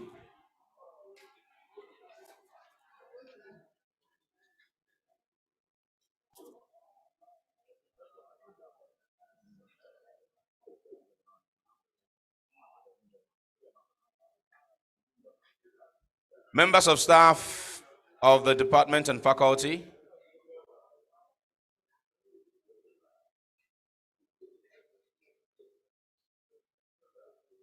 Members of staff of the department and faculty. Remember the staff dining area. Please don't go with the slip. Kindly fill out the slip.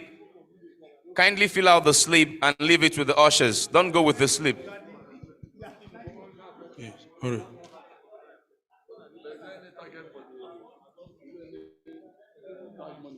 No, you decide what you want. Decide what you want. So, I mean, there is no determined amount for you. You know what you want to contribute. You've been told that we starting off with 125,000. Thank you, professors. The university anthem, take it over. Let's take that before we leave. University anthem, choral. University anthem, ladies and gentlemen. University anthem.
we're done in the room here. All the panelists online, turn on your video and let's get one virtual picture from all the panelists online.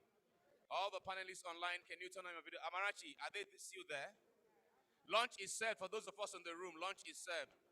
All panelists online, please turn on your video for a quick group photograph. All panelists online, turn on your video.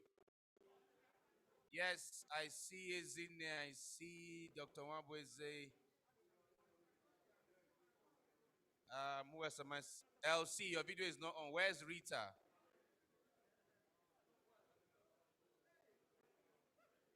Amarachi, let's do the gallery view. Quick, take that picture and we're done with this. You can close Zoom after that. Let me go and eat on behalf of all those online. Lunch is served, ladies and gentlemen.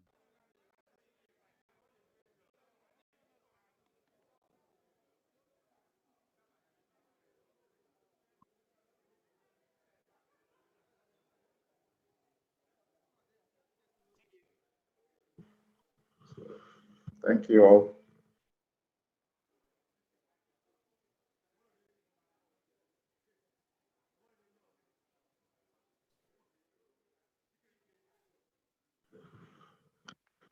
Thank you. Thank you all. Signing out now. Thank you, and have a successful lunch and a safe trip back to your various locations. Over and out for Vincent Wabwezi. Thank you very much. Take care and have a lovely afternoon. It was a great session and thank you for the support to all the other panelists.